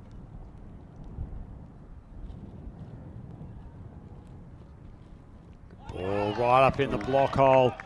And Hassan tries to get a bit cute, misses it. Hissingens 64 for 1 after 4. That was a good finish, wasn't it? That delivery deserved more. I mean, again, it just doesn't, just misses that off stump. He's been very close to knocking out the big man, Srinivasan. And I think if he goes now, then I think this chase falls flat. So it's very important that he sticks around. He's sort of missed and played and missed at 2. He's got to take responsibility here and say, right, okay, I've got to stay here. And if he can stay there with his partner, they've got the start that they wanted. The rate is there. Just can't be afford to lose this wicket too early. No, certainly can't. Behera pretty unlucky in that over. It must have been a grain of rice between the ball and off stump in two occasions. Yeah, two really good deliveries at that point. And he's an extremely consistent right-arm paceman and a great man for the skipper of Malmahus, Gupta, to be able to call on. He's now gone for experience again. Dheeraj Malhotra is the leading wicket taker for this team in ECS Melmore 2021. We'll get a great sight of Bazza in the Popemobile behind the wicket sooner or later. Malhotra once again bowls into the slot. Ramakrishna gets away with it. It's just a single. Yeah, gets a single, but certainly. Now this is I think the test here. Hassan has hit one boundary, but he's played and missed at a few, and I think he's already probably feeling that he's probably wasted a few deliveries that rate around 13, so he's certainly going to be looking to play a couple of big shots. That one's tucked him up. There's one that he would normally put away. At least Malhotra's got the defensive fielder out there, backward of square on the boundary. I'm not sure he wants to give Srinivasan too many more free hits of a short ball on the leg side.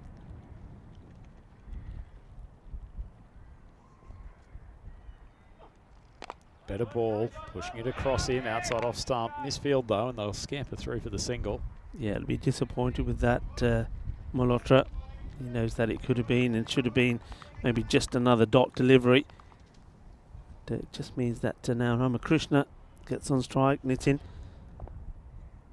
he won't want to go cold either. He's been hitting the ball pretty well, drags this hard on the onside again. Everybody's saying 2. It's a good throw though, there's no 2 there. And well, the moment, Malhotra's, they seem to have got the right guys in the right place. We know how important that is. They've got good ground fielders there on that leg side to pick up the ball well, get the throw in quickly. Pretty athletic team all round, Rico. Sadashev Goa out there as well as Behera. Good mobile players in the field. It won't matter one iota though. That is an ordinary delivery from Malhotra. None of the fielders are getting anywhere near it, and that is a gimme delivery. Yeah, he missed out on one early, didn't he, when he took it sort of in his midriff. One you would have expected him to put away, but Srinivasan this time makes no mistakes, and it goes all the way. See the umpire there putting his hands up like he just don't care. Manos arriba, seis carreras. Well, they'd gone 6 balls without a boundary up until that point. Srinivasan needed to break the shackles. Push the fielder around from square leg now to very, very backward deep square leg. Boundary. Feels like it's a ball put there more to protect that short one that Malhotra is putting in occasionally. It's a better ball into the block hole and just drilled out to mid-wicket. Behera will come around and keep it to 1. Yeah, it's an interesting angle to be bowling from. I mean, unless you get it right, you're always going to be bowling into the arc of these, well, either one of these hitters, Ramakrishna or Srinivasan. So he's always playing with fire, if you like. It's quite a healthy scorecard, isn't it? Just the 1 wicket down, and it's that one of Kilari. Didn't he bat well? 28 of 9, and he was taken out by the most amazing catches from Malhotra that just bowled that last over. Now these two, Ramakrishna and Srinivasan, are looking to keep this partnership going. Halfway point, 74 for 1, right where they need to be. Behera coming back to bowl his second. I think this is a pretty good move from the captain.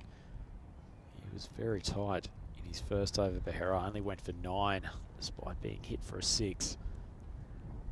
Seemed to create some discomfort for Gokul Srinivasan. Sitting at 16 on 10 of 10. Hit a couple of boundaries, but also missed out on a couple of opportunities you'd expect a batsman of his quality to put away. Behera swings it straight from starting on leg stump. Malhotra will keep it to just a single. Yeah, the thing to also bear in mind is that they're using Behera here now, and it means that newer bowlers are going to have to bowl at a tight point. So this is really all about Behera trying to pick up a wicket for his captain. That time it's just a little bit too wide because, you know, I know you got Patanaik, who's still got to come in, but he first went for 14. Nord's second wasn't a great one either. So they're using the tardier bowlers to bowl themselves out here. But those guys are going to have to come back and face the fire. And if these two are still in, they can't get a wicket here now. It's certainly going to be interesting. These Malhotra has stopped the flow of boundaries for the time being. Only 1 in the 4th over from Behera. 1 off Malhotra's last over. Obviously, Behera's gotten through the first couple of deliveries without too much damage in this over. So Malhotra's just doing enough to reel in this scoring rate of Hissingins. Another wide from Behera. He's desperately trying to keep it on the offside. Doesn't want to allow Srinivasan to access that power zone over the leg. Yeah, it looks like he's on fire here, the wicketkeeper. He's smoking his Vinod. Look at that. The action there. Smoking souls. It makes a good stop. It's actually pretty dusty in that keeper's area now, Rico. Grass not having much chance to regrow over the weekend. As Srinivasan, well, what a surprising way to get out. It's trying to heave it over the leg side. gets an outside edge and a bit of late swing from Behera. That's nicely taken down there at third man, and been a bit of an up and down innings from Sina Vasan. Would love to make contact and sent that over the boundary, but as it is, he's dismissed, and another wicket down for Hissingens. They are 78 for 2. Yeah, it wasn't the cleanest of catches, and he does well because it's one of those where when you're fielding in that area, you're not expecting this to come to you. And he was alert enough not to be looking where he thought the ball was going. Sees it, doesn't take it cleanly, does pop up, but he holds on to it. So good call, Srinivasan, the captain. He departs. Here we see it again. It just bobbles up, but he keeps hold of it. A good wicket to get at a key time. And this is now where it gets interesting because, as you said, Andrew, the sort of flow of boundaries did come to a stop. They've now just picked up another key wicket. That rate has gone from around the 13 back up to the 14 mark. They were able to bring it down in the first 2 overs, but is now starting to make his way up again. Bringing in middle order players who haven't really been tested to date. And Junaswamy almost gives an opportunity to the outfielder's first ball, but fortunately it drops into safe waters. Let's take a 1, and a lot falls on the shoulders of Ramakrishna now. 27 off 12, so fluent start. A couple of nice maximos in his innings so far. Hissingens 79 for 2, still needs 63 runs. Ball outside off stump from Behera, but it gets swung away to the leg side for a maximo. Outstanding striking from Ramakrishna. Yeah, this is a big hit, isn't it? It's in that zone though, isn't it? It's in the swing zone, and well, you swing hard, you connect, and the ball goes a long, long way. That's another one that sails over in that direction. Well, there's been quite a few that have gone there, and applause from the Hissingen boys. Another big swing across the line. It's just going to be drilled down to Melidi, who comes in from long on, and a single. Hissingens 86 for 2 after 6. They still need a further 57 off the last 4 overs. And Rico, just an interesting one for fans of batting technique to notice. For a man who hits with a lot of power, Ramakrishna's got a really low hold on the bat grip. One that most of the big hitters around the place tend to use the biggest lever possible and have the top hand really at the close to the top of the handle. But actually you see a lot of the bat handle popping out of the top of his grip. Yeah, he's interesting because normally if somebody's holding the handle pretty low down, it looks like they're always trying to get under the ball, aren't they? Trying to get under and get that wrist into play. But that doesn't seem to be the case with him. It's just obviously the way that he bats. And it at the moment, I think his agents are saying, well, we don't mind how he holds it as long as he gives the ball a good old thump. He's got a good rate here at the moment. 34-14. He's the man. He's the key.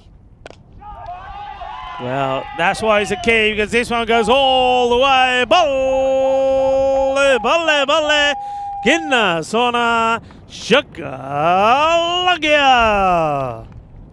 Well, at least we'll have no more comments on the YouTube about the lack of Bale in that game, and what a great time to unleash it. The key is starting to get the door ajar as Hissingens are racing along. 92 for 2, 1 ball into the 7th over. Still a long way to go, but they can genuinely start to think about winning this match. Malhotra drops onto leg stump. It's an ordinary ball. Fielder does, I was about to say he did very well down there, but nicely struck, and it's gone for a 4. Must have just stepped on the boundary line. Great sportsmanship. Yeah, he does. It's unfortunate there because when he picked it up initially, if he was able to release it before he steps over the line, it would have been okay, but he keeps the ball in his hand and the right foot goes over the boundary rope. Malhotra drops onto the leg again. It's been flicked. Fortunately, the keeper's got a glove to it. Come around and just keep it to 1. I'm not sure about Malhotra keeping this around the wicket line, Rico. This is going straight into the zone for Ramakrishna. Yeah, it's a nonsense line. It really is. Why he's coming around the wicket and where he's bowling. Look where he's pitching the ball, everyone. If you're coming around the wicket, you've got to be getting this right across the batter. And, well, that one's another one that should have gone. And I think the only luck there is that it's the new batter, Ravi Kumar, that's out there, who misses out on a short delivery that should have been dispatched. But look, you see even there, he's going right across the umpire as well. He should be getting this ball full straight outside the off. He's bowling it short into the sort of pads and ribcage of the batters, and any batter would be putting him away. And he's trying to send his fielders back to give him protection on that leg side, but he's just got to be coming over the wicket here. They've now got 4 fielders in the deep on the leg side, and that's exactly where Nanjunda Swami tries to strike it. As it is, it's only just missed the outside of the off stump. Yeah, big swing. Again, he's got two dot balls in here, and dot balls at the moment are gold dust. That rate, every time it comes back down, it goes back up again. Looked like what was going to be a foolish ball, but actually it's a full toss just outside off stump, and Junda Swami doesn't get a decent bit of bat on it, sends it up for an easy catch to, I think, the skipper Ankit Gupta, and that is Ravi back in the pavilion. Slightly subdued, it's finished that over, and Hissingens are now 97 for 3 at the end of the 7th. Yeah, the difference there is, look, I mean, it wasn't probably a lethal wicket-taking ball, but it was at least what we were saying. It's got to be wide outside the off stump from around the wicket. It was the batter trying to get plenty of tonk into it. Doesn't. It's taken. It's another wicket. And, well, we know that these two teams, this is just the first one of 2 that they play. And at the moment, it is very evenly poised. And don't know which way it's going to go with that wicket falling there. Hissington may feel that they are the favourites, maybe, because they've got somebody who wasn't quite getting hold of the ball. Somebody else gets the opportunity, gets a quick fire, 20, 30 runs in. Anything can change. Mamahus, though, they'll believe that from here, they're probably able to just tighten things up a bit. But it all comes down to Ramakrishna. While he's out there, anything is possible. He's eyeing up a 50, and he's certainly eyeing up a victory for his side. But the second match between the two, will it live up to the same expectation as the first one? It didn't in the first matches today, when they were very different, one match to the other.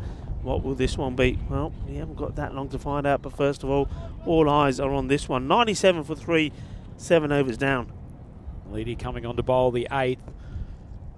Need to get Krishna on strike as much as possible. He swung that such a long way out to the leg side. What a brilliant bit of batting.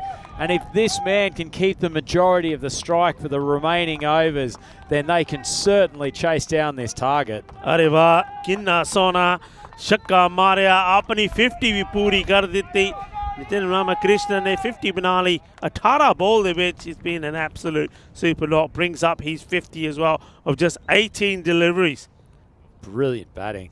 Had a question on the chat from Ricky Adams as to what weight Ramakrishna's bat in. We'll certainly have absolutely no idea. We might try to speak to him in between games, but whatever it is, it has got a cracking middle on it. He is smashing it. Well, Melody comes in. Goes outside off stump, and that swung down the ground for another Maximo. And it's also been called a no ball for the front foot. Eagle-eyed Rico Full picking it up. This is a cracking start to this over, and Rico, Hissingens are probably favourites now. I think they are big time. I love the way that Ramakrishna holds up pose as it sails over for 6. Well, that's how you get 7. It's a no ball. It will also be a free hit, and well, got 1 or 2 of the Mamahos players around the bowler. Sandeep Milidi, he's under attack here. He's gone for 30 of his 7 deliveries. Huge pressure on him now. Free hit. A rampaging Ramakrishna at the crease. I don't blame him for bailing out. I'm not sure I'd want to know what's happening with this ball, Rico. Hissingens 32 off 17 balls. It feels like the run rate is in their favour as long as Ramakrishna is there. Yeah, it's all about that man, Ramakrishna. And Srinath is on the other end. He's got to play a smart role in this.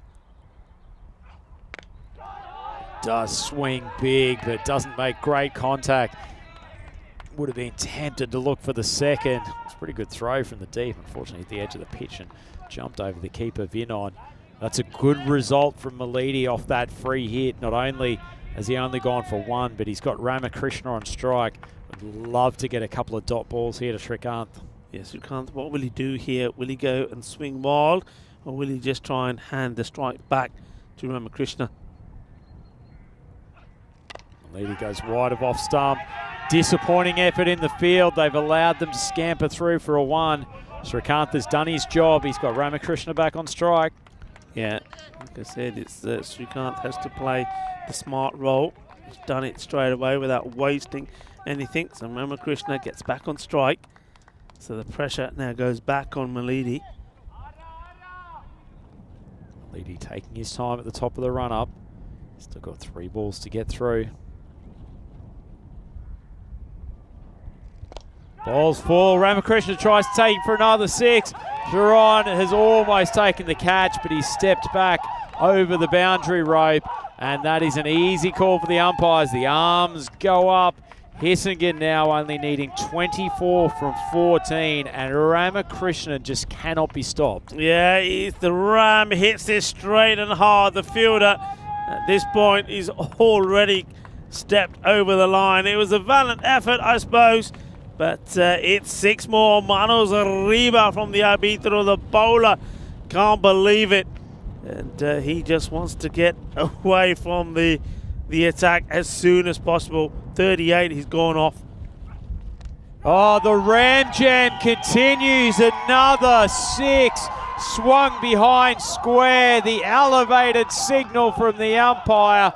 Hissingens are going ballistic in their changing area.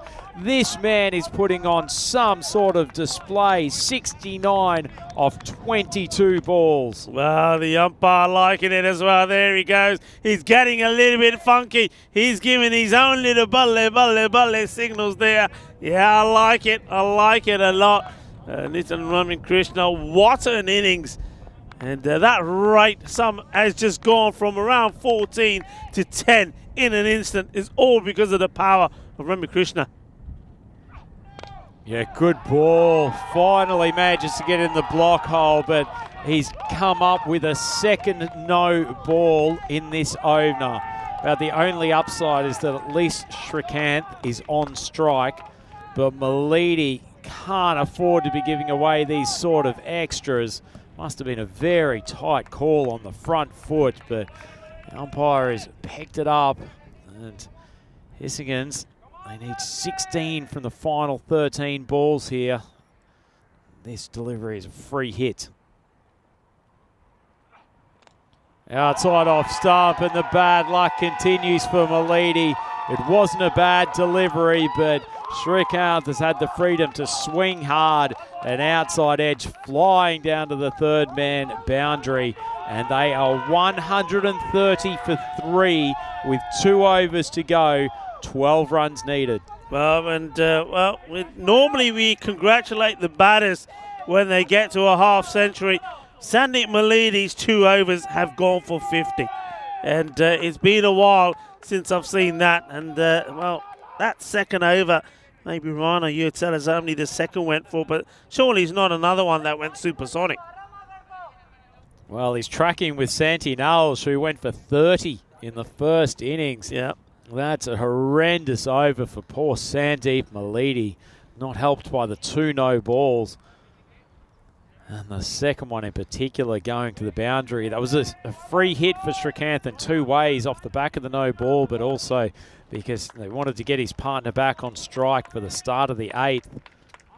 This is danger signs for Malmahus, and when they put 141 on the board, they would surely have ticked a win in the books to get their tournament up and running.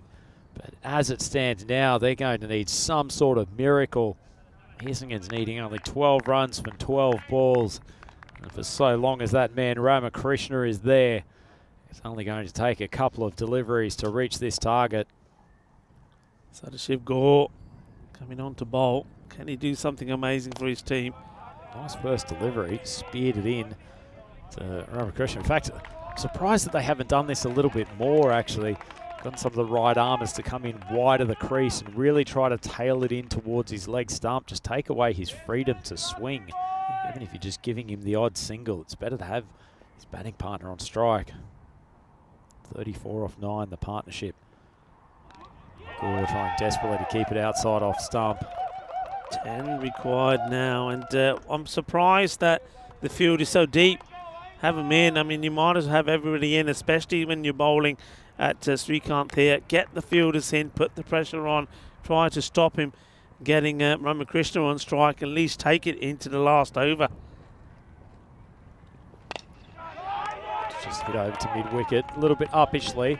Probably could look for 2, but I think Ramakrishna will be quite happy taking the strike. Yeah, that just underlines the point there. I mean, you bring the field in, your fielder would have been in there inside the circle. It's a catch, it's a wicket, it's a dot. And even if it's not a wicket, it's a dot, there's no run. And all you've done now is you've given the strike to Ramakrishna. And the way he's hitting the ball, well, this could be over in, this match could be over in this over, in the 9th. Full ball outside of stump, and it's just driven comfortably through the offside. Beautiful striking again. He is playing a superb innings. Yeah, I mean, look, it's just quality hitting. And he's never got to a place where he's trying to just smash the ball too hard. The fielder there trying to say that's a 4, but clearly goes over for 6. The umpires are on it. And how about this? 3 required in 9 deliveries. Just drilled straight down the ground. Ultra fields it safely, so it's just a single. Really feel that you actually want a single here from Srikanth, don't you? Because Ramakrishna deserves to be the man to hit the winning runs. Yes, for sure. What an innings it's been from him. Right from the beginning.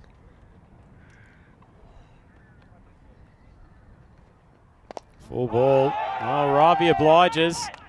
Just hits it down to long off for a single. So Ramakrishna getting the chance to finish this game off. I suspect he'll try to finish it off in some style.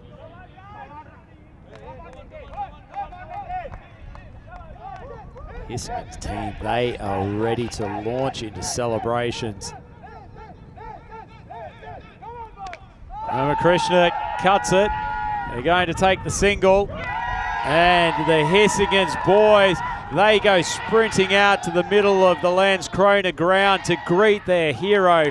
Ramakrishna ends up 79 off 27 balls.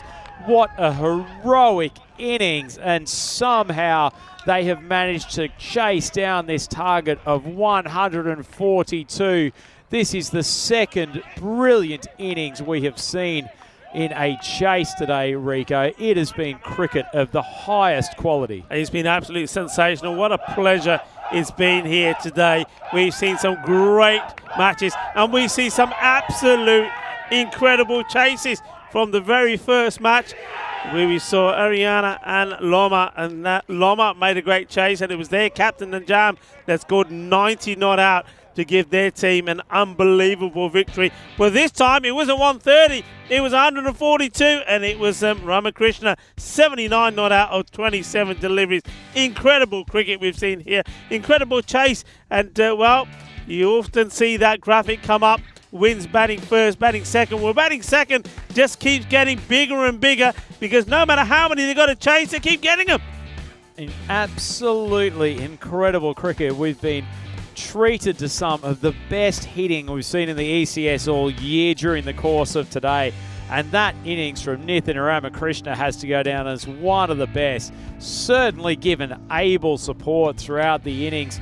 First by Kalari and then by the skipper Gokul.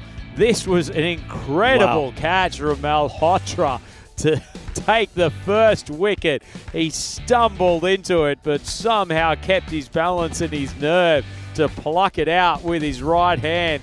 That was one of the few things to go right for Malmöhus in this game, because from that point on, it was just a succession of boundaries. That one ended up in the hands of third man, and in fact, Behera bowled a pair of pretty good overs in the context of this game, but it was an incredible onslaught, and this man, Ramakrishna, he hits a big ball, but he's so stylish doing it.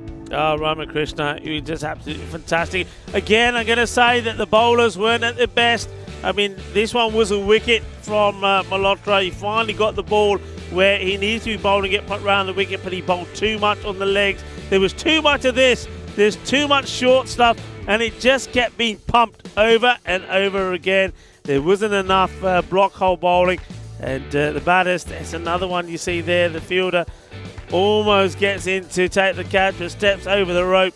And this one was the little ledge, which went to the 4 as well. All bonus runs. That came at the end of that last over, which meant that a couple of hits and it was all over. And you can see they couldn't wait, because the team that couldn't put a win together last year, losing all 8 of their matches, have won all 3 of their matches here in this FanCode European Cricket Series 2022 in Landskrona, Sweden. There they come. And, well, there's only one man they're all going to, and that was that man there. Ramakrishna, what an innings. Well, he wears 171 on his back, Rico. He might be averaging that at the moment. He's had a wonderful start to this European Cricket Series event here in Landskrona, and we've got plenty more action coming up. It's the final match of today, match 28 of the tournament, and these two will be locking horns again. If we get half the entertainment we've had in that first game, then this is going to be well worth sticking around for. That man Ramakrishna at the top of the order, if he finds form again, wow, watch out. But Malmöhus, the poor skipper Ankit Gupta, it's not as though he's had to already contend with being chopped out 3 times by some absolute seeds, but his team has now lost a game defending 142. That has to be a dent in their confidence. Yeah, it certainly does, and we know what that can do to you, because I think that's what we saw happening to Arena in the first game. I think after losing, scoring 130, they just couldn't get over that. Well, they have a very short time, Malmöhus, and they have to try and get over it. As we have a look at the scorecard, well, look, we see the batting scorecard is going to be all about one man, though you have to say Kilari gave them a perfect start. But I warn you now, if you've got any young children around, tell them to look away when it comes to the bowling figures, because there were some carnage. Starting with the batting, though, Kilari made a perfect start, 28 of 9 deliveries. It only was a superb catch that really got rid of him. But then, well, Nitin Ramakrishna was there right from the start, hitting the ball beautifully. And Gokul Sivasan, the captain, came out and provided a good bit of support before he went. But as long as Ramakrishna was there, there was no doubt that that was going to be their victory. Certainly not. Another outstanding innings in between he and the skipper Hark from Loma earlier today. That is certainly 2 of the best innings we've seen on the European Cricket Series this week. Have a look at those bowling figures, Rico. That is the stuff of nightmares. Poor Sandeep Malidi going for 50 off his 2 overs. Sharon Nord, 23 off his first. Dheeraj Malhotra, his figures don't look too bad. Same thing with Behera, despite going for 20 and 21, respectively, off their 2 overs. Yeah, I mean, the thing is there, I mean, the captain, Patanaik bowled his first. He bowled the very first over, went for 14. Doesn't come on to bowl a second. I'm very surprised about that. Gore, he came on to bowl there right towards the end. You can't fault him for trying. But yeah, some of the bowling there wasn't good. Malhotra, yeah, I think he got away with a lot. But 33 coming off that 1 over of, well, it's the second over, wasn't it? I've just got it here in front of me here. It was the second over from Malidi, went for 33.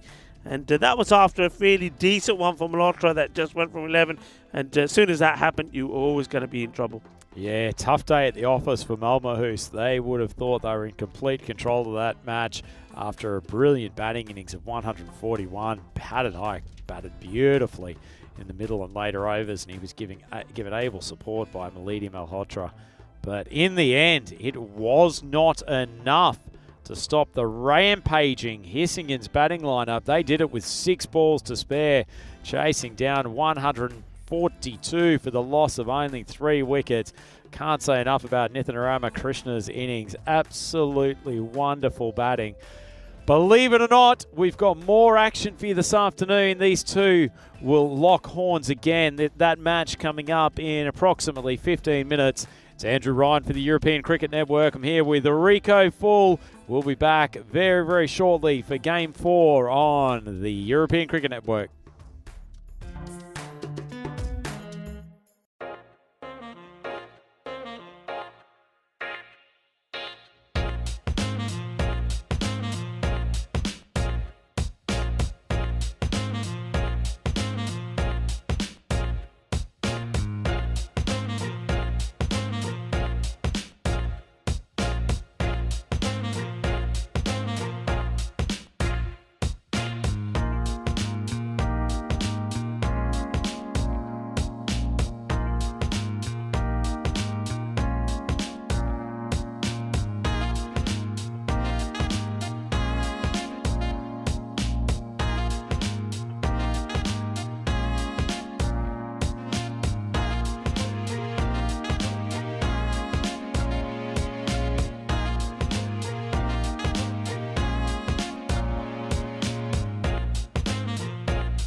Match number 28 coming up here now, and it's those two teams again doing it again. Hissingens up against Malmöhus. They've provided us with another action-packed, entertaining, high-scoring match. And I think this one, the last one of the day, will be exactly the same. Well, we hope so. It's been a mixed bunch today. We've had a lot of runs, then a lot of wickets, some high-scoring ones and low-scoring ones. But I get the feeling that we're going to finish with a bang. Let's join the captains first of all for the all-important coin toss. You're cool. Tails. Tails is called. It is tails. This time around is Goko Srinivasana, the captain of Hisingen, that has won the toss, and he's decided that of course he's going to have a bat first. This is his opportunity to put the runs on the board, and maybe he will be looking to put 140 on the board as well. Well, if they're going to do that, I think he's going to be pretty key. He's a man that can score runs and score them freely. He's got to be the main batter for them. Somebody like Nitin Ramakrishna, he's very key as well. He has to be at their best, but somebody who can provide that support when they need it is the all-rounder Tatiani Kilari. He could be one to watch in this match. With the ball, Joshi will always get wickets. I like his bowling. But Goko Srinivasana, though he can spray some down the leg side, when he gets the ball in the right spot, he's always going to pick up those wickets because he just takes the pace of the ball and gets some of those big hitters out. Talking of big hitters, let's have a look at Malmöhus. They really had to go big here today, and they did. I mean, Anik Gupta, their captain, proved and showed just what a classy player he can be. But the men to watch out for once more will be Dheeraj Malhotra. He bats really well, a lovely, classy player.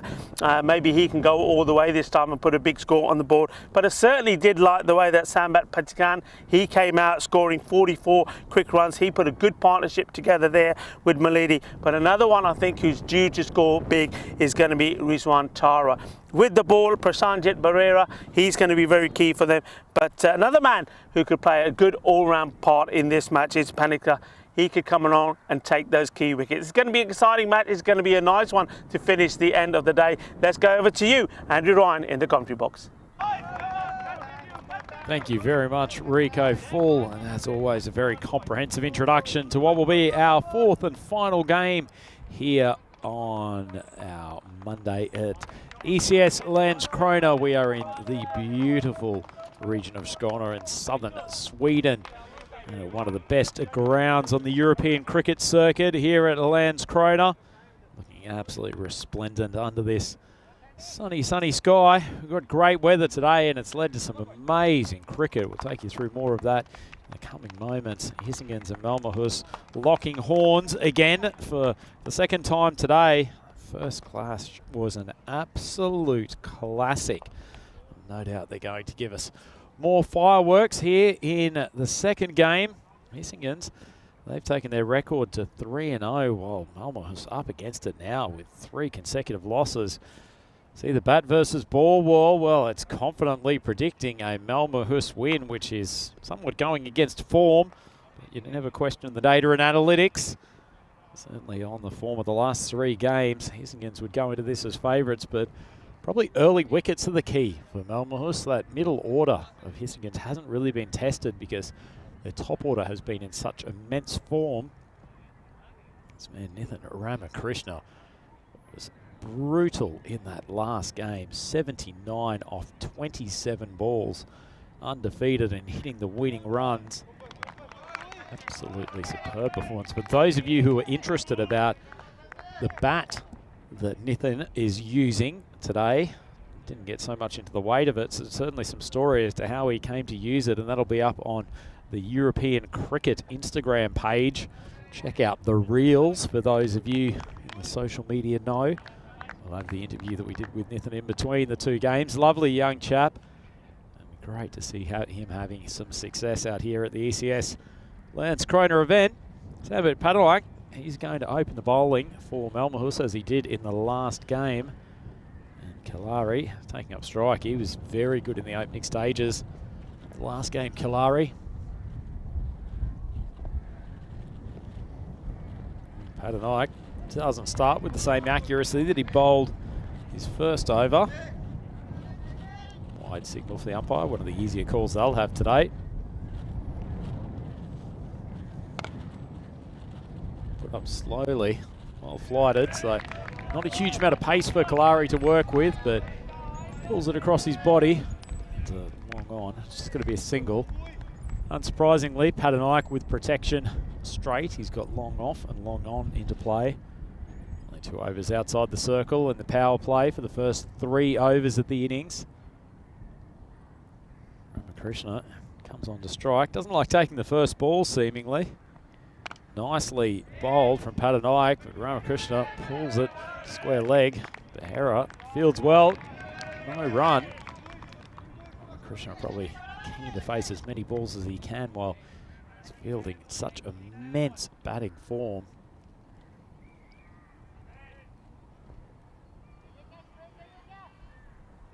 Just being held by the umpire while checks that Behera's okay after that fielding effort. Outside off stump. And Ramakrishna continues where he left off in the last game. It almost feels too easy, that maximum. Padanike dropping short, just held up in the pitch. And Ramakrishna just eases it over the boundary. Lovely shot to get underway. Essingans are up to 9 for none. Still a couple of balls for Padanike to get through. Better length, but Ramakrishna goes again. It's back-to-back Maximos.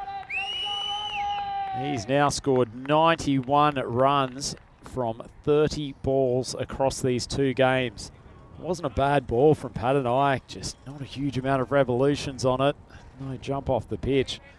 And Ramakrishna, in the form he is in, is not going to miss out.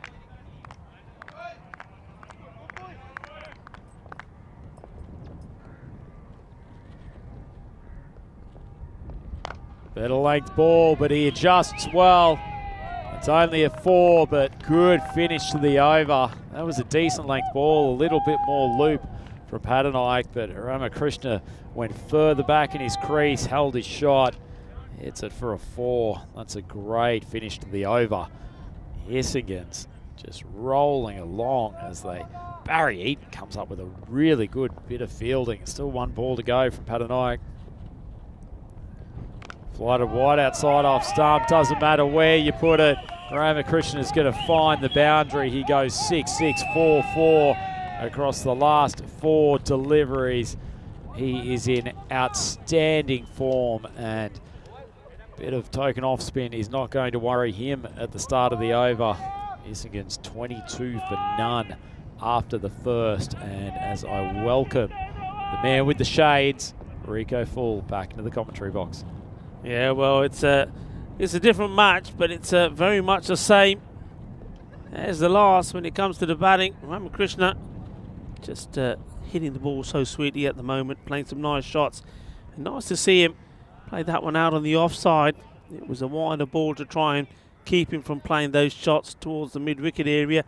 And he just got into position and smashes it through the point area. 22 off the first. It's a magical over, but by no means is it the most expensive. We've seen some expensive overs, haven't we, today? Adam Sarton coming into the bowling attack. It's a good bit of bounce. Coming back into the batsman. Surprised he didn't get an over in the last game. He's in the side primarily for his bowling, Sarton. Took some of the early overs for them in ECS Melmore 2021. Let's see if he can get the breakthrough, Sarton, once more. That is a good line, getting that to just nip back a little bit as well. And Kilari, he's trying to get into the sort of rhythm that he started off with in that first match. He wasn't there a long time. He only was there nine balls, but in those 9 balls, he crashed the ball all over the place. 28 runs he scored. Edge gone! And he's not going to score too many in this one. He just gets the 1, and that's a good delivery from Sarton. Just keeping that ball outside the off stump. And they're trying to, Kilari, work this one away, gets the toe end of the bat. But a very good catch taken by Vinod. Yeah, as I said, it was surprising they didn't use him in the last game. It's amazing what a bit of extra bounce can do. The ball was a little bit short, but the kick off the pitch, outside edge, and neatly snaffled by the wicketkeeper, Varjun Vinod. Adam Sutton probably pretty happy as far as economy rate and his overall tournament figures go that he wasn't part of that mauling in their first game today, but things chugging along nicely for him. He's got 1 for none after half an over. So comes the captain from Hissingen. He's a lot happier man this year than he was last year when things weren't going his way. Gokul Srinivasan comes in after that dismissal of Kilari, just going for 1 of 4 deliveries. Well bowled by Sarton, but a good catch from Varjan Vinod behind the stumps. And he's guided this one straight into the hands of the man at backward point. That is the softest dismissal you are ever likely to see. Adam Sarton gets the captain Gokul Srinivasan for a golden duck, and there's a little bit of and I tell you what, I don't think some of the spectators are impressed. I get the feeling that they're the Gokul Srinivasan fan club, because as soon as he goes, they walk off. Well, an incredible start of this game, and Sarton giving notice to his captain that he should have thrown him the ball during that savaging last game. He's now on a hat-trick, 2 for none, and Hissingen's facing some trouble in the batting lineup for the first time in this tournament. 22 for 2. Still a couple of balls to go in this second over. Well, what a soft dismissal it was. I mean, Sarton gets the ball to climb up a fair bit, but Gokul doesn't really try and hit it or anything. You can see what he's trying to do. He's just trying to drop it into that gap and take the single or hope the ball just dallies away to the boundary. It's not to be. He goes first ball golden duck, and now in a spot of bother, or are they? Because Ramakrishna is still there. As the new batter comes out to take guard and also face the hat-trick ball. It's going to be under a little bit of pressure, I suppose. It's Sudhir Aparo.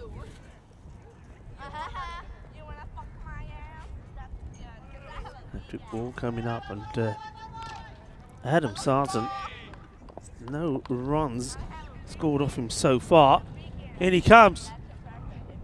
And, well, he just wastes this slightly. He goes, angles it down the leg side. No runs from it. But not the best delivery to bowl when you're on a hat-trick. It wasn't, but he'll be heartened by the amount of in-swing he was generating. That delivery, first one that he's put really full in this over so far. Been a great one. Could end up with a maiden. 1 ball to go. Oh, and this is a spicy one. Gets this to climb up. Just bending his back just a little bit. And obviously he's feeling pumped with the start that he's made. Really good delivery. Look at the way that follows the batter. Cuts back into him. Gets a good bit of height as well. And just fended off. No run. Yeah, and, double wicket maiden over for Adam Sarton. What a great start for him. Hissingen 22 for 2 after 2. Just about the best Richie Beno-esque scorecard that you can imagine at the moment. And Hissingen's, they are flying high at the top of Group B. 3 wins and no losses from their 3 games to date. Ariana surprisingly dropping both games against Loma, who themselves have started the tournament 2-0. And poor United and Malmahus yet to open their account so far. I'm a bit surprised here. Like after going for 22, comes back onto bowl. And, gets this one past Ramakrishna. If he's going to bowl successfully to Ramakrishna, he's at least got to do that and give the ball some flight. Give an opportunity for a bit of kick off the pitch. Ramakrishna charges down, hits it big. It's coming our way again. But too high for me this time. It's a bit of a bounce on that. Nice shot. Yeah, just waits for it. He doesn't let it frustrate him. A lot of batters would have gone across the line or try to hit this too hard. Just gets himself right to the pitch of it and plays a lovely shot. Yeah, they've been peppering us in the commentary box for most of the day, Rico, and I knew that replay was inevitably coming as I almost went on my backside. Where were you going there? Just trying to run away from wherever the ball was probably coming. You need some shades so you can see it coming. Actually, I must admit, I'll put these shades on because my eyes have been stinging with this sun glowing on the white table and the white papers and sheets that I've got here. In our defence in the commentary box, Rico, with the way the light is at the moment, as soon as that ball's going into the Landskrona sky, we're having a lot of trouble tracking it down. Well, no trouble tracking that ball down. Ramakrishna has launched yet another 6, and it's almost just like he's doing it too easily at the moment. Yeah, this is just effortless. Look, here we go. It's like, boom, shaka, and it goes all the way. What I like about him, he's prepared to wait. He'll wait for quite a long time, and then he'll just get the timing in, and over it goes. And this one's short, and this is going to be another. And the umpires put him up in the air like you just don't care. Seis carreras más. Yeah, brilliant batting from Ramakrishna. He is on fire today. Now racing along into the 30s. It's just been absolutely exquisite batting. 38 off 9. He's actually going at a better clip than his last performance when he hit 79 off 27. Yeah. He's now got 117 runs for the day off 36 balls. Yeah, well, okay, it's going to come around the wicket. This will be interesting.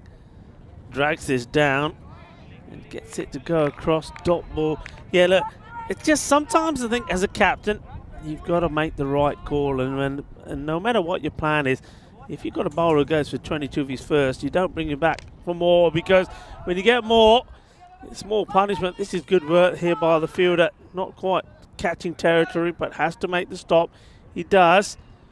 And gets the throw in, so that will be the end of the over. And Ramakrishna, he stays back on strike. So basically all the runs that have come in this inning so far have come off the bowling of Patnaik. I'll tell you what, in comparison, the figures of Adam Sardan starting with 2 wickets for no runs. Yeah. Poor Sambit Patnaik has bowled 2 overs for 42 runs in comparison. So a somewhat tougher time at the bowling crease, and unsurprisingly, skipper Ankit Gupta has thrown the ball to Sardan again. He can push some defensive fielders out now that we've finished the power play. Not that it mattered too much for Sardan in that first over. Sardan just needs to do what he did, I think, before, get that ball short of length in that offside corridor. He bowled very well there. It's this big swing, and thank you very much. And that's what it's all about. Get the ball in the right place, and the big man, to the silence around the ground, finally goes.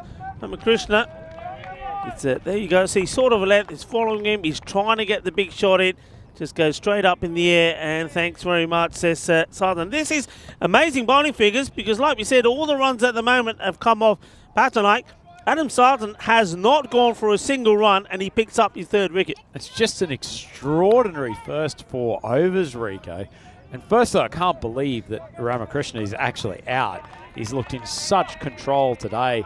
Probably a misjudgment there when he'll look back at the replay. Sardan started that ball outside off stump. Was never really there to pull over the mid-wicket, and his head went down. As soon as he's played the shot, Sardan gleefully accepts the return catch. Let's put a bit of pressure on the middle order for Hissingens. 42 for 3. Gets this one in. It's a dot. There's still no runs. Well, when things are going your way as a bowler, this is what happens. You bowl garbage way outside of off stump. It just tails inside the wide line. And he continues his flawless record. This one will be called, and that's the first runs that he's conceded. He'll be disappointed with those last 2 deliveries. Got a new batter in. He's got the opportunity, having taken up until that stage 3 wickets for no run, the opportunity to go for more if you attack the stumps. He's gone a little bit too wide.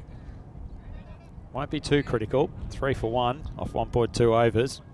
His figures are looking infinitely better than bowling partner Patnaik.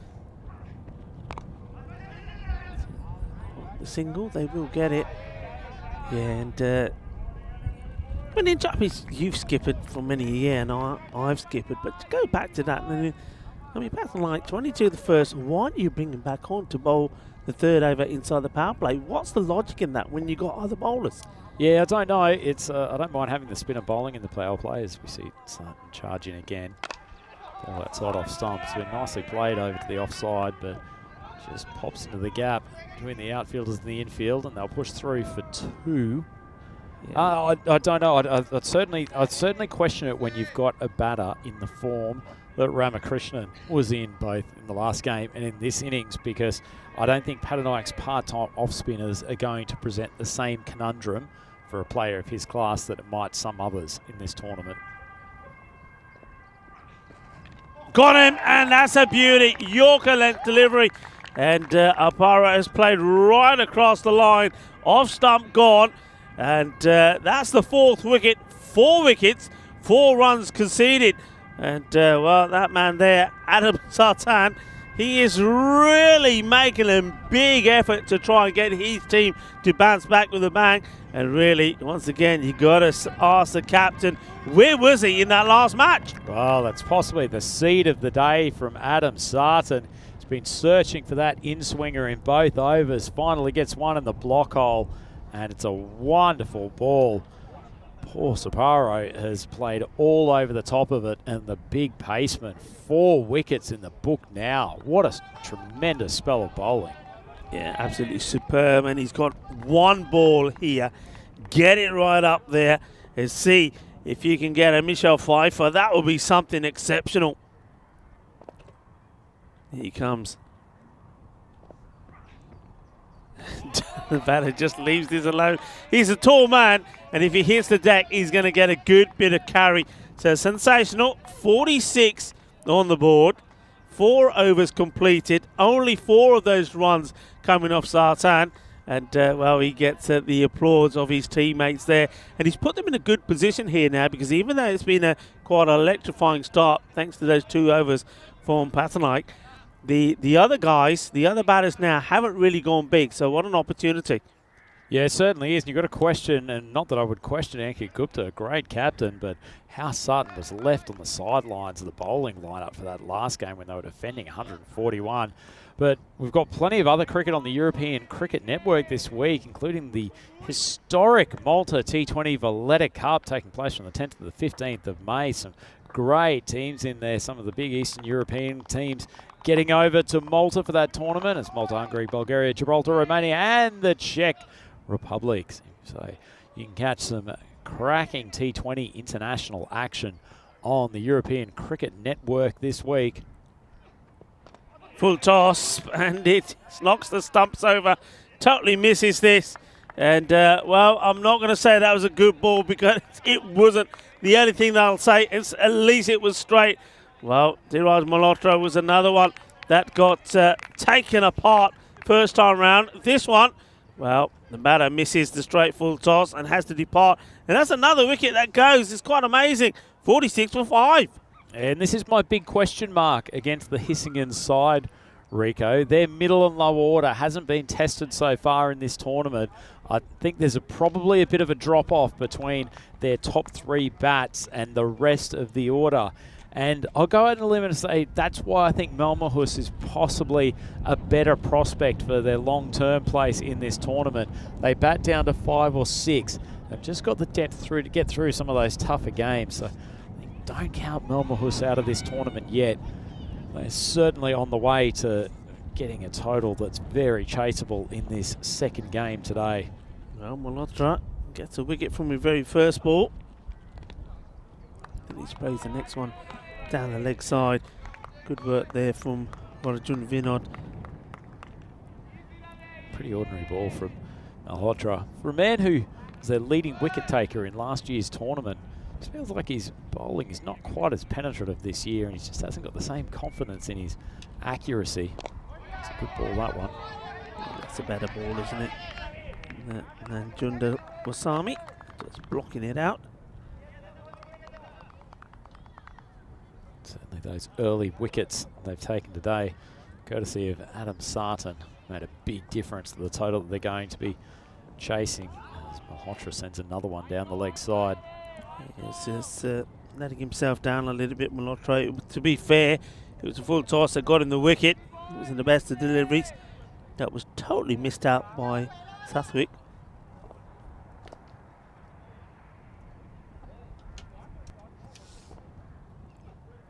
Up in the air, just bounce a couple of times before it gets to those fielders. So single, and you can see already with the big hitters back on the bench that all of these ones that are being hit are not racing to the boundary at all at the moment. So massive opportunity here for Malmahus to get really back into this match and into this competition and pick up their first points. This was not a bad delivery. It was an interesting little shot from Joshi. Just gets a little clip onto it and paddles it to the man at fine leg.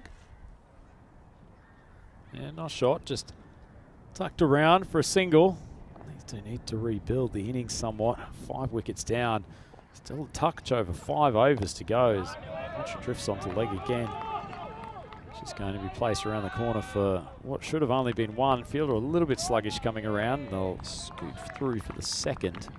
Yeah, second, and the wicket keeper has to make the distance to get to the ball before they even think of maybe taking another. The 50 comes up in this, the 5th over.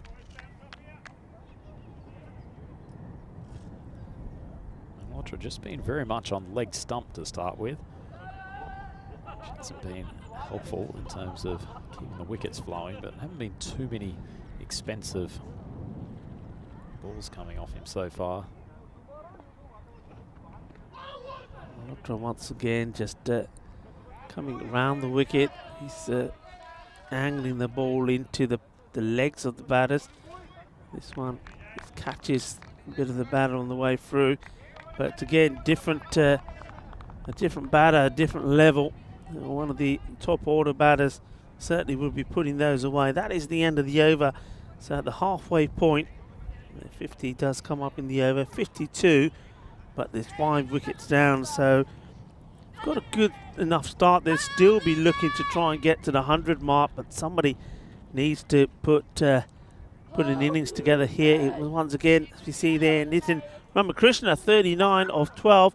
Never looked like he was going to get out, and then he offers a simple corner bowl opportunity to Adam Sartan. So now is Joshi, and well, quite remarkable, Rick, on that batting card that outside of Ramakrishna, the highest score is 3, and that is Nanjaswamy, who is out of the crease at the moment. At least one of these two needs to kick on and hit a good 25 or 30 if possible to give themselves a defendable target, maybe even if it's only around the 90 odd. So they've got a pretty useful bowling lineup, Hissigins. But Joshi's been very good in the tournament so far. Well, this one's hit pretty firmly.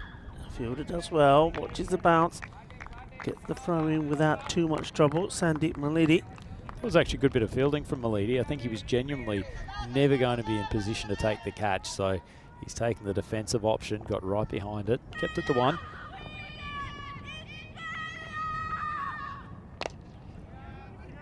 This time it's well stopped inside that by the close fielder, well inside the 30-yard circle, coming in and making the stop. Really trying to put the pressure on here. Gore coming on to bowl. I'm liking this. He didn't get the best of opportunities in the first match.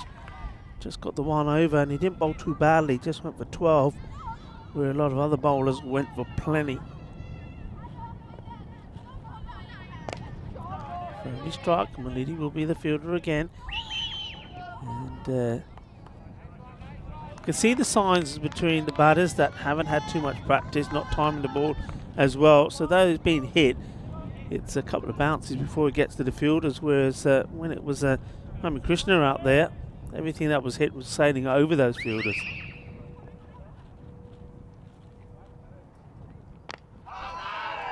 Going down the leg side and missed out on. It's difficulty with the angle that Sadashiv Gore bowls at. He comes in from very wide of the crease, so there's always a susceptibility to go down the leg side.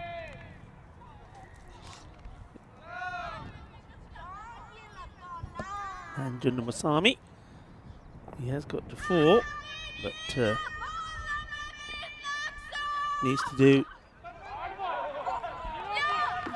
a little better, and this one does get away. It's not the best bit of bowling, not the best line, but cleverly played, just a little bit too wide, and this time it just guided away to that third man boundary, and that man inside the circle. Not going to be able to stop that. Ravi Kumar get some valuable runs for his team. Very valuable runs indeed, Rico. Wouldn't say it's coming up to an imposing total, but Hissingen just need to give their bowlers something to work with.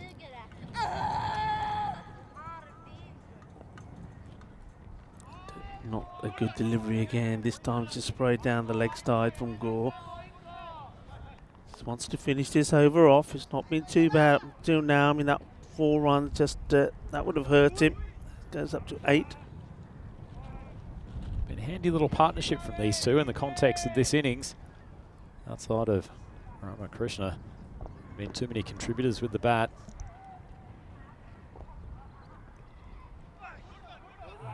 Now he goes too wide outside the off, so struggling, just wants to finish this over off, Gore. And just having a look at some of the runs that have been scored, and you can see Ramakrishna 151 runs now. And the man that we saw earlier today, Najam, 97. Remember, that was 90 just from 1 knock. Malhotra, he's right up there as well. So wide again. Third on the trot for Gore. Needs to get out of this over. Have a look at the bowlers as well. We've had a look at the batters, top bowlers. Joshi, 5 wickets to him. And then Nalgate 4. Najam Haq, we saw him this morning on 4. Rashid as well. After on 3, so early days at the moment. This one's gone right up in the air and taken. So a soft dismissal, really soft once again from Ravi Kumar. Just doesn't get enough bat on this. He turns his wrist on the shot, but doesn't get the timing right and rewards the bowler with a wicket. And Gore, well, he's probably thinking, well, that's why I bowled those wides. I knew I'd get him eventually. Well, he gets one on the wickets and gets a wicket. So though he struggled a bit finishing the over, he does finish well. He gets a wicket off the very last ball. Finishes for 1 for 10. And the score at the 6 over mark. Again, just over 10 and over. 62, 6 down. Yeah, not looking so good for Hissingens. They've still got 4 overs to try to repair this innings, but they're right into the lower order now. Just while we've got this opportunity, a big thank you to everyone who's joined us on the YouTube chat today. Some great contributors in there. Ricky Adams, Zahid Hassan, Multironi, Yusuf Ahmed, all the teams in there. It's obviously great to have everyone getting so involved in what's happening out on the field. It's great to join the community. Maya, Shamim Akhtar, Jackson Redex is in there as well. Just plenty of good folks expressing their views about the European cricket action. It's great to see. This one is absolutely pelted out of here. Balle, manos arriba, arbitro. Manos arriba, porque eso es 6 carreras. Well, where did this one come from? Well, don't know where that's come from. It's popped up at the exact same time as Vinny Sandu has arrived in the chat as well. He's been lurking in the background, and perhaps this man has been lurking in the background of the batting innings. That's a beautiful shot from Joshi. Got it right off the middle of the bat. Very worthy of a lengthy ballet from Rico. Lovely shot, wasn't it, from Joshi? More known for his bowling. And I didn't have too much of an idea where this one went. A bit of a swinging hope. Lost his shape and his head on that one, but no run. And Malhotra is a bowler that just gets himself in a bit of trouble sometimes with just where he gets his line. And the umpire now just having a chat with him to say, look, yeah, this is a protected area. I don't want you getting in that area at all, and also you're coming in my way. Malhotra insists on bowling round the wicket. Just gets flicked away onto the onside. That'll take a single. Look at the Energizer Bunny, Prasenjit Behera, sprinting 45 metres off the deep mid-wicket boundary to not field that ball, but he was there for backing up his infielder. Great to see from Behera. Yes, and yeah, hello to Mr. Maximo, Vinny. Hope you're going well.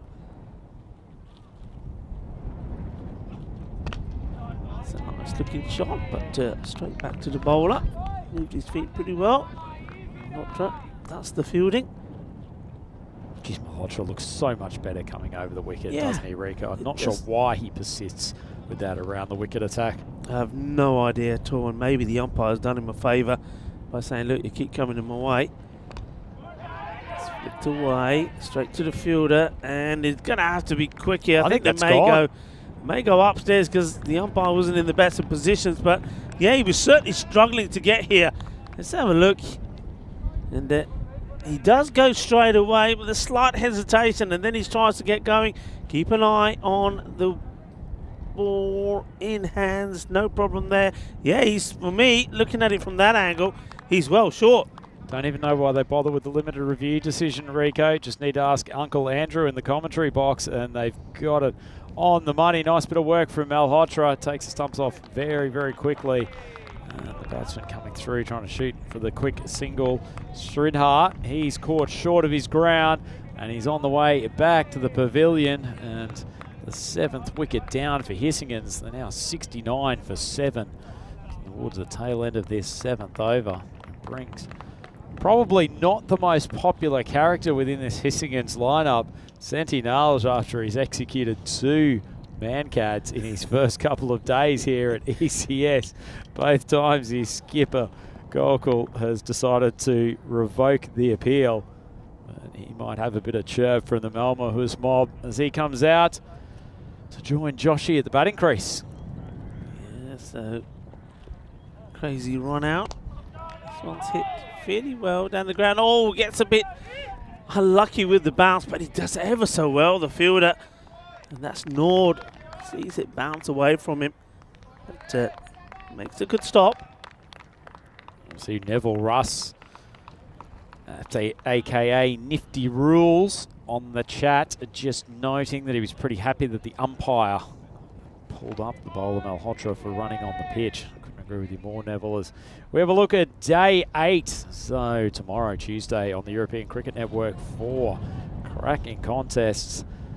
We have United trying to get their tournament underway after a pair of losses to Hissingens on the first day. They're taking on Malmahus. So another pair of matches for the boys from Malmahus tomorrow, and then Loma return after their very successful start to Group B earlier today. Big clash against the big hitters from Hissingens. And if Hissingens win again today, they are in prime spot to top this group, aren't they, Rico? They certainly are. I mean, they're on top already because they've got those 3 wins out of 3. But yeah, I mean, pull this one out of the bag. They're flying high. At the moment, they're going around 10 and over. I think the key important thing for them is to keep that going, to bat all the way through the innings. They wouldn't want to be all out before they bat the 10.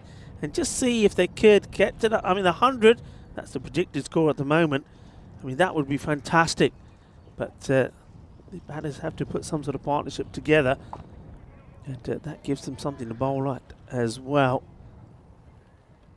Behera to bowl pretty late on his first over. Starts with a wide.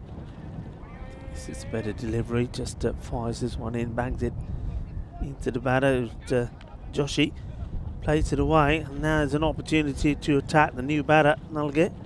Tell you what, I've watched Santi Nulgate on the non-strikers end. He is not going to be a victim of a man-cat himself. He is absolutely holding his crease until the ball's been delivered and sometime after. Just played out to point for a single. Yeah, I mean, look, bearing in mind he's tried on 3 occasions, successful on twice, unsuccessful on another, but on each occasion it was the captain, Gokul Srinivasan, who retracted the appeal. Yeah, they'll certainly be watching him. But he is so wide. He's not even in the shot there. As the bowler comes in to bowl, He's probably standing where there's no line, so he can say, you can't see the line, you can't madcap me. Look, he's so wide out there. It's genius work from young Santi. On strike now to Behera. Hits this pretty well, and the fielder does well again. He's patrolled that area well. In comes the throw, and Behera, like he normally does, he backs it up really well. So Nord and Behera working well together. Yeah, it was a nice throw, defensive fielding there from Nord. Fired it in from just inside the boundary, and Behera ain't no opportunity that he won't take to throw himself around the field. Firmly struck, but straight to the fielder. And there's that throw. Look and think about the overthrows. And in the end, it's Nalge who's sent back. Feels like the fielding from all teams today, Rico, was really significantly picked up from what we saw on Saturday. Perhaps just some first day nerves for them, but a lot of dropped catches on Saturday afternoon. But the fielding's been very good generally today. Yeah, it has been. I mean, there's still been those that have gone down, but the good stuff has easily outweighed the not so good, if you like. This is pretty wide, well swung at, and you'll see that if you always stick around and watch the end of day highlights, you're going to see some amazing catches today. I mean, there's been so many. There have been some good ones, didn't they? And Malotra in that last game, well, he pulled one off from nowhere. He wasn't even in the picture, and he came sliding in and took a one-hander. Struck firmly, and this goes all the way. Gea, shaka, lagia. Kinna sona, kinna bada, shaka. Well, Joshy showing he's not just a fast bowler. He's come out with some great shots and some much needed runs towards the tail of this innings as Behera finishes the over with Hissingen's 82 for 7, still with 2 overs. And Joshy, 19 off 12, Rico. This could be a huge contribution in the context of this innings. Yeah, isn't he hitting it well? And I said that the 100 is on as long as these two batters stay out there and they get a partnership together and are prepared to play the shots. And at the moment, Joshy certainly is. Nalge is going to be on strike to the start of Gore's second over. Hits this fairly well, but straight to the fielder, dot ball.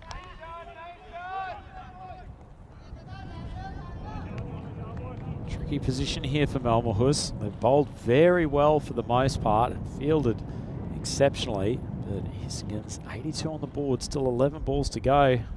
Could make this up to 100 if they bat well. A couple of dots to start with for the beginning of this over from Sadashav Gore though. It's a nice start from him.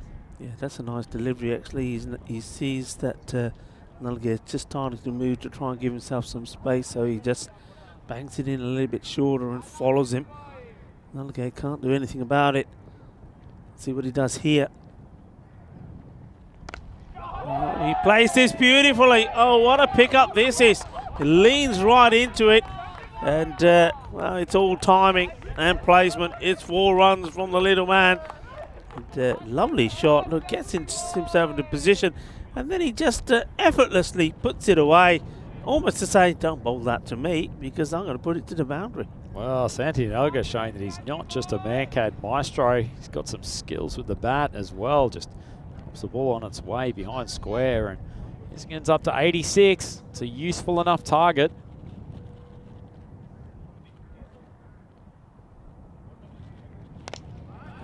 Hits this one firmly in that same area, but this will be fielded on mid-wicket. They take the single. Couple of deliveries to go in the over, and this is where now Joshy, he's played some big hits, hasn't he, through that gap between long on and mid-wicket. They're keeping it as it is. I thought maybe they'll try and bring mid-wicket round a touch.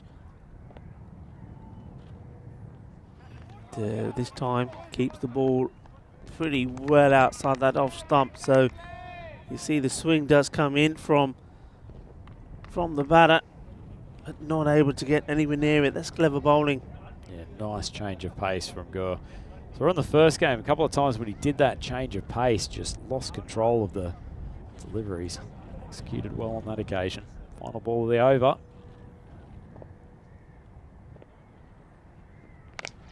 It's been absolutely thumped. One bounce, 4 runs. What a nice way to finish the over when he does get beaten outside the off. But this time he decides, well, okay, I know where you're going to bowl it. Doesn't really get any real footwork into it, but the actual timing of the shot was absolutely clinical. 4 runs. Yeah, lovely shot from Joshy, and he continues on his merry way with the bat. 23 off 14. Nalgo's giving him enough support. Essendon's up to 91. It's already what you'd call in the defendable target range, Rico, and almost got a good batting lineup, but they'd really love to keep this under 3 figures, particularly with the start that Adam Sarton gave them.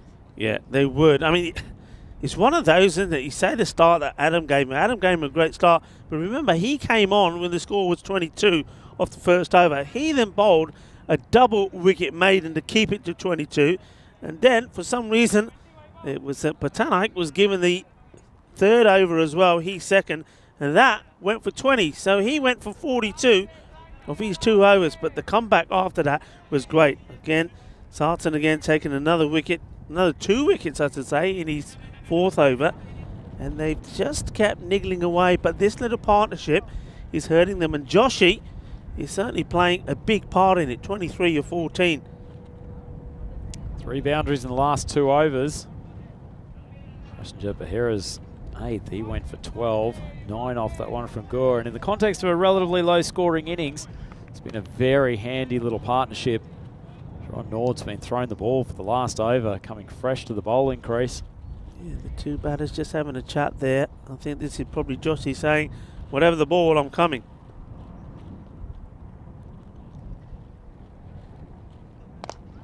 Firmly struck, and they've got to go. Well, Joshy, he somehow will get there. He has to negotiate the bowler first, going around him. Then he has to negotiate his batting partner. Have a look at this. I mean, he took the long route here. I said the sat-nav went all wrong here.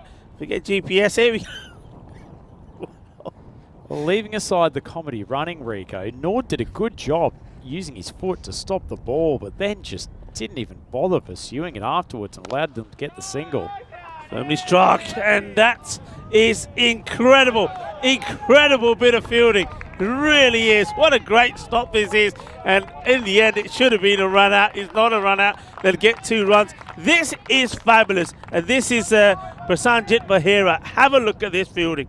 Yeah, super fielding from Bahira. He's a cracking athlete, Rico. Only just keeps the ball in after making contact a couple of times, but wonderful athleticism and vigour, and this really should have been a run out at the top. Yeah, the bowler messing it up completely.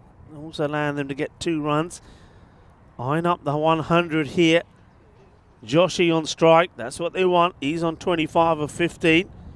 Plenty of appreciation in the YouTube chat for that effort from Bahira. Great fielding, according to Lily Panda and Mahid Khan. Ditto with the same message. Struck pretty well. This time they do only get the single. And I know that some people would say it's only a single, maybe not take it, but I think you've got to take it because I think Nalge has already shown he's pretty good at hitting the ball himself. And I'm pretty sure that he'll get Joshy back on the strike here as well, unless he does something really crazy. Nord. Crazy is the middle name of Santi Nalga. Gets plenty of bat onto it. There's a few that are saying 2-2-2. Well, he could be in trouble again. They've messed it up again. Finally, they do get the run out, and it's Joshy that they get out. This is just crazy stuff. Joshy gets on the strike, and you think with a couple of balls to go, you leave him there. Then they go for this misfield. Oh, I don't know. This is just crazy. Sometimes you've got to be smart. This is not smart.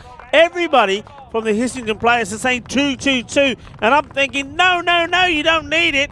There's a mess up there, first time round, and then, well, this is just crazy. You're just running into trouble. So Joshy, who's probably able to hit a couple of boundaries, has to depart when he was going to be on strike. 3 balls to go. It's 95 for 7. Oh, Joshy, what was going through his head there? He was back on strike precisely where he wanted to be for the last 2 balls. Should have refused that run. As it is, Nalge on strike. 2 balls to go. Swing and a miss, and that's what we're talking about. That's the difference. It's short, it's in the zone, it's hittable, and ends up a dot ball because Josh is not there.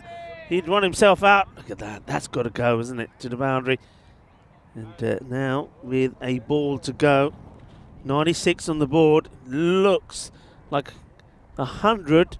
He's going to elude them. It's hit fairly well. Again, the shouts are 2-2. They've got to go. It's a good throw to the keeper's end, and unless the keeper messes it up, it's going to be curtains, but the keeper doesn't have to even get into play. This is a direct hit. And probably just as well, because I think if this is bouncing, the keeper's not going to stop it. He's too close to the stumps here for me. And watch the throw. Well, I don't think the keeper knew too much about it. In the end, he has a look back at the field and says, that's out. Well done. Well, yes, it was well done. So they'll get the one. So they'll take the score to 97 for 8. I mean, they were at the halfway point, around about 50, 52. So the 100 always looked on there, even though they had 5 wickets down. So I suppose you've got to say 5 wickets down at the halfway point to finish on 97. That's not bad. No, I think they'll feel like they've recovered pretty well. The shellacking at the start came from that man, Nithin Ramakrishna, at the top of the order. He's been in amazing batting form so far. He's cracked the 3 figures at aggregate across the 2 games. But Adam Sarton was probably the story of this innings. Big man didn't get given the ball in the last game, and I suspect that skipper Ankit Gupta will be regretting that decision. He picked up 2 wickets in his first over and then 2 wickets again in his second over. Wonderful figures. Didn't have a run against him until his 3rd ball of his second over, which, given the punishment handed out to his teammates, pretty impressive stuff. Yeah, well, this one was just too high for me. I'm not sure where you came there, Rhino, but look, there was some good hitting. And this one was another good wicket for Sultan, just getting himself there, taking it. It was the big one. That was the one they needed. That was the man that was doing all the damage. And once they had him back, anything was possible. But what a good day that Ravi Krishna has had with the bat. And certainly is an exciting player to watch. But wickets were falling, and you thought for one moment that, especially with that one, the full toss from Malhotra, finally coming over the wicket, maybe he'll learn, stick to over the wicket, and you get a lot more wickets. But this partnership was required, and they did get that partnership right towards the end there from Joshi. Batted really well for 26 of 16. There were a little bit of madness in the last over when really they should have gone on and got way past the 100 on the board. Joshi getting himself run out. Yeah, certainly should have. Joshi, however, did very well holding that innings together towards the back end. Hisgins might have been looking at only 80 odd on the board if it hadn't have been for him. Beara, as always, throwing himself into his work in the field, and this was the slightly comical run out in which Joshi was out of his ground by a long way, basically sacrificed by the man-cat Maestro, and he finished with the 2 balls at the end of the innings. Only managed to get a 1 out of the pair. He was pretty pedestrian in the way that he pushed that first, and then somehow the keeper's almost been nutmegged to come up with a direct hit for the final out of the innings. And admittedly, from where they were at one stage, Rico, I suspect that Gokul Srinivasan will be fairly happy with where that innings has ended up. 97 for 7. They've almost cracked the 3 figures despite having only 2 batsmen play innings of substance. It was Nithin Ramakrishna again at the top of the order. 39 for 12. Wonderful stuff from him before he was a victim of Adam Sarton. And that man Joshi, before he was run out, 26 of 16. That was a huge contribution. Yeah, that was massive because he held things together just when they were in danger of being sort of around about the 70-odd all out if it wasn't for that knock, and put a good partnership together, first with Ravi Kumar and then also there with Santosh Nalge, though the running wasn't so great. Nalge ended up with 10 and he was out thanks to that good bit of fielding there towards the end from Malhotra with a direct hit. With the bowling, it was much better apart from one man. One bowler went for 42, and if you take that out of the equation, well, look at the others. They were all quite economical, bowled pretty well, and But 4 wickets there from Adam Sarton. He certainly was the star, and certainly he probably would be looking at his captain now and saying, right, Gupta, what's the matter? Why are we not bowling? One in the bowl in the first match. Well, what a difference even 2 good overs from him could have made to that match. Well, it's just a phenomenal first 4 overs, wasn't it, Rico? Of on one end of the spectrum, Samba Padanite getting smashed for 42 off his 2 overs, whereas from the other end of things, Adam Sarton, incredible figures of 4 for 4. So they experienced the highs and the lows of T10 cricket, but in the end, Hissingens have put a pretty competitive total on the board, probably reflecting the fact that Melmo's in front in the win probability, but Hissingens will be thinking that if they can pick up a few early wickets into the teeth of this Melbourne's batting lineup, then they'll have a decent chance of defending that score. We will be back here at the Landskrona Cricket Club for the second innings, final match of today here on the European Cricket Network. It's Andrew Ryan. I'm joined all day by Rico Full in the commentary box. Been a pleasure bringing all the T10 action to you, and we've still got 10 overs to go, so join us back here in a few moments.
Hello and welcome back for the final innings of the day as we continue this week with Group B action. The teams in the group will be battling it out between each other to see which 4 of the 5 will go into this Friday's quarterfinals, and so certainly plenty to play for. Hisingen here, they're looking to make it 4 out of 4 for them, which would be a real upturn in form for the team that were unable to win a single match all 8 of their matches last time in 2021. They lost. They've won the first 3. They sit pretty at the top of the table and looking to do the double here over Malmahus, and that will certainly put Malmahus in a lot of trouble because they are yet to register any points on the table. So they want to go out there and bat with confidence and try and knock these runs off.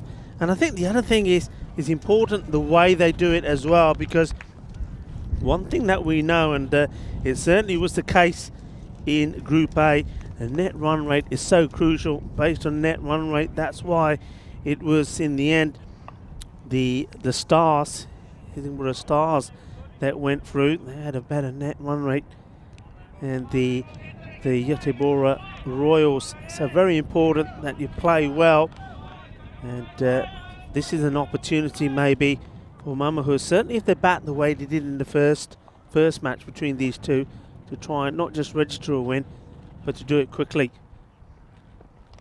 First ball is edged away, and not only does it not fall into the proximity of the fielder, it goes through and goes to the boundary. 4 runs to start. Well, he's living dangerously. Diraj Malhotra swinging to the leg side on a ball wide of off stump, but profits handsomely on that occasion. No first or second slip into play. Fielded down at third man. Can't collect it in time, and boundary off the first ball. It's a nice start from Malmahus. Yeah, Joshy, he's the bowler, makes things happen. Remember, in his first 2 balls of this series, he picked up 2 wickets. It wasn't the best of debuts for United with the bat, so he's the man that can make things happen. You've seen his name right up there in the wicket takers. That's not a good delivery, just too wide. Malhotra thinks about playing it, decides to leave it. As far as this matchup goes, I think Joshy's a good matchup for Malhotra. Bowls a very steady line of length and has good control outside off stump. Malhotra, they've got the fielders out and mid-wicket and a wide long on. It's good field placing for him. Good delivery, and that's a beauty. That's where he needs to be. He beats Malhotra with a good one outside the off.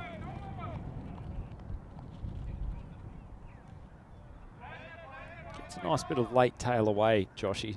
Relatively uncomplicated in his bowling, but his location's good. Forces the batsman to take some risks. Up in the air, opportunity. If it goes to hand, it doesn't. Manages to place this perfectly. And the closest man to it there was Sridhar, and he couldn't get to it. So a lifeline, a bit of luck, a bit of suerte for Malhotra. Had some good fortune already in this innings, Malhotra. The way he plays across the line, any bowler that gets some reasonable late outswing is always going to fancy their chances. Montara swings, and it's going to go to the boundary.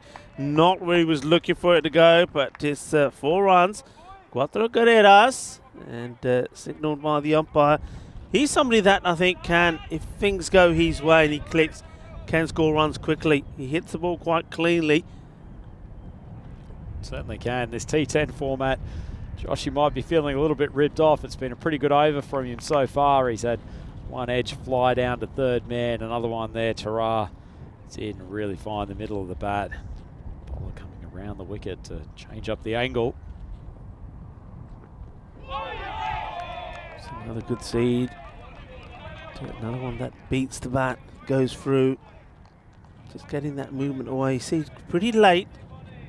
And nicely done by the keeper as well. Sudhir Aparo, who's behind the stumps this time.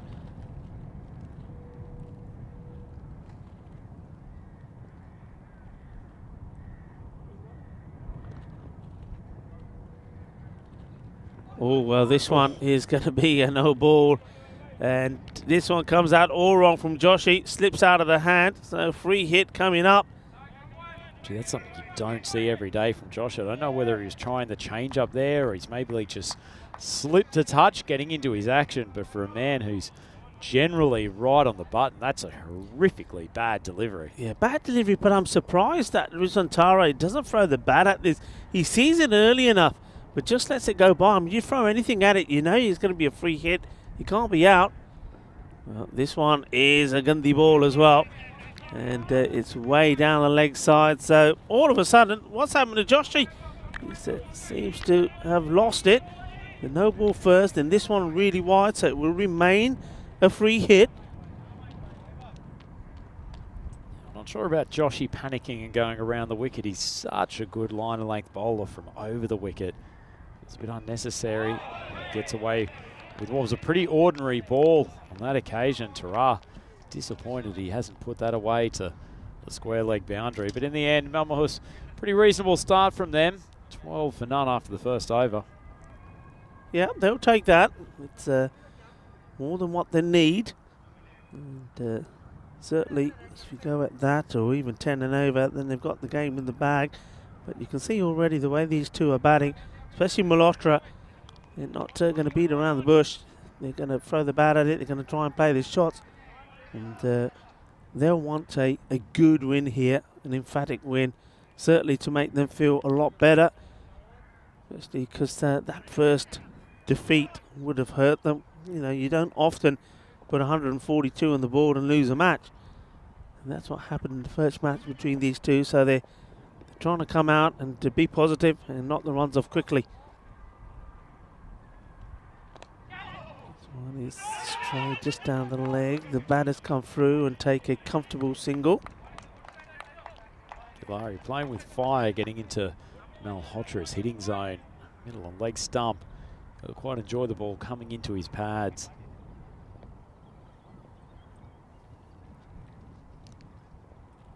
Some good in-swing though, Gilari. Certainly helped by the wind that's blowing across the batsman to mid-wicket today. Gets too wide here, and this one escapes the wicket keeper. And they'll turn this into two wides. Does start to come back late, but not enough. And Sudhir Apro not able to take it cleanly. You see the movement here, Apro going one way, then it really does swing late.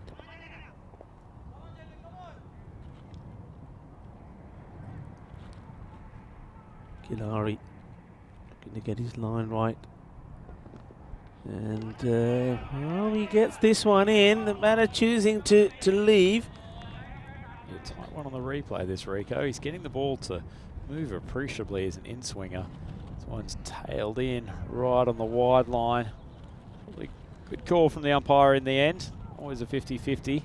Yeah, it's that one's the one again. It's that late movement. The batter thinks it's going to be a wide. Just starts to come back inside. Just gets it inside. Well, this one is not inside. It's very wide. And in fact, it only just stays on the pitch.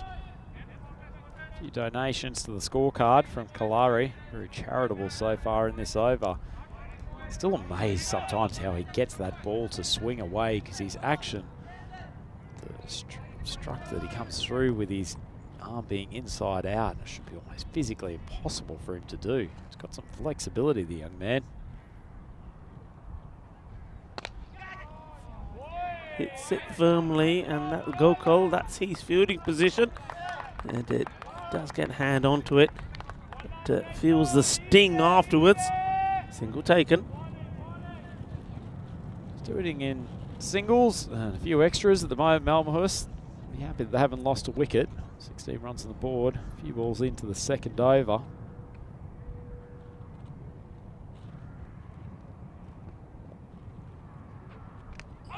Slower delivery, and I think he's got something on this, has he? It certainly was a noise. And I think the umpires, when he's asking for the ball, so it looks like they're going to have a chat about this. I heard a noise, but you can't go by noise alone. Let's see if there is any contact here. Didn't look like your typical caught behind swing. It almost looked like perhaps he played over the top of it or made some contact with the ground. But my first instinct was that it wasn't an edge behind. No, it could have been one of those where, looking at that from that angle, where he's actually played it into the ground. And so that's the noise you heard. The bat does hit the ball, but it plays it into the ground as it goes back into the keeper's gloves. So he's played away on the onside, and they take one.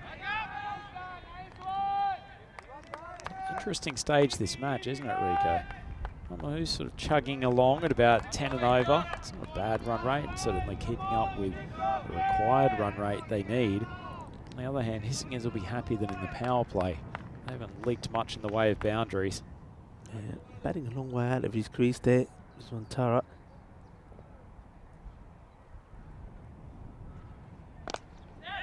It's this well, and this is not going to be stopped. Nicely timed. You've got enough bodies there on the offside, including Gokul Srinivasan, the captain, who's in close. But once it gets past him, it's going to keep going. This is a nice shot. They needed this boundary just to keep them on top, and they get it. And that's a good way to end the over. 22 without loss. Oh, 22. 2 overs, once again, very Richie Beno-esque. Nice to see Malhotra playing through the offside, Rico. He's probably been guilty in this tournament of trying to go to his power zone on the leg side a little bit too often. He's a far more competent batsman than that. He's got the ability to hit through covers. So we have a look at the standings in Group B. Hissingen's flying high at the top, 3-0, with a pretty healthy net run rate, but got to fight on their hands to keep that perfect record here. And Malmahus, they desperately need a win. Actually, they're probably a little bit like the Helsingborg Stars. I think they're a pretty competent T10 cricket team that just haven't been able to close out certainly that match this morning, and they faced a rampaging Ariana Cricket Club on Saturday. Joshua will continue. Been a lot of wides across the first 2 overs, Rico. Defending a small target, Hissingen's got to be a bit cleaner. Firmly into the deck. Fielder comes in and attacks it well. That's good work, really. It's nice to see. Charge again, good pickup, good throw from Ravi Kumar. And a direct hit, I think, would have had the wicket. You see there, it comes in. Would have been very close. Gotta admit, I can't fathom the amount of players running between the wickets in this event, Rico, that are just deviating at the last moment, getting concerned about a throw coming in and potentially striking them. Well, this is well struck, and the fielder does well, watches the bounce, keeps it in play. And that's a good stop. And more importantly, he keeps it just to 1 run. Can't believe that. You've got to be taking 2 here, surely. The fielder has got to stop the ball, and then he's got to sort it out, pick it up. I think he's used his chin to stop that as well, Rico. Yeah. Might be having a look at the ball going around that boundary line. It seems to have been cleared. There's no boundary, but yeah, very tight. And this one has been sliced over the fielder, and they do take 2 this time. And that's the captain. Sees it chipped over him. Taking some good strides to try to get back to that one, but fortunately hasn't been able to get in a position for a catch. Tara's got the opportunity to throw the bat here. They've still got plenty of power in that lineup. Oh, he does throw the bat at this one, and the fielder cannot stop it. And this goes all the way. Volley, volley, volley. Boom! Shaka Lagya. Yeah, lovely striking from Rizwan Tara. He's up there to have a go early. They've still got Ankit Gupta probably ready to come in next, and Patanaik, who batted brilliantly in the first game. I want to leave them with insufficient overs to ensure the run rate's in control. Tara just drills it straight down to mid-on, and there's an easy single. Yeah, I mean, that's to get the 1 boundary and then run your single side. That gives you sort of more or less the bare minimum that you need. But yeah, you're absolutely right. You're better off one of these batters just deciding, right, okay, I'm the one who's going to take all the risks just to try and, again, get to that score quickly as well, because that's the other thing. They need to improve the net run rate, having lost the first match today. Once again, played in the same area, the same fielder. In comes the throw. And once again, it's well backed up. That's been one thing that I've noticed from the majority of the teams here as that over comes to an end. 34 without losses. We saw that in Group A, and we've seen it here with the teams in Group B. I love the way that they all, once they field it, they're having to go at the stumps. And it means that all the other fielders, all of those backing up, they're in the game all the time. They're backing up, they're moving. I think there's nothing worse than fielders not doing that, and then you're not creating a reason for those fielders on the boundary to be coming in, running in, and backing up. No, in fairness, actually, it's been a great display from all teams here today, Rico. We've had some excellent cricket across all 4 games and 4 pretty competitive contests. Already had scores of over 130 and 140 chased, which is tremendous T10 entertainment. There was a low-scoring battle between Loma and Ariana in the second game, and now this is quite nicely set up. Malmahus, no wickets lost in the first 3 overs, and only just a touch over 11 and over, so they'd probably be the happier of the 2 teams, but only take 2 wickets in the next couple of overs, and all of a sudden, Malmahus will be feeling a little bit of pressure. Yep. And the Jundasamy is going to come on to bowl. Firmly struck. You see the batter just giving himself a little bit of room early, Malhotra. Just taking himself slightly outside the off stump, trying to get the ball in his arc. So you can see he's certainly trying to play those big shots. Once again, I think Kama drifting the ball into Malhotra's pads with his natural in-swing will be quite happy for the Malmahus batting superstar. It's just dragged wide of off stump. Yeah, too many extras, like you said already. That's the 6th wide. So already they've bowled an extra over, and we're only in to start off the 4th. So putting themselves under pressure with time as well. Nicely struck firmly, and it goes all the way. Manos arriba, árbitro. Eso es 6 carreras más. ¡Qué grande! ¡Qué guay! ¡Qué genial! Bien golpe! Just beautifully timed from Rizwan Tarar. Just a sweet swing of the bat. Hasn't tried to overhit it, but it's carried that boundary between cover and mid-off and long off by a good 15 metres. Yeah, it's well struck, and this one is a snick behind, and the umpire takes his time and then gives the decision. The batter can't believe it, and well, there's the wicket. Najundasamy gets the breakthrough, and Tara adjudged to have snicked this one behind. See, this again is a big swing. Nothing that can be seen there. It looks like it's a fair way away from the bat. Must have been a feather edge, if anything, but big call. Tarar was just starting to get into this innings. 6 on the previous delivery. He's a bit surprised, but plenty of batting left in this Malmahus team. They're now 42 for 1 halfway through the 4th over. Brings the skipper Ankit Gupta to the crease. And after a tough start to his tournament, he'd love to guide this Malmahus chase. He certainly would.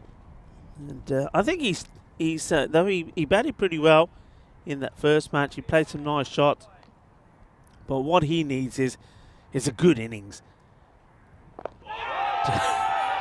Well, what are they appealing for here? That's come off the... Well, it's been given as leg byes.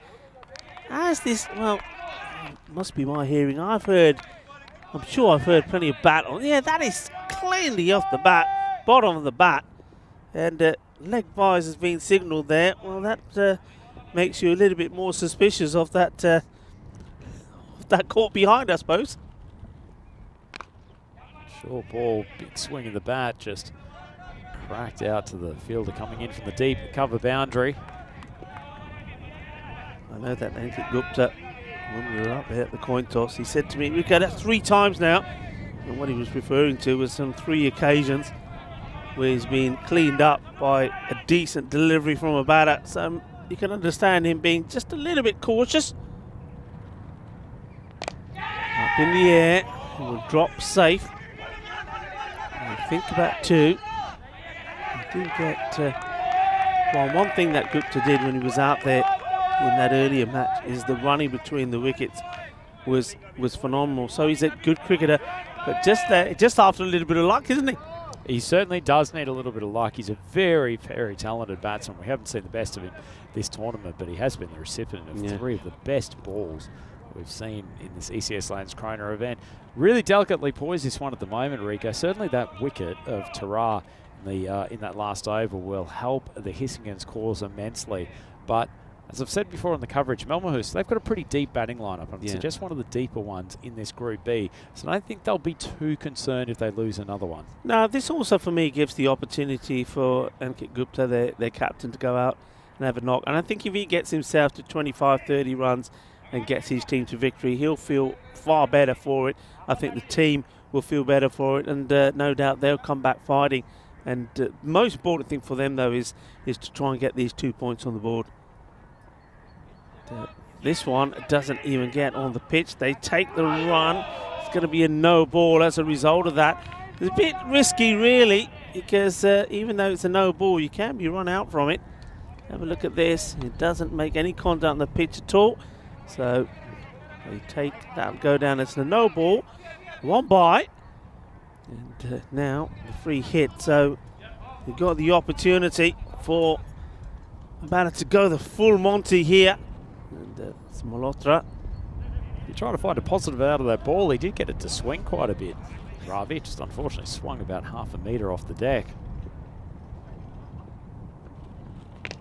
And he takes full advantage of the free hit. This goes all the way. Ginna Sona Shaka Lagya. Well, I think if Malhotra could order a free hit off a menu, that's precisely the sort of ball that he'd ask for. Just nicely angling from the medium pacer onto middle stump, and he's helped it on its way. Lovely shot. Yeah, lovely pickup. This is what they require. I think that's not good from the bowler anyway, because that's at 7 for the first ball. This is a swing and a miss. Tries to repeat the dose. Not the right ball to do it on, though. Bit of a frustrating batsman at times, Rico. He's clearly got some shots, Malhotra, and great contact, particularly over that mid-wicket area, but just sometimes becomes a little bit obsessed with hitting into that spot. It's better than that. Goes for the big one again. Chance to catch him, and nobody's catching this. Balle, balle, balle, manos arriba, Vidro. Eso es 6 carreras más. Yeah, much better shot from him. Rather than trying to swing it squarer, he's just held his shape that little bit longer and deposited it over the long-on boundary. It's a nice shot from Malhotra, and you get the sense that he's starting to find his range. Been a succession of double-figure overs here so far for Hissingens at the bowling crease. No one's bowled a particularly bad over, but they just haven't been able to keep the runs down in any of them. This is an opportunity, goes a long way up. 3 fielders coming under it, and it's been taken, and a really good catch as well. And it was important, it had to be taken, because you needed this wicket, and Malhotra, once again, he gets himself started, he gets himself into the 20s, and just skies this up. It was the right shot to play, but I think he just loses his shape there right at the end. What a good catch that is. Oh, Ravi Kumar and Jundaswamy start calling him the alphabet with that many letters in his name, but he's racked up his first and most important wicket. That is a big one, sending Malhotra back to the pavilion. Huge one in the context of this contest. Leaves Ankit Gupta to try to bring this total home. Sandeep Malidi, he struggles at times with the ball. Comes out to bat, made some useful contributions already in this event though. It's a nicely taken catch. Well bowled from Jundaswamy. Jundaswamy now, he's probably feeling a bit confident. You've got 2 new batters in there. I think this is now the important partner, isn't it? Gupta, he's out there, the captain, and you've got Malida, who can bat pretty well as well. We've seen that from him. We saw it again in the first match between these two. Just offering a nothing shot to this, doesn't move his feet at all. I'll say one thing though, Rico, at least he hasn't come out and just tried to blast away from the first ball. They've got the run rate into a pretty manageable position at the moment. They won't necessarily just do it in singles, but they're in control, and while he's got a batsman of the class of Gupta out there, they should be in control of this chase. Well, he's up in the air, fielder coming through it, and it just drops short. And as we were saying, he doesn't need to blast every ball, and the very next ball, bang, he goes for the big shot. gets extremely lucky that doesn't go to hand. Very lucky indeed, Rico. So the end of the over in the single means that he'll retain the strike. Melbourne was 60 for 2 after 5 overs. So this target of 98, looking well within reach now. 30 runs still to get off this final 5 overs. Contra, see the batting card. He went for 27 off 15, and Tarai giving them a good start, 21 off 12. So 2 new batsmen at the crease. Still a few to come. Behera's a very, very reasonable batsman. Patanaik is being held back in case they need to lift the run rate later in the innings. But all looks reasonably comfortable for Malmahus at the moment. But a wicket or two the next few overs could bring a few nerves. And I think this might be the Mancad maestro, Santi nailed. Santosh.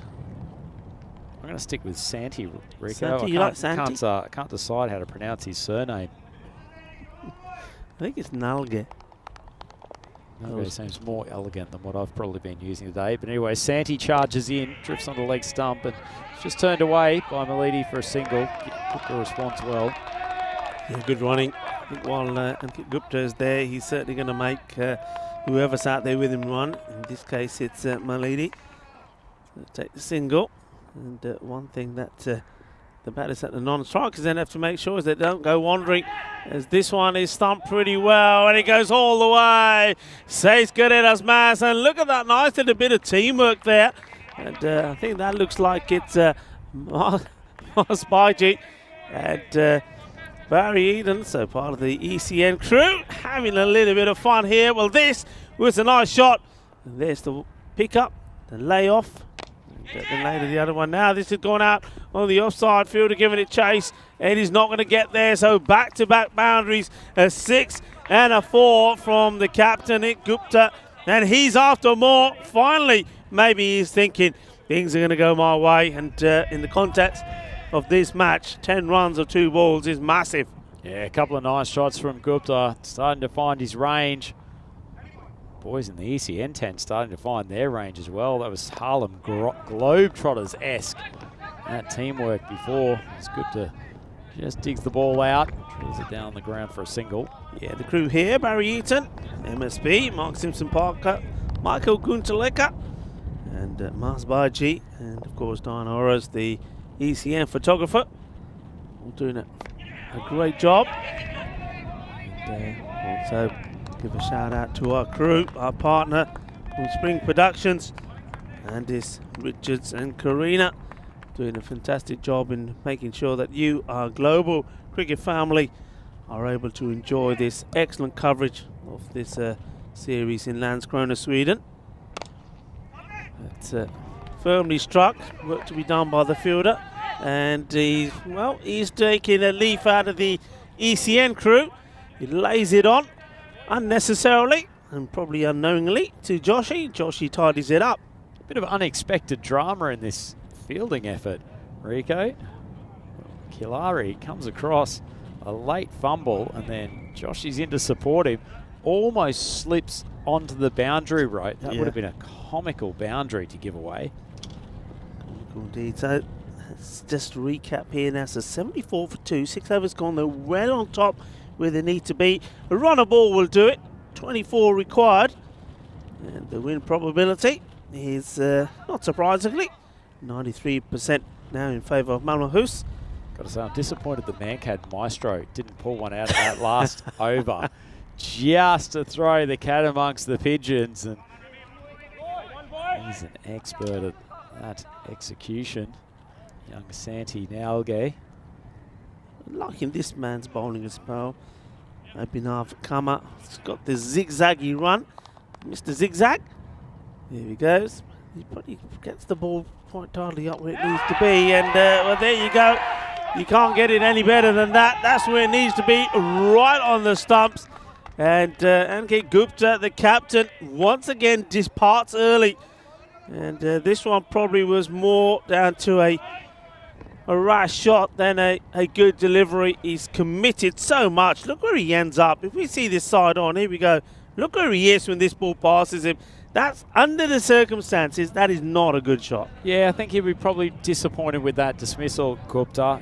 He'd helped get his team into a fairly dominant position in this game. They only needed a further 24 runs to take victory. Still 4 overs to go. So long as he was out there, you'd have to say that Malmahus were inevitably going to take this win. Just that wicket loss, and now if Pattanaik goes early, puts a little bit of pressure onto the middle order unnecessarily, just especially walking 3 or 4 steps down the park to the guy who's opened the bowl or taken the early overs for Hissingen. It's not like you've got one of the medium-pace trundlers on.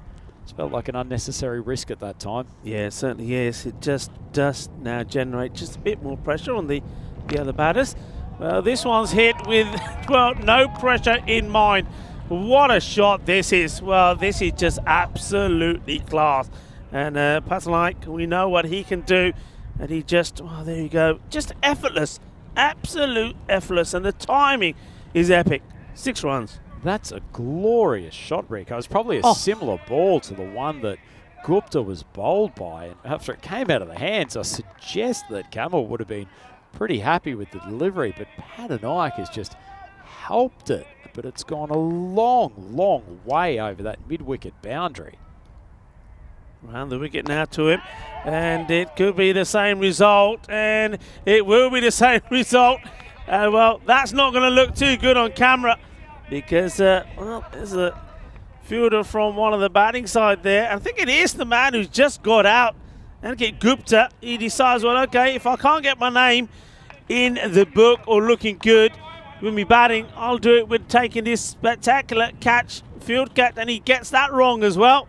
And, well, that is not going to be a good look. This is played out along the ground for a single.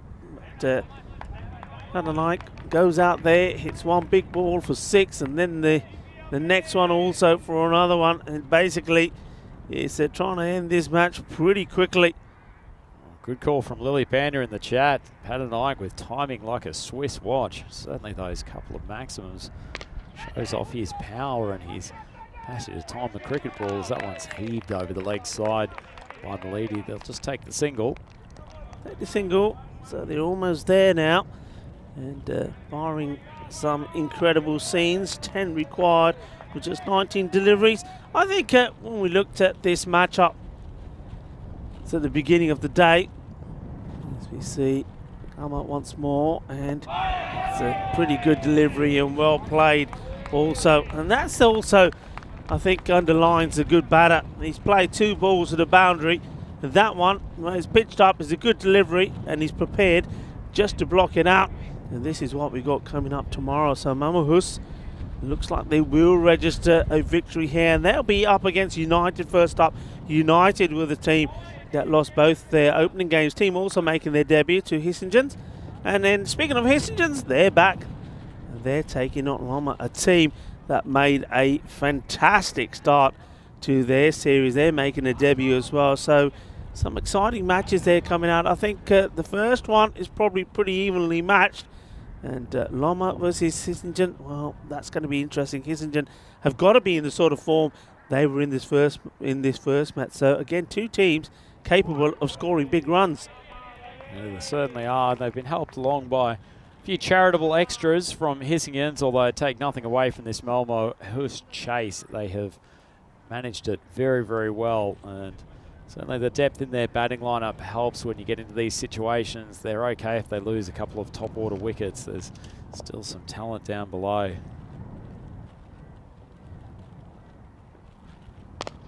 Oh, this is beautiful. Straight down the ground. Watch out, Karina. It's coming your way. And Karina just takes some evasive action. You're all right. Don't worry. It's just dripping below you. But look, when you're looking at this in the camera, here's a great big white kookaburra coming your way.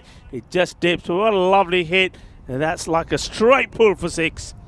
I've seen some big white seagulls, some big black crows around the place, Rico. You've also had kookaburra flying around this Landskrona ground. It's great to see as we have a look in the highest individual scores in Group B up to match 27, Rico. It's been some big hitting so far. There's been some huge hitting, especially today. As this one is sliced away. Watch the spin. Watches it fairly well. Yeah, I mean, a lot of those have come today, haven't they? And you can see there, Jamhak, 90 not out. And he batted really well. And then you got Ram Krishna.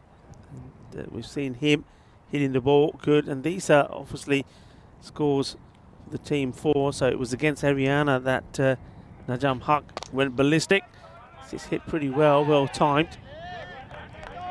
Fielded. Malidi's showing he's got a bit of power and quality with the bat. Lovely shot straight down the ground earlier in this over. Brings Patanaik on to strike to try to finish this contest. He's 13 off 4, so he's continuing to bludgeon the bowling. And this one will probably do it. I don't think that's going to be stopped. And it goes for 4, and that is it. It's a good victory. It's been done in style and done with plenty of deliveries to go. Okay, that's 14 balls to go. They've done this in. They needed to win well because they needed to try and boost that net run rate. And 4 runs there. Well played there by the man who really, Sambit Patanaik, just looks better and better every time he goes out there. His timing is sensational.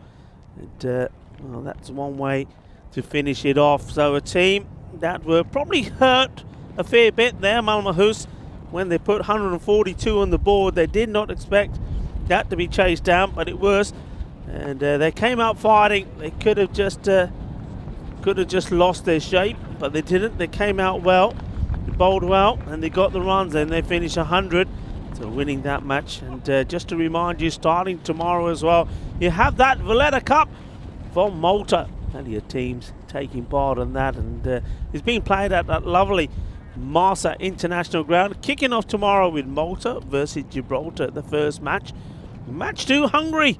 And we know all about the strength of Hungary. We saw them at the ECC, and they take on Malta. The Malta got back-to-back matches before Gibraltar and Hungary go at it at match number 3. Going to be exciting stuff coming there. And I know that we got Charlie Hunt making his debut, commentating for the ECN there. So good luck to Charlie as well. And tomorrow, this is what we got coming up. Remember who's there? Finally got a win under their belt, and they want to keep that winning streak going against United. United, a team that are looking to win their first matches in this tournament, making their debut. And then match 31 and 32, they're going to be interesting. The hard hitters, Loma versus Hissingens. Yeah, there was plenty hard hitting today, Rico. No short of boundaries being found. And that man Malhotra at the top of the order, he was the king when it came to that earlier on. Joshi coming up with a surprising full bunger, a rare dropping of his of very, very high standards. He bowled pretty well again today, but wasn't able to take a flurry of wickets at the top, which is probably what Hissingens needed. That man Tarah showed that he's got some capacity to hit big ones out of the offside before. He was a surprise victim. Feather edge through to the keeper. Batsman wasn't so happy about it, but he was on its way, and Hissingens was celebrating. That was at least one of the early wickets that they needed, but Ankit Gupta, who's had difficult time so far in the tournament, came to the wicket to partner Malhotra. It was Malhotra who started pacing the innings well. Ball popped up off his bat from trying to swing a little bit too hard at one outside off stump, and Ravi Kumar Nanjaswamy was the successful bowler that brought Sandeep to the crease, and there was still some big hitting to go. Gupta came out and smoked a pair of consecutive boundaries. The teamwork from the ECN boys was something to behold, something less to behold. The big swipe across the line from Gupta, walking down the crease, and he just continued walking to the pavilion. Clean bowled for the 4th successive time in this tournament. And despite the efforts of Gupta to resurrect his afternoon with a catch on the boundary, fortunately the rest of his teammates did more than enough, in particular Patanaik playing a nice cameo towards the end to help them successfully chase down this target of 98. They've ended up 100 for 3, only requiring 7.4 overs to do it, Rico. And that will not only give them a boost of confidence, but I think it's a display that this Malmahus team is actually better than they've performed so far. Yeah, absolutely. And when you have a look at that scorecard, it shows that, I mean, that's a pretty healthy one. 27 from Malhotra, 21 from Rizwan Tara. He's getting better all the time. And Nick Gupta, he's the one who's yet really to make a good contribution, but then also two not-out innings there from Malidi and from Patanaik. Sambit Patanaik, for me, he's a sensational player. But what they've shown here today, when you think when they first came out here against Haryana, in both their knocks batting, they couldn't get to 70, and they were always had wicket in hand, but they were reluctant to play their shots. What we saw today is that they were coming out and they were playing their shots, so they would have been very disappointing to lose that first match, 141 to 142. You would have thought they'd done enough to win it, but at least this time round they came out in a positive way. They didn't let that hurt them. It would have hurt, but the only way to get over that hurt is to come out here and win. The bowling figures there, I think Joshi, he went wicketless for the first time, I think. Kilari, he went for 10, but there were expensive ones there from Kama, even though he did pick up 2 wickets. And well, Ravi Kumar picks up a wicket there as well. And well, Santi, our friend Santi, only gets the 1 over. Would have been nice to see him getting a second, but they tried, they did, but they just weren't able to keep the big hitters calm and quiet at that time. But they'll be happy though with the start they've made in this series. Sissingham, I mean, 3 wins out of 4. That's not bad for them, a team that couldn't get a win last time we saw them. No, certainly. Their turnaround this year has been remarkable. 3 wins and 1 loss at the moment. As for Malmahus, their first win on the board, Rico, and I'll go out on a limb and say I still think Malmahus is a pretty good shout of finishing the top 3 of this group. I think they're actually a pretty good all-round cricket team. Probably be disappointed with some of their efforts in the first few games, and in particular losing that first one today after they'd done more than enough with the bat.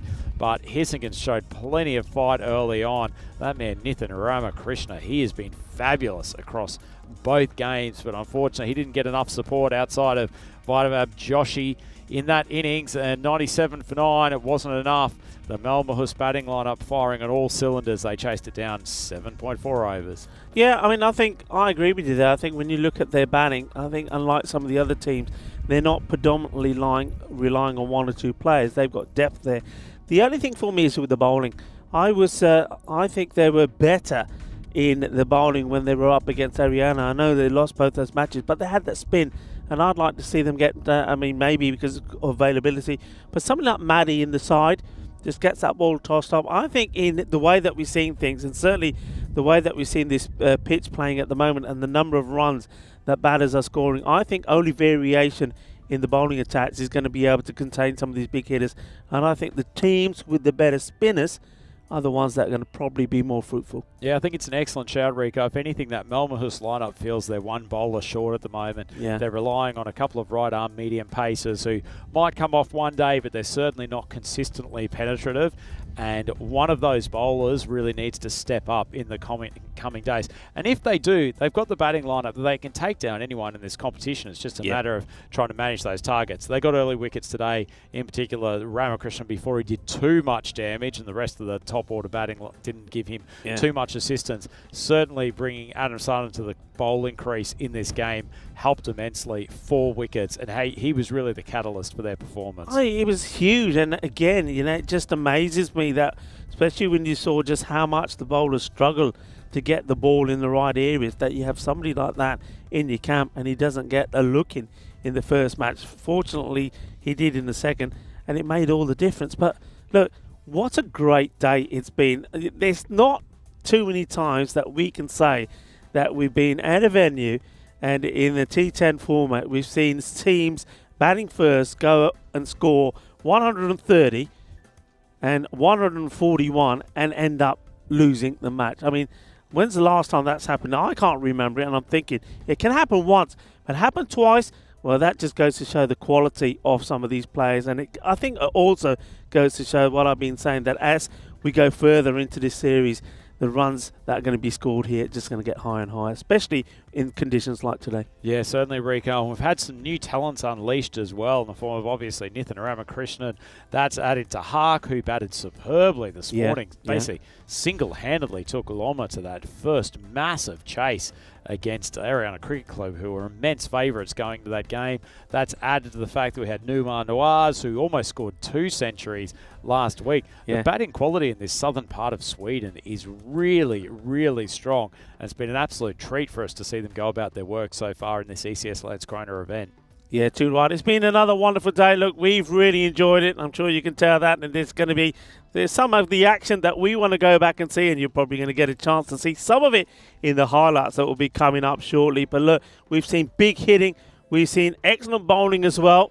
And we've seen some sensational catches being taken. There's so many good catches, so many things happening here all the time. It's absolutely remarkable. But it's time for us to reflect, and we certainly will as we make our way back. But also time for us to say thank you to our global cricket audience. You've been absolutely wonderful again. Thank you to everybody on the chat and all the moderators. We've had a lovely day here today. We've seen some great cricket, and certainly looking forward to 4 matches coming up tomorrow as well. So time for us to say goodbye. Take care. Adiós. Hasta mañana. Quiero mucho.